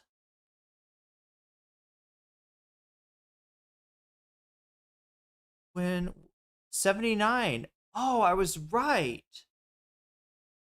The 70s, yeah. It feels like a 70s kind of thing, a late 70s thing, and it was right at the tail end of the 70s, just like we were right at the tail end of the stream, which means I gotta put Mr. Curtis Sliwa back on, but I just wanted to say hello to Streamlord and the rest of the Raiders. Good to have you with us tonight for this last leg of our journey. Able to take some of these children. We need to expand the number of charter schools that are doing an amazing job, especially in the inner cities. And why not make that available to migrant children and to the homeless children who are coming from shelters all across the city, who need the special teaching skills that have lifted children in the charter schools? We need to give choice, because that's our most precious resource, our children. So allow me to now move on into the sanctuary. I agree on the charter schools. Thank you, Mr. Cuomo. So allow me now to enter into the sanctuary city situation, and let's talk about also undocumented immigrants. 26 Federal Plaza has become a flagship in federal immigration crackdown. We reported that asylum seekers are showing up for those routine appointments, not facing any criminal challenges, and they end up being deported. So by the show of hands, we would like to know if you believe that any of you could do something to stop this. Okay. So Mr. Cuomo, you have a minute to explain us. What would you do? The law is the law, and I would have an attorney assigned to every person who is undergoing any review by the federal government or any legal proceeding, and put the full weight of the city government behind it, and make sure they are legally protected. Mr. Sliwa, what's your plan? Look. Wait, Randall Smith says 1975, huh?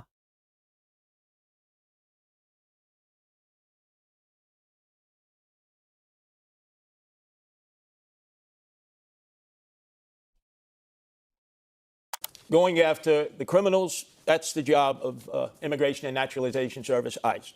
But when they have to perform under a quota, because I speak to many of the men and women who serve this country, it's putting too much pressure to go outside of courthouses, to go Home Depot shape-ups or the backs of restaurants and hospitality businesses, which have hired these migrants, and they are essential workers now. I can tell you, I have 3 sons. None of them are going to do that work. Some Americans will, but most won't. We need to protect the migrants who are workers, who are essential workers, and use ICE to go after the drug dealers, the gangbangers, the sexual predators, and those who are sex traffickers. You could have a special unit to go after the predators. That sounds like a gang from that weird 70s movie. Now I'm picturing him as like the law enforcement in what is that thing where they're in gangs and they're all different like themes? Like they're like the predators got on the Warriors' turf, and so the Warriors, they had to have a rumble. They had to have a rumble because the predators were on their turf.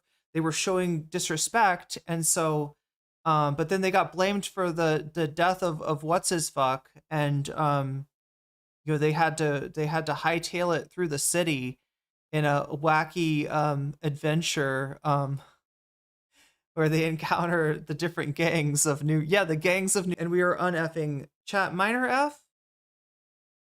Was that did we hit an F minor?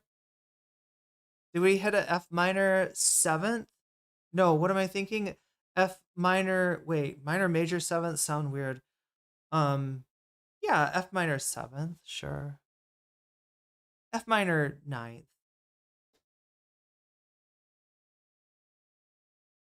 Just for fun. Anyway, we gotta get through this, chat. I've got precious little time before my language class begins. Wait, do I? Oh my gosh. And involved in narco-terrorism. Mr. Mamdani. Now, I'd be proud to be the first immigrant mayor of this city in generations. And it's at 26 Federal Plaza that I've seen what used to be moments when New Yorkers would be getting their citizenship turn into moments of tragedy, where judges are asking New Yorkers who are there for a routine immigration check-in whether they're prepared to leave in the very same clothes that they arrived to that courthouse. I agree that we need more legal representation. I also think we need to actually be able to stand up to Donald Trump, because I heard from Pastor in East Flatbush, Pastor Galbraith, who told me how he accompanied a member of his congregation to 26 Federal Plaza. He sat there as a judge was determining her fate. They managed to convince the judge to replace the deportation order with a TPS order, but they knew that ICE would not care about that change, and they had to sprint her out of the building, smuggling her into the elevator in order to get her back to Brooklyn. Thank you. Candidates want to talk about New York City's economy and change the pace a little bit. Everyone supports growing New York City's economy. The mayor is our chief salesman to the business world. So we want to mix it up, test your persuasive power. So we're calling it an elevator pitch. And we'll start with you, Mr. Mamdani. In this scenario, imagine you're talking to the CEO of a big tech company deciding to move its headquarters to New York City or to Dallas. The CEO is concerned New York just raised its corporate taxes and employees will pay more for everything. Look into the camera and make your pitch to that CEO to come here and not there. Do it in 30 seconds. New York City has something that Dallas or no other city across this country could actually offer. And that is the quality of life. That is the arts and the culture. That is the people that make the city so special. And I, as the mayor of this city, will deliver that quality of life, will deliver the safety that is the cornerstone of an affordability agenda, and will ensure that companies choose to come to this city and also choose to stay in this city. Because so much of what drives the tech sector is a hunger for innovation, a unrepenting desire to actually innovate, and those are the very things that are going to characterize my city government in this. But what do you say to the CEO about the corporate taxes and also the staggering costs for the workers? We are going to make this city more affordable. Hey, he's a disruptor, okay? I thought you guys liked that. Tech bros, respect this man. He's disrupting you. All right? Don't hate the player. He's innovating.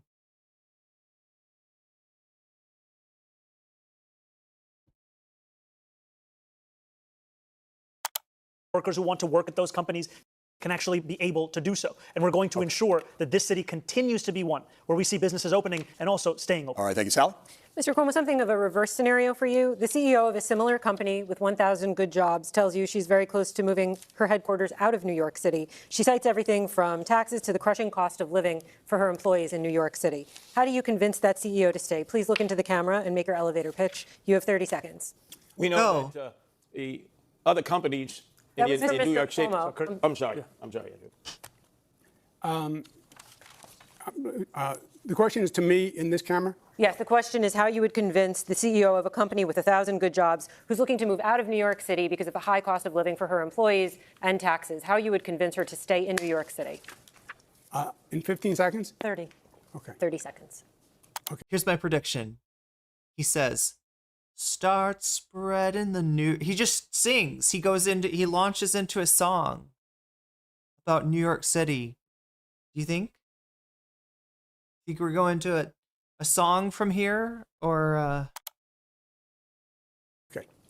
I get it. I understand your frustration. I understand that the far left has been raising taxes and making businesses feel like the enemy. We get it. That's gone. The DSA, the socialist orientation, we're not socialists. It didn't work in Venezuela, didn't work in Cuba, didn't work here. We know that we have to work with business. We want to be your partner. We want to have taxes that help us grow our city, but are competitive for you. We're at time. And we want to partner to grow your business and our city together. Mr. Sliwa, let's talk about business, because let's assume the big tech company that we pitched to Mr. Mamdani earlier has decided to move to New York, and it's 1,000 good paying jobs, and the CEO wants to be based in Astoria, Queens. But there's a loud pushback of residents who don't want the noise and the traffic. How can you convince the residents to accept the new neighbor? You're speaking to a very powerful community. How can you convince them? I feel like we're in an acting workshop. But we saw that with Amazon. Amazon wanted to come in, and AOC led the charge, and local elected officials to say no to Amazon. That was a big mistake. I would say this. Our companies are being recruited away by the day. We have young people who are going to school here who could fill their needs in these high-tech industries, who also are being lured away. We need to cut their income taxes for 5 years. Tell them if you go to school here, graduate here, no income taxes for 5 years. It's an income tax holiday. And the most important thing, we have to be able to assure the executives that this will be a city where we don't lock up toothpaste any longer, but lock up the criminals who make it intolerable. You know what? If you really want to win votes, you got to not just promise no taxes. You got to promise people you don't even have to fill out your taxes, right? That's what they really care about. I feel like that's the really onerous part of taxes. Paperwork. Quality of life. Thank you. We need to move on to a subject that was the Democratic Socialists of America that stopped Amazon, cost us 25,000 jobs. So Thank you, it's Mr. real life. Cuomo. We need to move on to a crisis that is very important to a lot of voters, and that is people struggling with mental health problems. Roughly 500 times a day, someone calls 911 about an emotionally disturbed person. And in a limited number of those cases, when the person is not believed to be violent, social workers are dispatched instead of police. Mr. Mamdani, you want to do that on a much larger scale. So we want to know, how will this work? When will you send police versus social workers? You have 1 minute.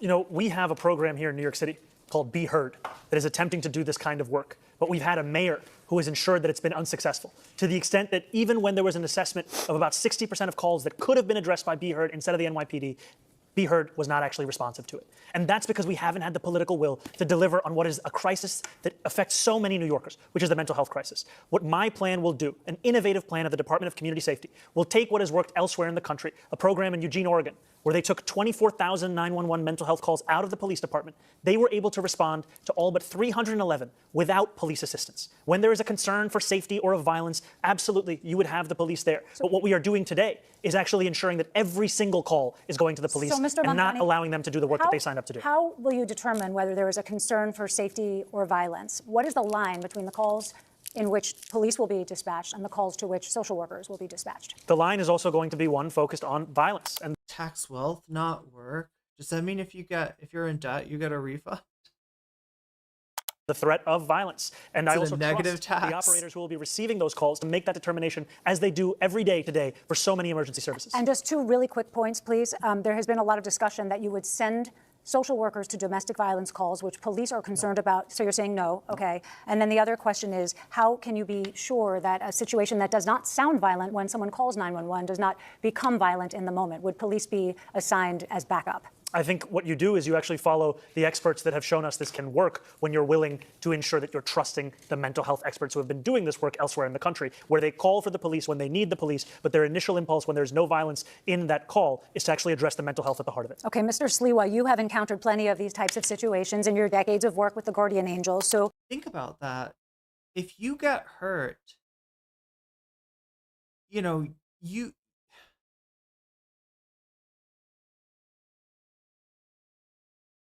they're going to pick you up, they're going to put you in an ambulance, they're going to deal with your health problems. And yeah, it might leave you with like an insane amount of debt, but at least that, like until fucking Sagar and Jetty gets his way, he was bitching about this the other day, right? That that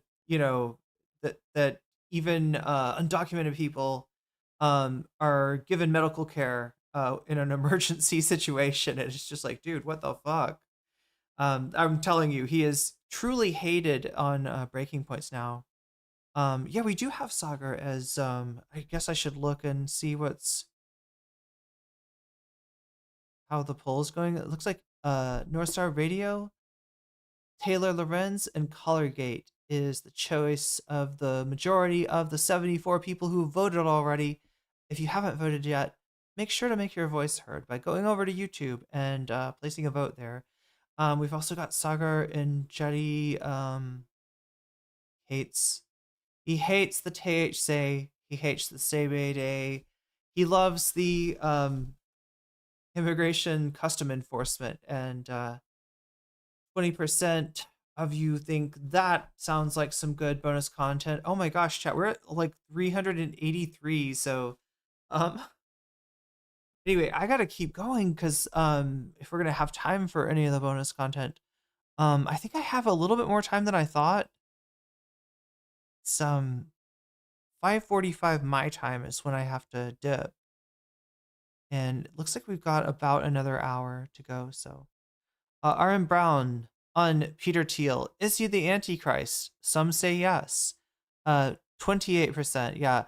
Nobel Peace Prize goes to a puppet. Yeah, 9%. So that's where the poll is at right now. You can go ahead and vote if you haven't already. Make sure to like the stream while you're doing that because that helps me out a whole bunch. And we will get back to the content. Do you see this approach working? You're not a police officer, but you've helped out in situations. Zohran, boy, another fantasy that's not reality. Eugene, Oregon. Have you ever been to Eugene? I've been to Eugene. Come on, this is New York City. We have so many emotionally disturbed persons that are in need of help. I will tell you this. I'm sorry, I gotta ask, have you been to Eugene, Oregon?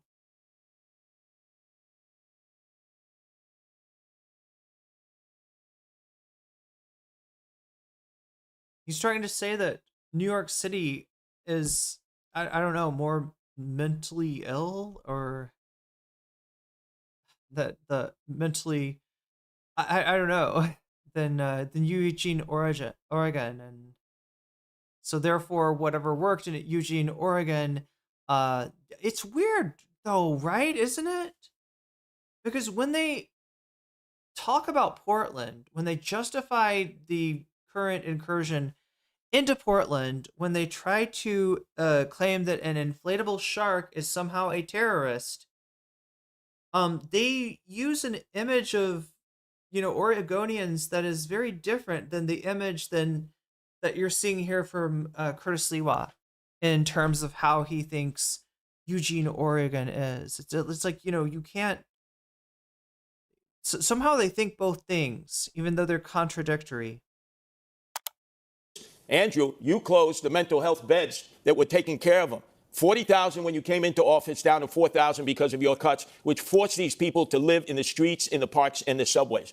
These people need to be removed. They need mental health care. We need to make our shelters safe. I've been in 1/3 of the 300 shelters run by the Department of Homeless Services. It's Darwinian there, survival of the fittest. If we can make our shelter system safe, we can get men and women who are homeless in there. I mean, he is right that's an issue in shelters. That's why a lot of people don't want to stay in them.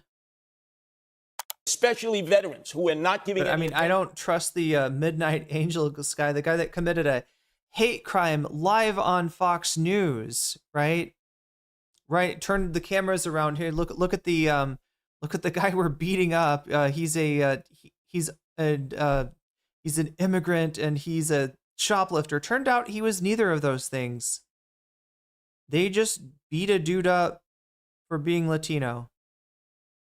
So yeah, he's not the guy to implement, any sort of addressing of that issue. But yeah, no, it is what a lot of people who try to get help at a shelter will tell you is that the situation is just kind of untenably dangerous.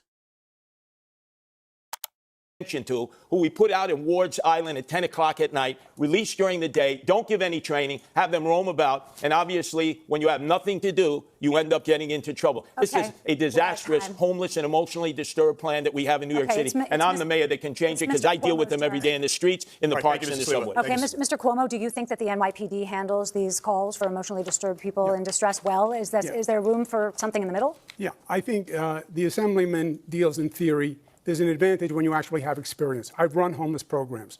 I ran the homeless programs for the federal government. I worked with cities all across the nation. When you get a call on a telephone about a mentally ill person who may be violent, it is a very dangerous situation. And I think you should have a mental health worker accompanied with a police officer, because these can be explosive situations. I have been in situations. There's no thought of the person in the acute mental health crisis. You know, because yes, bringing, the cop being there makes the situation more dangerous for them. Situations that seemed apparently calm and fine and then erupted into violence very quickly, and it got very dangerous very quickly. So I would have a social worker with a police officer and get the people off the streets. That's the humane thing, and get them the care they need, not institutionalize 40,000 people again. We have supportive housing now, which is what we use, and forensic beds for people who need them. Let me get this straight. A police officer is there first. He has to wait for the arrival of a mental health care worker. I would send them as a team. As a team. But that's not realistic. You're dealing with fans. That is a sitcom. Or some kind of, I don't know, like, you know how there's like those 70s cop shows where the cops are on the beat? This would be like the cop and the social worker. The cop and the therapist, right? They'd be like trying to get along, but it's hard because one is a cop and one is a therapist, but they're a team. They arrive on the scene together. I don't know. What would this sitcom be? Or is it a sitcom? Is it a procedural? This sounds like a pitch, is what I'm saying, chat. fantasy also. Right. The police officers are going to be the first one on the scene, and they're always going to have to deal with it first and foremost. Mr. Cuomo says that he has experience running homeless programs. What do you have? Police drama? Yeah, that a dramedy? Yeah, okay. Like a buddy? It's like kind of a buddy, it's got a buddy thing going. His experience doing is cutting funding for the very programs that prevented homelessness here in New York City. As the governor, he cut funding for the Advantage program, which was putting New Yorkers who had otherwise been in shelters, otherwise been homeless, into apartments. I met one of those New Yorkers. He told me how that pushed her out on the street. Mr. Mamdani, brief response, Mr. He's talking about a program 14 years ago that was a pilot program that had a work requirement. It was very controversial. It was $65 million. You're talking about Advantage, just so we know what you're talking program. about? Okay. It was 14 years ago, $65 million. I added billions to the homeless budget. Funded the homeless budget larger than any governor in history. Okay. He cut that program. He cut that program. Homelessness skyrocketed. Mr. Mamdani, we have aired it this was 14 years ago. All right. It was during the Bloomberg administration. And yes, okay. Okay. I want to ask you about climate change. As New York City confronts the impact of climate change, one issue already on the desk of the next mayor is Local Law 97. It's passed in 2019. Looks like it looks like Zohran's talked about the Advantage program.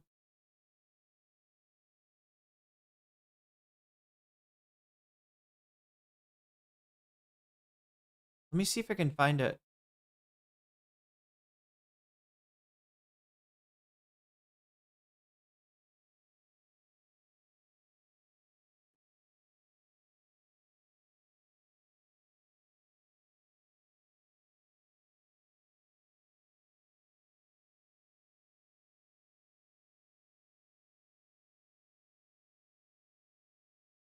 Weird, it doesn't seem to be on YouTube, but it's on like everything else. The law requires large buildings to gradually reduce greenhouse gas emissions by 2030. That may require very expensive upgrades to buildings, which some landlords and co-op owners say they just simply can't afford. We're wondering how each of you would enforce the law. You have 30 seconds. Mr. Cuomo. Local Law 97, I support. Implementing the law is going to be the key. because it has to be done in a way that isn't so disruptive to businesses and residences that they just give up and pay the fine and don't even try to comply, which is what is going to happen now. It will be cheaper for them to pay the fine than comply. And that obviously will accomplish nothing. So, yes, I support the law.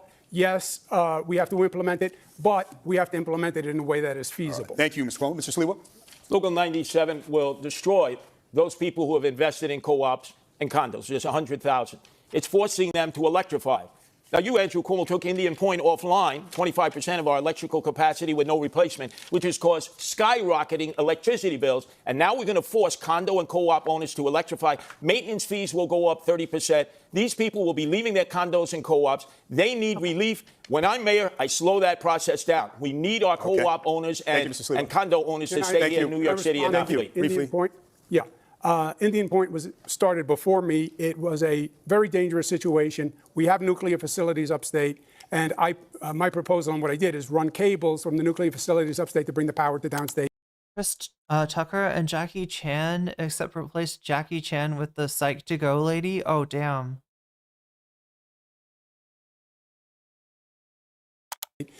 Indian Point had 20 million people in the kill zone. Thank you, Mr. Cuomo. Mr. Mamdani, local law 97, how would you enforce the law as mayor? I support the law, and I would also make it easier for condo and co-op owners to comply with the law, because what I've heard from so many is that it's cheaper to pay the fine than to actually get into compliance. And I think the city has a role here in procurement at a large scale of so much of what is necessary in these infrastructure investments. We've seen it be done in the Clean Energy Challenge within NYCHA. It's time to do it right here in New York City to assist those condo and co-op owners in meeting the standards we desperately need to hit. Okay, gentlemen, New York City loves its parades, and the mayor is often front and center. You have all said that you want to be mayor for all. This is the most important question. How are you going to handle parades? Which parades do you go to? Which parades do you not go to? Do we need new parades? All New Yorkers. So will you march in all the parades that mayors have traditionally marched in, or are there any that you would boycott? Mr. Sliwa? I think a mayor has a responsibility, whenever possible, to march in parades, to celebrate whatever that parade is performing as. I've been a Grand Marshal of the Pulaski Day Parade. I was proud to celebrate my Polish heritage. Are there any that you would boycott, though? I just need to move this along. Excuse me? Would you boycott any of the city's parades? No, I would not boycott any parades. Mr. It's a mayor's Cuomo, would you responsibility boycott? to be available to all racial, ethnic, and religious groups. No, I wouldn't unless they discriminated. Okay. Mr. Mamdani? There are many parades that I would not be attending because I'd be focusing on the work of leading this city. Which parades? A number of them. I've already missed a number of those parades because I've been trying to speak to as many New Yorkers as possible. Okay. I don't have the list of all the parades I've missed. Is this an episode of Seinfeld? I've missed a few parades. Which parades are you? Why are you missing the parade? Why don't you just go to the parade? This could be Seinfeld. This should be Seinfeld. This is superior to Seinfeld. All right. Are there, the mayor should be going to all parades. Let me ask you this. Are there any parades that don't exist that you think should? Mr. Mamdani? I haven't thought much about parades, to be honest with you. Mr. Cuomo? I have not thought. I don't even know what parade doesn't exist, frankly. Could be for anything. Mr. Sliwa? Every parade has the right to exist in New York City. I would ask David? you. Thank you. The parade has the right to defend itself, chat.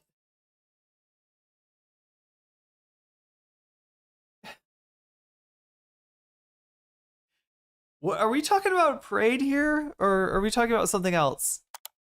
Mr. Mamdani, would you protect the Christopher Columbus statues that exist here in the city? I'm telling you, my focus is on affordability. I'm not thinking about Well, you're not statues. answering the question. Yeah, Thank you. You're not answering the He question. gave the finger to the Columbus Day That statue. issue's come up That's what we earlier call in a the debate. All right, disgraziato. Listen, we're in the last couple. What did he say? Oh no, he just brought Italian into this. What did he say? We need a translator. My focus is on affordability. I'm not thinking about Well, you're not statues. answering the question. Yeah, Thank you. He You're gave, not answering the he question. gave the finger to the Columbus Day That statue. issue's come up That's what we earlier call in a the debate. All right, disgraziato. Disgraziato. It must mean a disgrace in Italian. Did he just put a hit on Zohran, chat? Is that how this works? Is it just a word in Italian, or is it like a, I don't know, is it code? Like, do all the people that get accused of doing a disgraziato, do they all end up dead somehow or missing?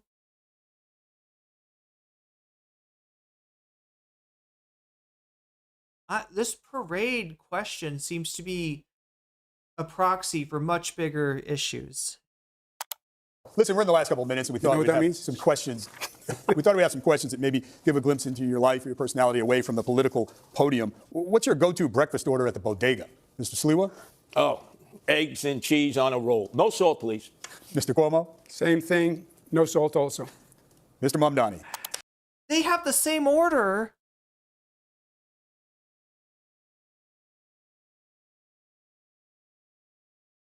You got to be different, Zohran. We're counting on you. Egg and cheese on a roll with jalapenos. No. Have you ever purchased anything in a cannabis shop? I approve. And if so, what did you buy, Mr. Mamdani? I have.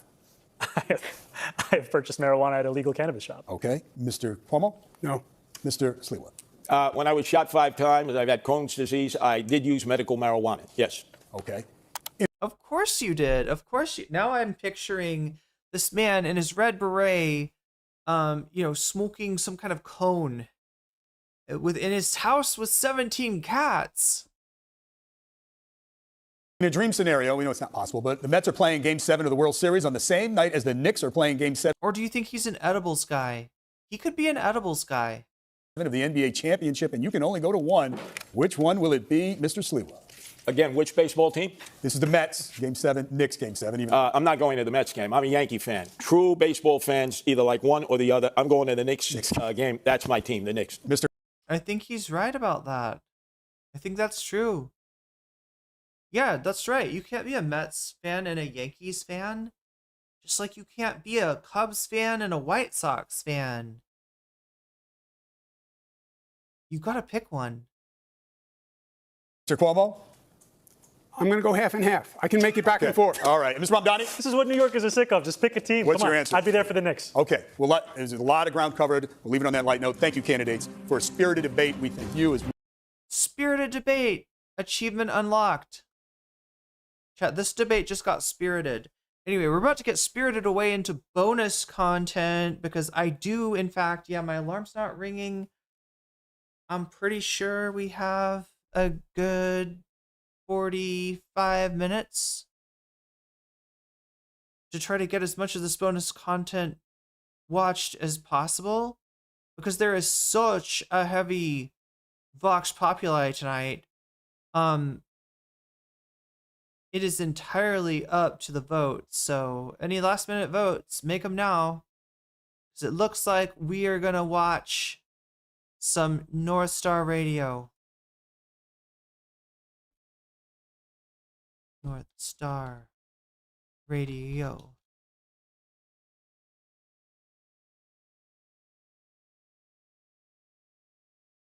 It's Colorgate. It's a commercial. Introducing. How is this happening?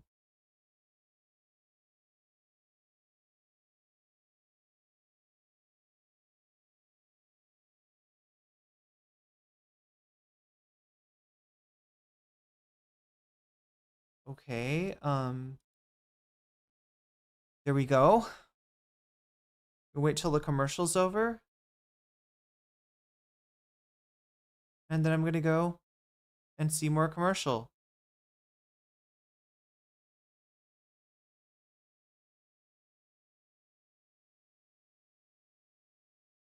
For his anti-Semitic monologues, has recently electrocuted his own. Hamas-affiliated Twitch streamer Hasan Piker, famous for his anti-Semitic monologues, has recently electrocuted his own dog Kaya, treating his own hostage much like Hamas treats theirs. Who is this streamer that has a zap spell? This is Hasan, and he is an electro wizard. Anytime his dog moves a zeptometer, he uses a zap spell to counter it. Do you think Hasan... Oh my god, somehow this music's gonna get claimed, isn't it? Why don't you let his dog move while he streams? What did he just do to that dog? And for what? Just standing up? And that's the Democrats' new model for liberal male masculinity? A guy who treats his dog the way Hunter Biden treats... Oh, I just interrupted his joke. Let me rewind that. But also, or else ellipsis, we love commercials. Yeah, I don't know what's happening there. I don't know what, maybe some of my extensions are slipping. It's less than ideal. Anyway, thank you for the secret Halo member chat. treats his penis. Hasan is clearly reaching for a button. This is the one. You just got...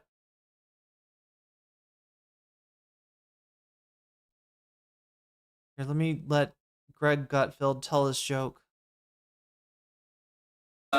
This is Hasan, and he is an electro wizard. Anytime his dog moves a zeptometer, he uses a zap spell to counter it. Do you think Hasan should let his dog move while he streams? What did he just do to that dog? And for what? Just standing up? And that's the Democrats' new model for liberal male masculinity? A guy who treats his dog the way Hunter Biden treats his penis? Hasan. There it is. Wait, is there something about Hunter Biden using electricity on his... That's a thing, right? Like, that's an actual thing, right? I don't know if Hunter is necessarily into it, but I think that is actually... I'm pretty sure that's a thing. Is clearly reaching for a button. This is the one that people are talking about. It has the capacity to vibrate. What were you reaching for in the clip? What's... And abusing that. He shocks his penis? I mean... I don't know. That's what Greg Gutfeld seemed to be implying, right?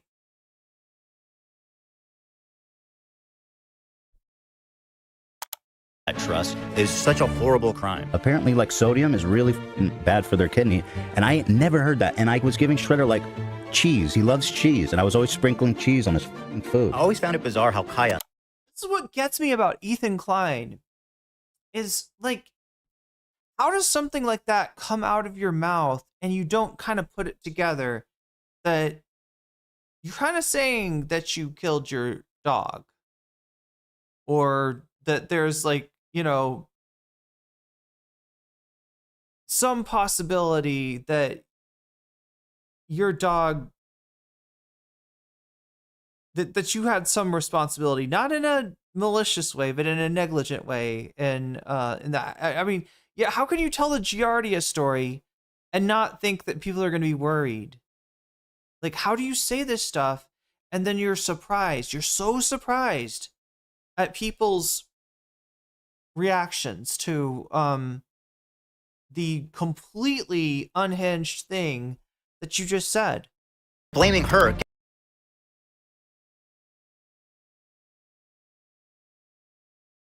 Is this a shock doctrine joke? Is Ethan capable of making a Naomi Klein joke? Is this what he is saying? Yeah, where did he pull austerity? Whose ass did he pull austerity measures from? It's Ozempic brain. It could be.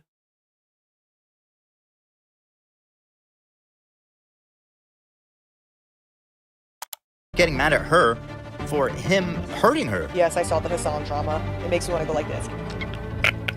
Oh yes, I have seen the Kaya stuff, and let me tell you, the clip did look horrible. Look at the mannerism. Look at the stretching. That's the why America. Kaya, please just fuck. What else would you be doing? And this body motion. He looks over to the side. He reaches for something. Tom, is there any other way to explain this body motion?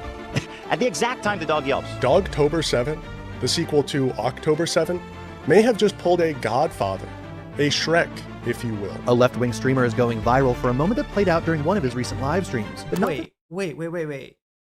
It might be pulling a Shrek? Okay, I'm sorry. Does that mean that the sequel is better than the original?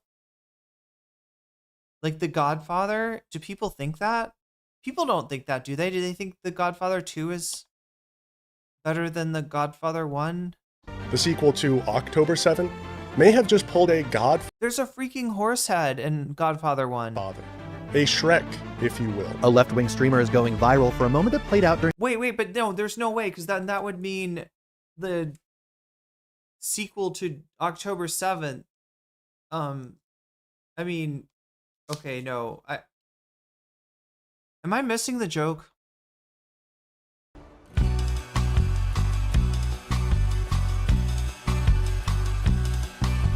Some people are saying this whole Hasan drama is heavily astroturfed, meant to heighten hysteria around a non-issue to avoid the discussion of a legitimate one. But That's where I beg to differ. I personally think this whole Hasan, Kaya, anti-Zionist, West Hollywood torture chamber drama is of the utmost importance. It even has the potential to become the greatest debate of our generation. I'm afraid it will define us for decades to come. Absolutely nothing more important is happening right now, so I just had to make this video. For the past 5 years or so, Hasan Piker has been responsible for every sinful act committed by an American who is comfortable with the word socialist being somewhat attached to their character. In the last few months, a healthcare exec was assassinated outside his hotel. Teslas started getting firebombed, IVF clinics torched. Oh, and they even tried to burn down Governor Shapiro's house in Pennsylvania. What do they all have in common?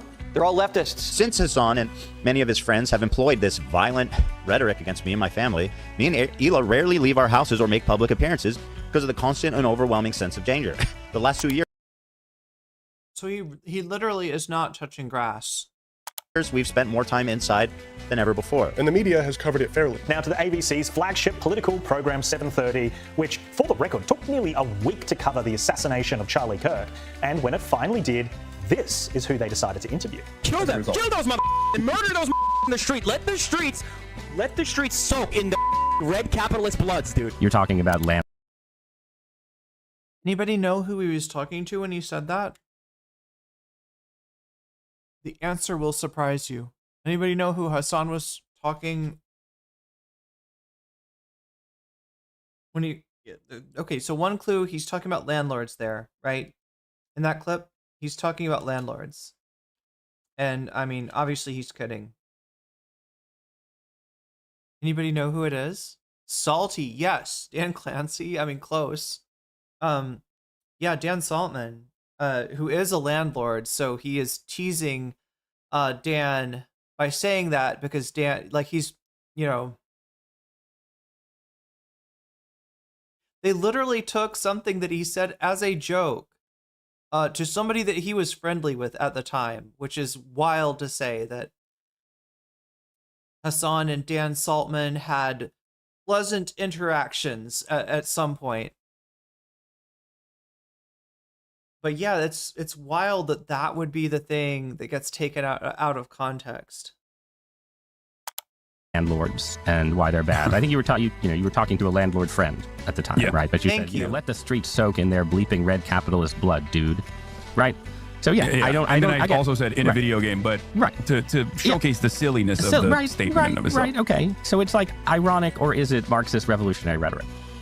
My biggest hang-up with Hasan is his forgiveness and willingness to collaborate with the Democratic Party and his Gen Z fashion choices. My culture isn't your costume. But okay, no matter our differences, I will always back up and defend Hasan when he's being attacked by bad faith actors with an ulterior anti-communist agenda. And that's what's currently taking place. You see, Hasan is often on the receiving end of the most unimportant dramas the internet has ever seen. And it's only because he's the face of the current popularization of Marxism in the United States. However, this time in particular is interesting to me because it literally took place on October 7th. And instead of a clipped out of context video of Hasan saying something about October 7 going viral, a random video of his dog yelping took that spot. And that's the Democrats' new model for liberal male masculinity, a guy who treats his dog the way Hunter Biden treats his penis. As for the guy who shocked his dog,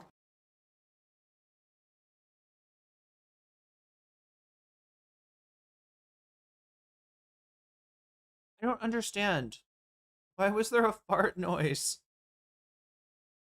Talking about Hunter Biden's penis. Why are so many people talking about Hunter Biden's penis? If you love Hunter Biden's penis so much, you should just go interview it. The Ross Douthat interview was amazing. Yeah, Demagogue. I watched it, I think, in 2 parts because it was so long. Oh, wrong button. I believe he has citizenship in Turkey as well as America. So you know what? I think that he should go to Turkey because we're not going to bend to his needs. But he needs to leave his dog here. So he's denying that he actually shot the dog. I, for one, think he's lying. For two, don't think that is that. You know, they say people that... We're not going to bend to his needs? Like, yes, as a Turkish man, he needs to shock his dog. That is a rational thing to assume. Most definitely.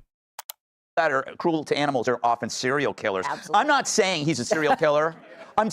I'm not saying he's not a serial killer. When your dog stands, am I right? Non-toxic masculinity for liberals. That's your non-toxic. Dude, it's your mom's dog, and you look like you're in your mom's basement. Yeah. Who are you?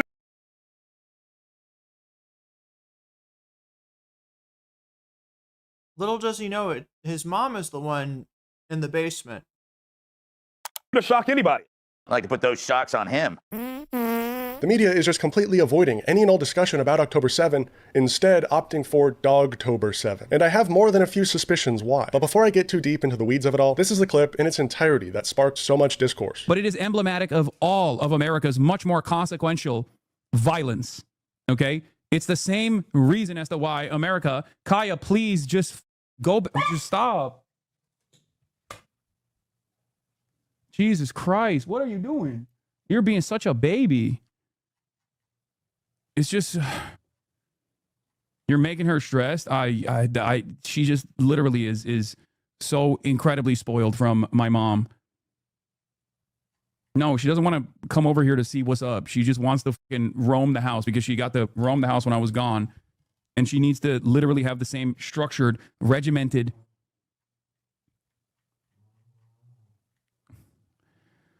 I think that clip went to Trump's big baby desk immediately. I hate everything. I hate everything. I hate everything so much. The reactions to this clip were wild, but personally, I wouldn't say I was that surprised. You see, my uncle always told me that in Turkey, they actually eat dog, so the electrocution was actually a welcome surprise. The backlash to this followed the typical chain of command. First, Destiny picked it up, then LSF, or live stream fails, and then the chronically online Ethan Klein started posting it on his Instagram story. With all that evidence and more coming out, it's pretty hard to deny that Hasan has been abusing. He not realize that's his Instagram or that's his TikTok? Because it looks like his TikTok setup, but I don't know. I feel like I never see him like do a video on Instagram. I see him like story other people's clips. His dog for the absolutely vain project of just sitting there in frame for 9 hours straight every day. The funniest part about Ethan Klein getting involved in all of this is that Hasan and Ethan are on the opposite sides of the responsible dog owner spectrum. But because it's Hasan drama, Ethan just had to talk about it no matter its relation to his own life. Well, anyway, Hasan is abusing his dog. And he's not just talking about it, he's straight milking this damn dog. Now, I didn't know dogs had udders in Turkey, maybe that's why they eat them. But Ethan literally dedicated 6 hours to the discussion of a former coworker's treatment of his dog. All right, welcome back, everybody. It's the H3 Show. Coming at you with a special episode here on Wednesday. The date is October 8th, 2025. And I come with you with a special episode about my dear friend Hasan, who is now embroiled in one of the biggest creator controversies of the year, easily. Currently in like 5th place of all time on live stream fails. I saw this, what happened, on our subreddit first. And I saw it had 1,600 points before even an hour. And that's, for our medium-sized subreddit, very, very, very active. And so I immediately knew that this was going to be something very compelling. By the way, Tom is here with us. Love Tom. Hello. Feels like Christmas morning, guys. I'm very excited. Just to remind you, Ethan Klein is the same guy that trains his dogs so little that they basically shit all over the house and give his kids Giardia. And I'm not talking about the disease, I'm talking about their babysitter. This stream is probably running on a loop. It is like bookmarked. And like the first person in here is probably fucking creepy Giardia. It's such a sad thing. Like that's terrible. Bro, no offense, but you literally spend all day talking about me on your stream. Which is fine because obviously people don't care about you unless you're shitting on me because your whole community is snark focused. But just to accuse Giardia, Galia or anybody. There it is, chat. Ethan just called her Giardia. This meme has become real. Ethan just referred to her as Giardia. The thing that did surprise me about this story was the sheer amount that it was circulated. It not only made national news in the United States, but Hasan also made it onto Israeli news during an incredibly news-heavy cycle for Israel. I mean, the 2-year anniversary of October 7, ceasefire deals, a summit in Egypt, the flotilla, a lot has been happening. So it's quite obvious that this Hasan dog controversy is being astroturfed as a distraction from one thing: Israel, and specifically their genocide of the Palestinian people and everything relating to it. So here's everything that's taken place regarding Palestine that's been overshadowed by Dogtober 7. On On October 3rd, the global Samud flotilla, made up of over 40 vessels and 500 participants from 44 different countries, was partially broken up by the IDF, with around 180 activists, including Greta Thunberg, being detained and imprisoned. By October 4th, Greta Thunberg was able to contact the Swedish embassy and inform them of her whereabouts, including the poor conditions they're being kept in, reporting prison cells infested with bed bugs, lack of food or water, causing some of these activists to resorting to drinking out of the toilet. On October 6th, many of the detained activists, including Greta Thunberg, were deported to both Greece and Slovakia, and they gave a press conference upon arrival. It is a story of global, international solidarity, of people stepping up when our governments fail to do so, of people saying that my leaders, so-called leaders who are supposed to represent me, who continue to fuel a genocide, death and destruction, they do not represent me. And this is a last resort. That this mission has to exist is a shame. It is a shame. On the same day, October 6, 2025, Candace Owens leaked these text messages from Charlie Kirk that were sent just days leading up to his assassination. In the text, he admits to losing millions of dollars from clashes with TPUSA donors over Israel, leaving him no choice but to leave the pro-Israel cause. The next day, on October 7, the executive producer of The Charlie Kirk Show confirmed that these text messages are in fact real, and he's happy to reveal the truth about Charlie Kirk. I want to take the start of the show to address some of the things that have been going around on public, namely about a group text chain that has been made known and released by Candace Owens. And I just want to address it head on because, that was a screen grab that I had shared with people. So it is authentic. And I want to go into it because I actually am really excited that the truth is out there. On October 8th, a second wave of 9 vessels was again intercepted by the IDF, and 145 more activists were detained and imprisoned. On October 9th, a ceasefire deal was approved between Israel and Hamas, including a partial withdrawal of IDF troops in northern Gaza, a hostage exchange with about 20 Israeli hostages for 2,000 Palestinian hostages, and also a commitment to reopening of humanitarian corridors. On October 10th, the ceasefire officially took effect, with the UN announcing a major aid convoy bringing food, water, and medical supplies into Rafah. My timeline has been absolutely flooded with footage of Palestinian families returning to Gaza City and rebuilding their homes and celebrating. On October 11th, Hamas returned and took back control of much of Gaza City, with Hamas having to ambush several Israel-backed gangs that still inhabit certain neighborhoods of the city. Hamas claimed that these gangs were indiscriminately killing displaced Palestinians returning to their homes in Gaza City. On October 12th, despite the ceasefire agreement, Palestinian journalist Saleh al-Jafari, may he rest in peace, was shot dead in Gaza City while covering these clashes between Israel-backed gangs and Hamas. Saleh was a beloved journalist in both Gaza and across the world. Many vigils were held across Gaza and the West Bank in his honor. On October 13th, the hostage exchange officially took place, with many of the Palestinian hostages returning with missing limbs, while at the same time a massive peace summit was taking place in Egypt, where 30 nations gathered to plan the reconstruction and future of Gaza. That was every news story regarding Palestine that Dogtober 7 was distracting you from. Free Palestine. Yo, okay, wow. It's like a new news format. You package it with drama, or yeah. And then give like a, I don't know, quick rehash of, I guess, the highlights from the last 3 weeks. Yeah, I mean, I was kind of surprised. For some reason, I thought it was gonna be longer. Anyway, that's okay because guess who else made a video? That's right. Everyone's favorite auntie, Tay Lorenz.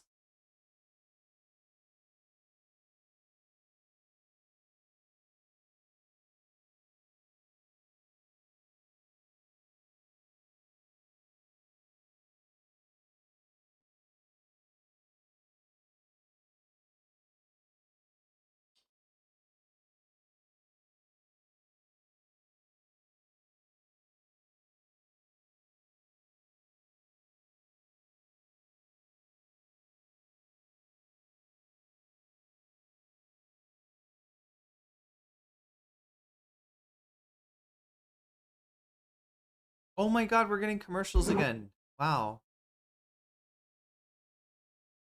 That's awesome.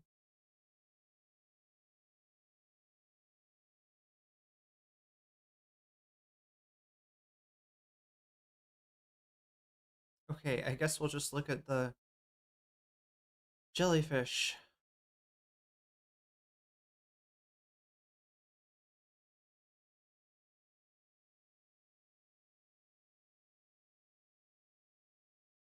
And remind myself to check my extensions. They are really relaxing. That is true.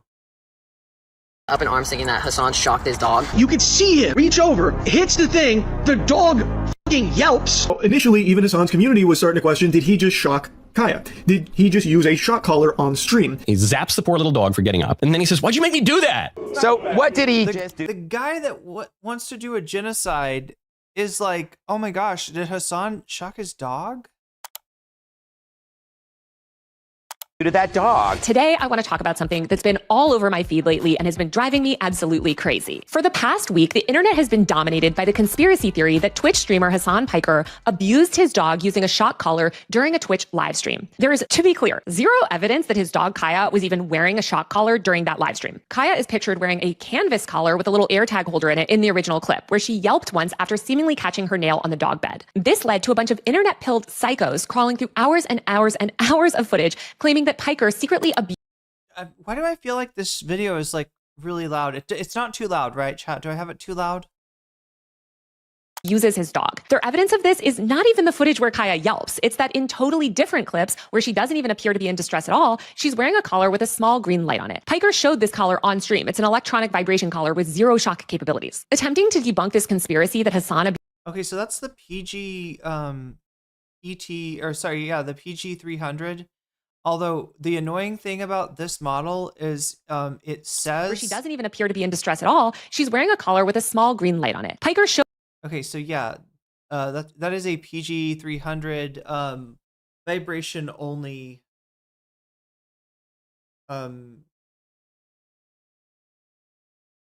collar and remote. Although he had a black version. And the annoying thing about it is if you turn it around, it does say the model number. It doesn't have a place for a model number, but for some reason it says ET300, which it is. The ET300 is the version of this that can administer a shock. And so when the one image that we've gotten of Hasan's remote, wait, I'm trying to. I feel like it wasn't I can't remember if it was legible.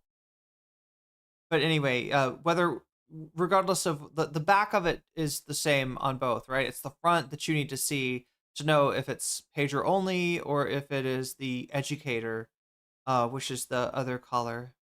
Showed this collar on stream. It's an electronic vibration collar with zero shock capabilities. Attempting to debunk this conspiracy that Hasan abuses his dog, however, has become largely impossible. First of all, you can't prove a negative, which everyone pushing this crazy conspiracy theory, by the way, actually knows. It would be like asking me to prove that I've never punched someone. Again, you can't prove a negative. After Hasan revealed the vibration collar on stream, bad actors attempted to leverage the fact that he put a small piece of tape on the back to conceal his phone number, which is like written in Sharpie on the back of the little vibration box, as evidence that he somehow secretly modified and soldered down shock collar prongs, something that would basically be like impossible to do, like impossible. I'll pause here to say that I've met Kaya IRL. I have never seen her in a shock collar. I've spoken to people who have walked Kaya, babysit Kaya, probably spent hundreds of hours with this dog. And according to everyone I spoke to, in 0 instances has she ever been abused. Not a single guest on Piker's Twitch stream in the years and years and years that he's had Kaya has said that they've ever seen Piker mistreat Kaya. It's not a shock collar. I've seen that collar. I've used that collar before. I've babysat that dog. And the only reason more influencers aren't speaking out publicly is because the people perpetuating this vicious harassment campaign are threatening them into silence. Big-time influencers are having their brand deals jeopardized and facing serious business consequences for even suggesting that they might publicly come out in support of Hasan. It's actually happening on a scale that I have never seen before. Multiple journalists in group chats, by the way, have been talking to people have wanted to report out this story, but other influencers are so scared of the harassment and abuse that they might get that they don't even want to speak on the record with their name. And yes, I know also, by the way, that making this video will definitely just put a target on my back, but I don't care because the people perpetuating these conspiracy theories already hate me. Everyone who spends any modicum of time with Hasan. You want to know what's wild? So look, this video is like a day old. It's got 195,000 views on it. It's not a huge video, but the last time I looked at it, there weren't actually negative comments. Now, given what most comment sections, even Hasan's comment section on his videos look like when they talk about the subject, that does seem a little bit surprising. It could be that this video just did not make it outside of, I don't know, Taylor's like already existing fan base. But even then, I feel like this is one of those things that, like, if you see the clip, you know, presented in a certain way, and some, you know, streamer like, yo, dude, this guy shocked his dog. Like, it's a compelling story, right? And especially when they can point to a detail, right? If it was just somebody being like, yo, this guy's dog yelped, he obviously shocked him, maybe you'd be a little bit skeptical. But then they'll say, look, he's reaching his hand for the button right before the dog yelps. Yeah. Right before, as in there's like a little gap in between. So what exactly is going on there? Is the button on a delay? Is that how it works? Do these collars work on a delay? To where you press the button and then, like, I don't know, half a second later, I don't know. It doesn't seem like how they would work. But then again, I have only found out what I could just through like the site for the company of the collars and the Amazon ad for the collars. And no, chat, that does not mean that I am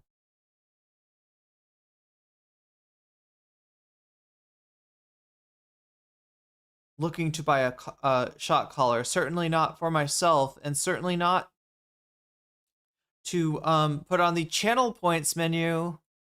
Knows how much he loves that dog. Kaya is one of the most pampered and spoiled dogs in Los Angeles. Who knows why Kaya yelped that like one day, but she is literally a dog. I grew up with dogs, multiple dogs, that worked as therapy dogs actually in hospitals. And sometimes if a dog steps on their foot or catches their nail wrong or something, or just gets startled, they'll yelp. Kaya's also literally only yelped like that once, like in all of Hasan's years of streaming. It's not like this is some regular thing. And also what's crazy to me too, I gotta say, I'm sure that that's not the first time that Kaya yelped, right?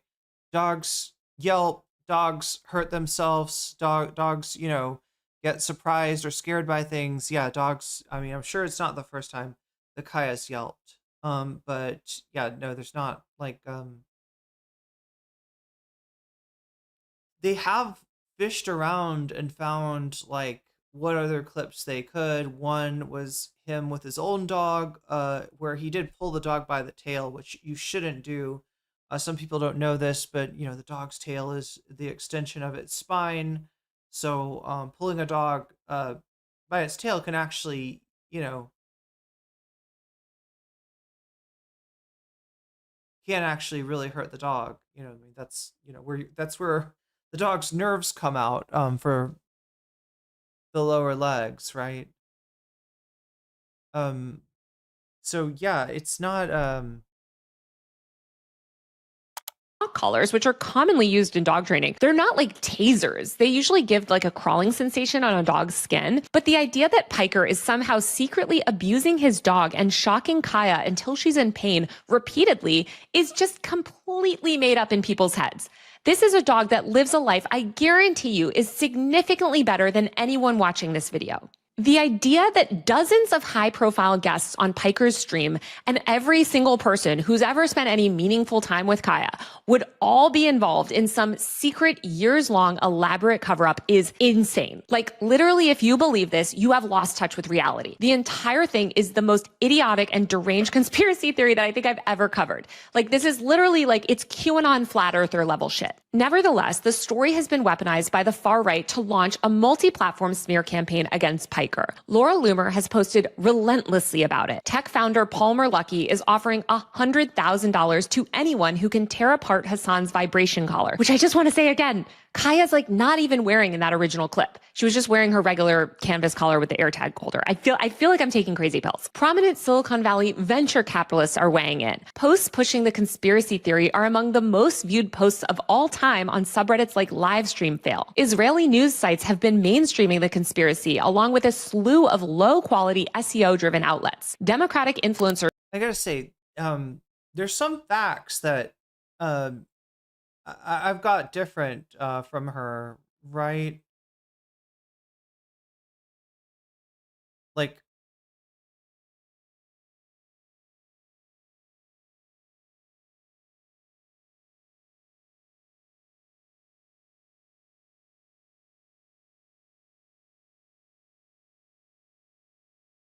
I thought it was a vibration collar that was on her.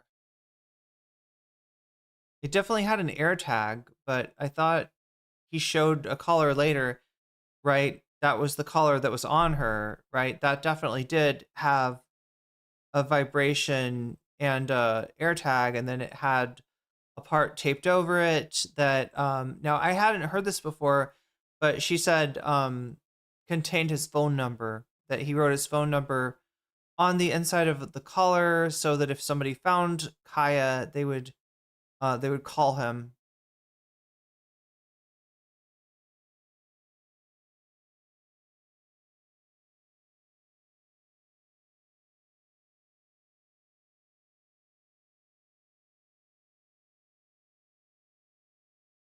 LSF is the only Reddit post I've seen with a huge amount of awards given to post. Monetizing them? Is that how... Do people make money on Reddit?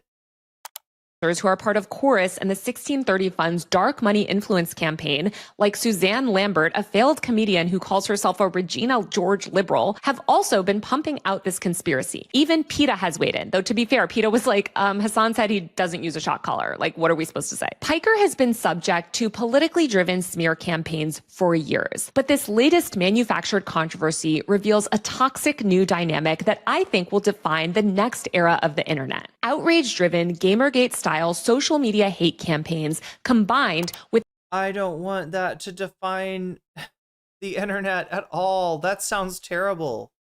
That's really... No, chat. This is like...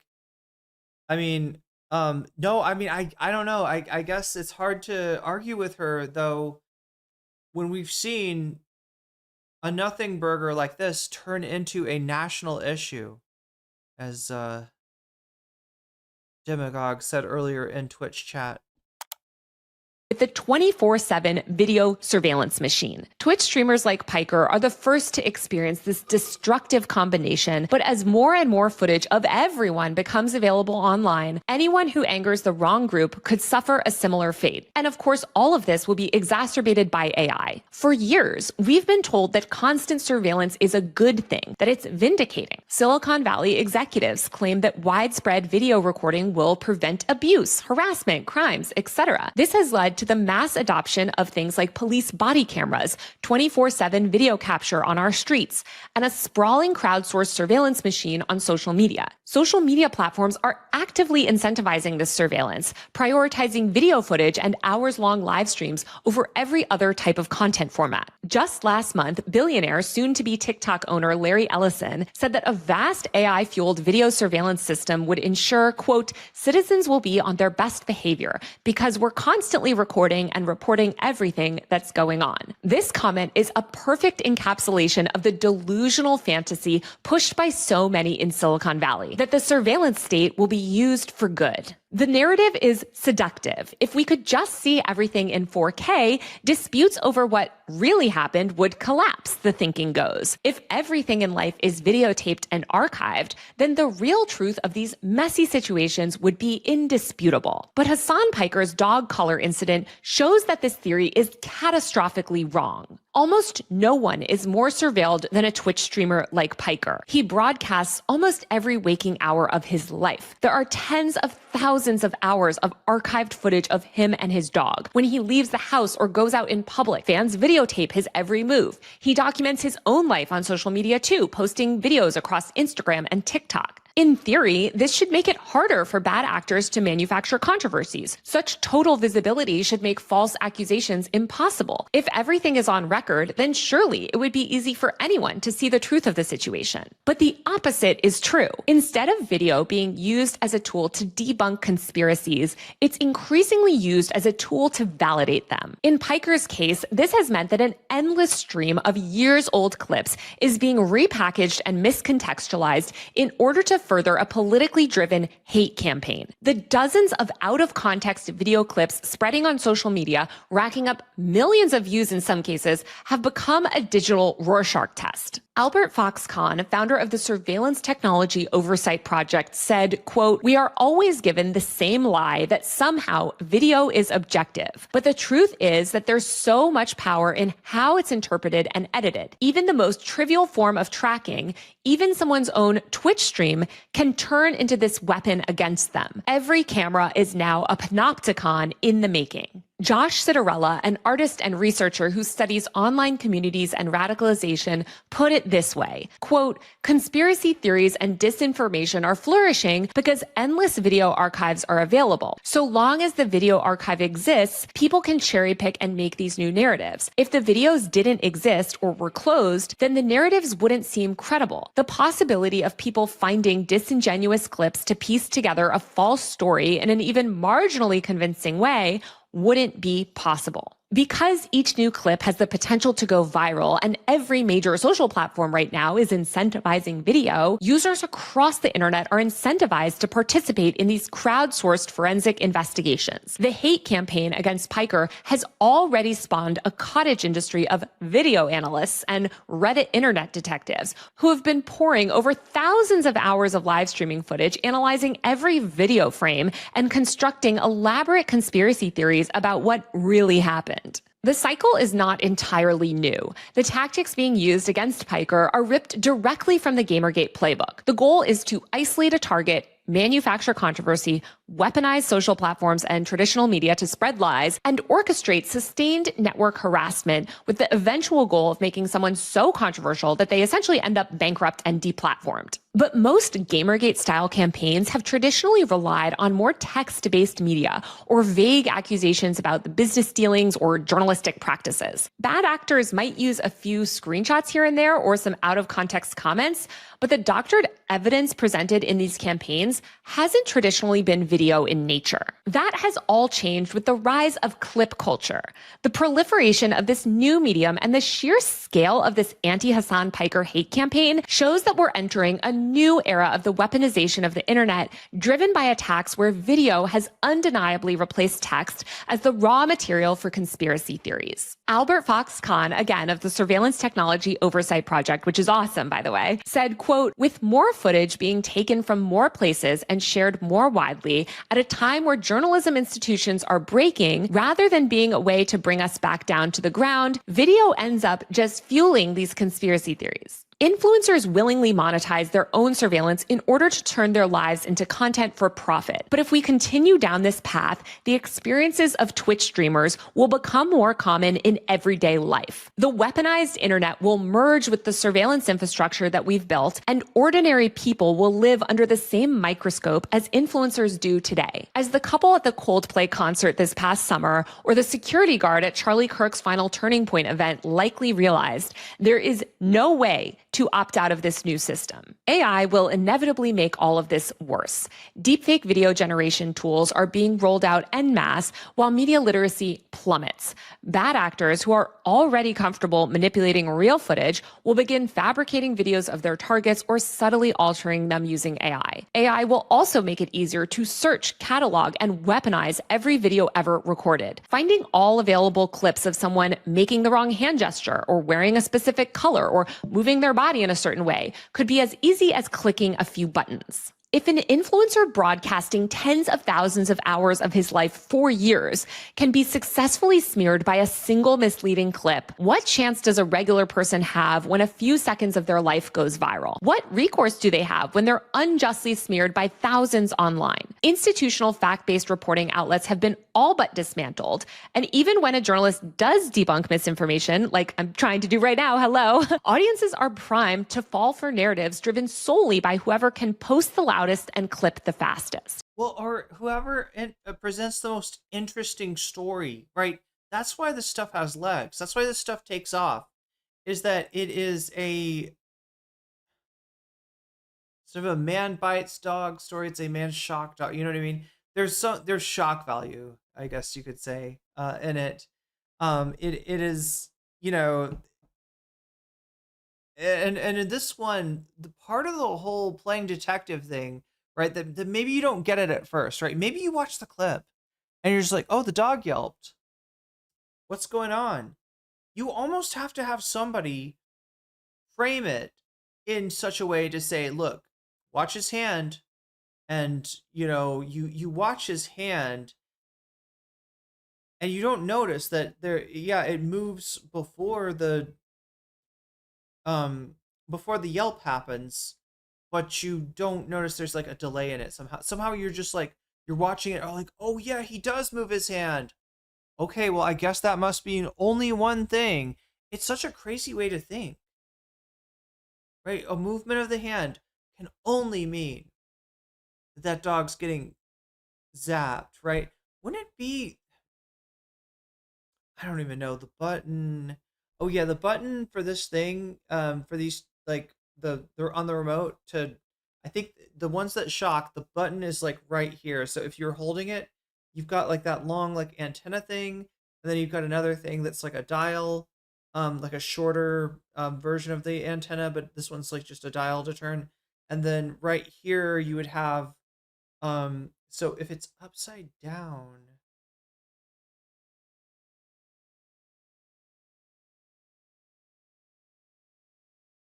then it's like backwards. So yeah, he'd be like reaching, you know, and pressing like this. I don't know. Now it's got me doing detective work. And that's the pull. That's the pull, right? You know, it's a little bit of a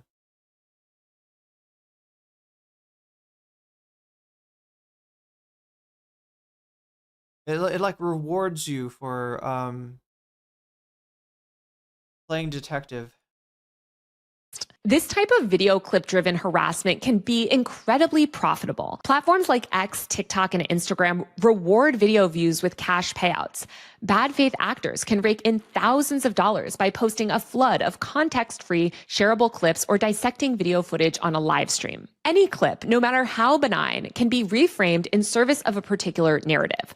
For example, on Monday, thousands of X users falsely claimed that a sound made by Twitch streamer Austin Show snapping his gum was actually Hasan Piker pressing some sort of secret shock button. I'm telling you, this stuff is deranged. In other videos, bad actors simply take any small movement by Kaya readjusting her position on her little dog bed as evidence of her being shocked into submission. Again, there's zero evidence of any of these delusional claims. People have also falsely claimed that Kaya is forced to sit behind Piker throughout his entire broadcast like a prop, which is just an insanely false claim that can be debunked by watching any of his streams where Kaya frequently moves about or goes to grab water or leaves the room. The Piker controversy might read as mindless internet drama, but we desperately need people to start caring about these things and recognizing these types of incidents as the internet bellwethers that they are. We also need to be extremely vocal in calling out. Okay, I'm gonna see if I can get a little bit of the breaking points thing in too. Oh my god, it's Maya Poet. Oh, I forgot about. This is Maya Poet, a detransition grifter of some kind. Isn't there something where like, what's the story, like Hamas made Maya Poet detransition or something? He actually makes Hitler look like a good guy. You have to be a special, what? Oh no. Yeah, but I mean, this is true. Yeah, Hitler loved his dog Blondie. reportedly, and I don't know. I don't know how much of this is trolling. This person is absolutely ridiculous, so there's every chance that they're not trolling. Anyway, let's try to do the breaking points really quick before, because I've got like, oh no, I'm gonna have to, god damn it.